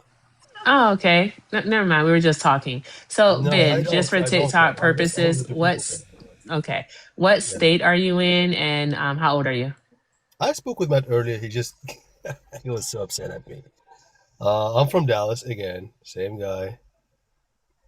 I don't know you. Who? Do we know Probably this Mike. guy? Yeah, Mike we maybe. talked earlier. He was on the phone. Oh, he on the phone and he comes over to TikTok. I don't use TikTok. I just use it because he did not pick up my call. So Oh, he is just this doing the it guy again. that said he's Moroccan? He's No, he's no. Tunisian. Oh, Oh, he remembered me. See that? the Yeah. chat remembers you. What do you want? You already talked to them tonight. What you want? I looked at the video and I did not get it. I think to Matt You he did gave a it what? in. Yeah. So he said basically I can explain really quick. So he said if Haha, we that is sanction them, Allah they telling get us. you to be quiet. Allah put his hand on your shoulders and said, "Not now, my son. Your signal's bad, bro." Can you hear me better now? Mm-hmm. Okay. They said Allah. Bruh, your signal's Allah bad. You didn't with hear God. everything that I said. Matt, do you No, I want to think talk he to this said guy? Is Allah. this like a guy who's crossing your boundaries right Matt, now? I'm just what You can dude, tell what me. I'm not crossing any boundaries. I'm just what is it that you want, dude? no. I was trying to explain the video but if you don't want it, it's fine. What I don't The know video. what video? What Scott was talking about. Scott Besant. He was talking before about you selling. explain the video, can you tell us all the things that Trump is doing well with the economy right now? Oh, it's I told that you earlier. guy. You didn't tell him earlier. Every time he asked you, you got quiet. Nope, you never told me earlier. You couldn't answer the question, and then you bitched and moaned. You're like, "Oh, you won't let me answer. You won't." Well, good. Answer the question. I thought you were gonna go to sleep. Bro, answer the question. What is Trump doing well with the economy? He's trying to reduce the American deficit. And We've I already told talked you about that. this. Donald Trump is adding $5.5 trillion to the debt. He's not reducing the deficit. He's increasing it. We already proved it to you. I already explained this to you. Now, what is he doing well with the economy? If you don't have anything else to say besides that one bullshit talking point, which we proved you wrong on, I have to tell you, this is the most embarrassing fucking thing that I've ever seen. Somebody failing that badly on the phone and then making a TikTok account to come up and fail that badly again. Holy shit. Can you allow me explain or? No, I'm good. Jesus. That's not a hard question if it's like, if he's actually doing something. That was weird. You know, Matt, if you weren't tired, that would have been clippable.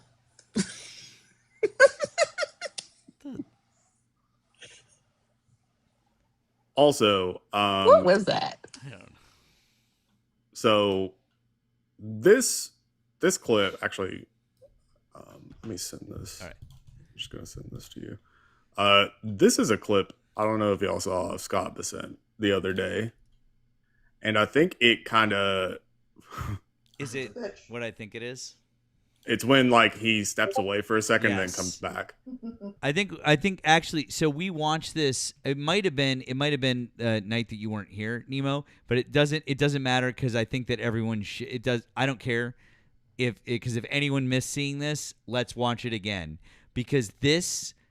To be honest with you guys, this shit is fucked up. This shit's fucked up.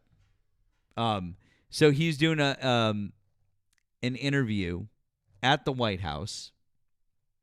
Yeah, guys, I know we did watch it, but I bet there's a bunch of people that maybe haven't seen this. So he's doing an interview at the White House, Scott Besant, and then he gets called into the Situation Room. And I want everyone to pay close attention to his demeanor when he comes back. What is it like? It's like 45 minutes later or something like that. Back to the interview, or an hour later. So I don't know. I think So, anyways, watch how he acts when he gets back. The president wants you. Sorry, the president wants you right away. Oh, okay. And allegedly they were going to the situation. No problem at all. And the president calls your interview. See you shortly, Mr. Secretary. You can work that in. Mr. Secretary, I have to say, hour and a it's half. a first, I'm Hour sure, and a half later. a loss as well, that an interviewee's been pulled away to go to the Situation Room. How was the president? Was he stressed? No, the president is in great spirits. The Iranian mission is proceeding well ahead of schedule. And I have to tell you, Wolf, that I have a teenager who's considering military service, and I could give this team my highest compliment, from President Trump to the head of the Joint Chiefs to the Secretary of War. I would say that I would trust my child's life in their hands. That is kind of weird.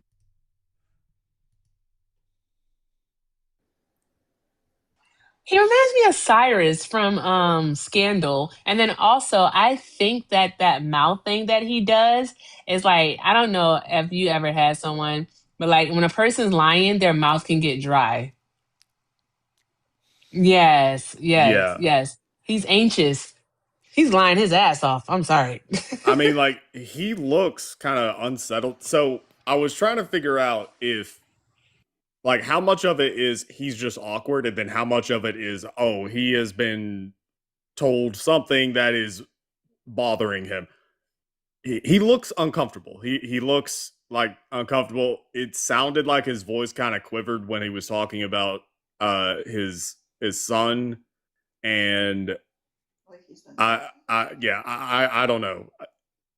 I don't know what I mean. He was probably told, because this was from a few days ago. He was probably told we're about to invade Iran. Well, it was after. Well, it was after because it was during. Because remember, he was talking about how the campaign was going well. So. Wait, what? Yeah, because it was after Iran. No. What I meant is like boots on the ground and not like us. Sorry. Yeah. Of course. My bad. Yeah, okay. I was like, Yeah, not like not air war. I got of course. Like we are sending people in. Because it was odd that he mentioned his kid. It was odd that he mentioned his kid, and he would feel safe sending his kid over there. Like, no, you wouldn't. No, you wouldn't. Come on, be serious. Also, why would he offer up his child when Donald Trump is saying that his child is too tall to serve? If Barron don't send his little lanky ass over there, get a waiver. You can do it. Bone Spurs Jr. That part. Yeah. So it's a family tradition at this point. Ask the granddaddy. I mean, yeah.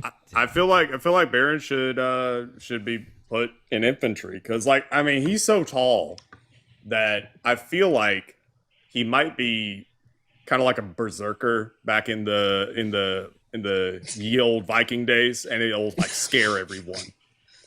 Like the Iranians will look and they'll see this just Martian motherfucker go like climbing up a mountain. Like, oh my goodness! I'm sorry. This Yeti is real. No, God, fuck this shit. No, fuck. Devo, you know how they say don't shoot until you see the whites of their eyes? They'll be like, don't shoot until you see the Baron. Right? See his lanky ass. Sorry. He's tall. Go to sleep, Matt. I will, but I want to point out. I do want to point out one thing, because somebody in the chat said I was going to point this out as well. Prince William and Prince Harry both served, and like they spent like actual fucking time in the military, like for real. Just pointing that out there. Speak of the devil. I am in Erika! fact neither Prince William nor Prince Harry, so not really Oh, just saying. I was trying to say something nice I'm literally Um, about to go to bed, but what's up, friend? I did think, what the fuck are you still doing up? But the artist formerly known as Prince Andrew also served in the Falklands War. Oh. It's true. Yes, during the Falklands War, I had such a spike in adrenaline that afterwards I actually could not sweat. It was a bizarre condition that I sustained from my service in the Falklands. Yes. Oh, I forgot Yeah, about that. he literally used it as an excuse as to why he couldn't have been, graping young people. Which is that one makes about as much sense as Scott Bessent's Right. explanation we just got there. That was fucking The wow. person who said William never served, William absolutely did serve, but he didn't serve in a combat zone. But wasn't he in the Air Force, Royal Air Force? Yeah. Yeah. And in fact, after I teach a kid who got injured in a car accident, and after being in the Air Force, he was a helicopter pilot. After being in the Air Force, he was an air ambulance pilot. And he was the person that picked up the girl in my class who got hit by a car. Holy shit. Because he was in the East of England ambulance service. So yeah, he actually came and collected the young lady in my class who'd had her entire leg degloved in a car accident. So yeah, he did serve. In fact, all of the royal family, all of the Queen's children served in some capacity, but not always in a war zone. Yeah, I think that started with Elizabeth, right? Like, because she served in World War II, sort of, and so I think that was kind of like a thing that they did. Which, I mean, yeah, makes sense. I know that with Harry, I remember apparently he was being interviewed. I don't know how much of this was coordinated. I don't think that it was. He was literally in the middle of an interview with whoever, and an alarm went off at the base. It was like a mortar alarm, and he had to like run off and do things. So that was pretty cool. I listen. I actually have. I've got. Sorry, like I have respect. I have respect for their military service, for whatever it was. Compulsory, not this, that. Some of it performative, some I don't. Whatever. What the fuck? They put in actual fucking. They put in actual fucking time. I have respect. I have actual fucking respect that, for that, because you absolutely fucking know that would never happen here. Not with any of these fucking assholes kids. So, never. I was in there thinking of all the presidents that we've had in the last however many years, which ones served. Bush Sr. served. That's it. Did George W. Bush serve? Junior did serve. He did. Junior did serve. Yeah. Okay. He was in, but he didn't. He was. He didn't in go the, to no war. He was He in served. the national. He was wasn't he a pilot in the National Guard or something like I that? believe so. I remember him in his uniform, like his little gear. Okay. Oh. Yeah, H.W. Bush. I mean, he was Texas Air National Guard. Okay. George H.W. Bush. It was some superhero type shit that he survived at one point. It was actually kind of crazy. George H.W. Bush was, he survived. I think that his plane was downed and he was just chilling out in the fucking Pacific for a while before he was picked up. It was pretty crazy that like what he went through. And I can't remember. I guess that would have been World War II. That like some JFK type, like PT boat type shit. Not as epic, but it was on that level. So fuck. Hold on. Bo Biden served. No. Oh. Yeah. Rest in peace, Bo Biden. Okay.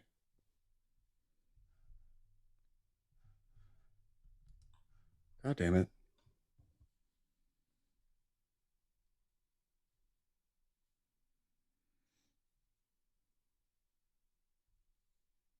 According to the Navy's records, Bush's squadron was conducting a bombing mission on a Japanese installation on the island of Chichijima, in the Pacific. When they encountered heavy anti-aircraft fire, the engine on Bush's plane was set ablaze. Bush managed to release his bombs and head back towards the aircraft carrier before bailing out over the water. 2 other crew members perished in the attack. After floating on a raft for 4 hours, a submarine crew fished a safe but exhausted Bush out of the water. Wow. Fucking A. 4 hours on a raft in the Pacific. Like, that's what... think about 4 hours. You're sitting there thinking, like, is this it? I'm in the Pacific. Like, are they ever going to find me? It's like nothing. Like, holy shit. That's fucked up. All right, I'm gonna go to bed because you guys want us rested and ready to go for tomorrow night. So, Nemo and I will be back tomorrow evening, 10 p.m. normal time. Tomorrow night we will be back on this account. One more night on the backup account, and then Tuesday night we'll be back on the regular account. So please, if you're here and you're just finding us for the first time, please make sure that if you follow this account, that's great. Click through and follow my main account. Make sure you're following Nemo's main account, and then Nemo has a number of backups you should be following. If you're over on the tube, please make sure that you're following by subscribing here to me, and then Nemo's is down here in the description. Also, you should be following our other friends that are here, Erika 1 and Erika 2. I'm not going to say which is which, but I'll let you decide. Okay. We're both actually Erika like 0.5. That part. God damn it. You should be following our friends. Please do that. Also, if you guys want to get into Nemo's Discord, it's real easy. You can get a link in his link tree in his bio or in mine. Please go join up. It's a great spot to be.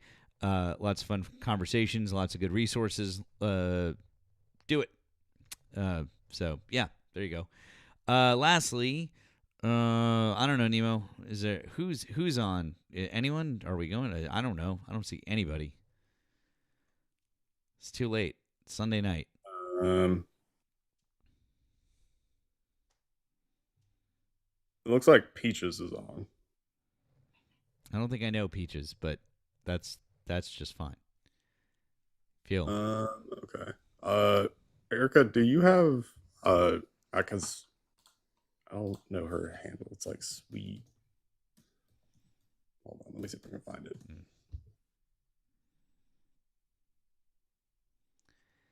I don't have access to my second device right now because I am playing with face stuff. Is it okay? Give me just a second. Is it Sweet Peaches with like an easy at the end? Yeah, it is. Okay, so it's okay, I found it. Okay. 1 sec. Cool. If you all see me wearing like a one of those ski mask things, whatever they call them, tomorrow, it's because the face stuff didn't work out. Okay. All right. Fantastic. That's delightful. Oh boy. Somebody said look busy. Oh, Geeky said look busy. Erika's here. Yeah, everyone, shh, quiet. I am just checking that everyone is doing their allocated job. So yeah, you probably should. That's it. All All right, friends. Thank you for joining. You and I on a little extra special Sunday night action. Thank you to our friend Erika for joining us for a little bit, and our other friends for joining us earlier, and special guest appearance by other Erika, British Erika. Thank you. Also, tomorrow night, 10 p.m. Eastern Time. We'll see you guys back. Don't forget, on this backup account one more night. We'll be back on the regular on Tuesday. Okay, I'm going to bed. You guys.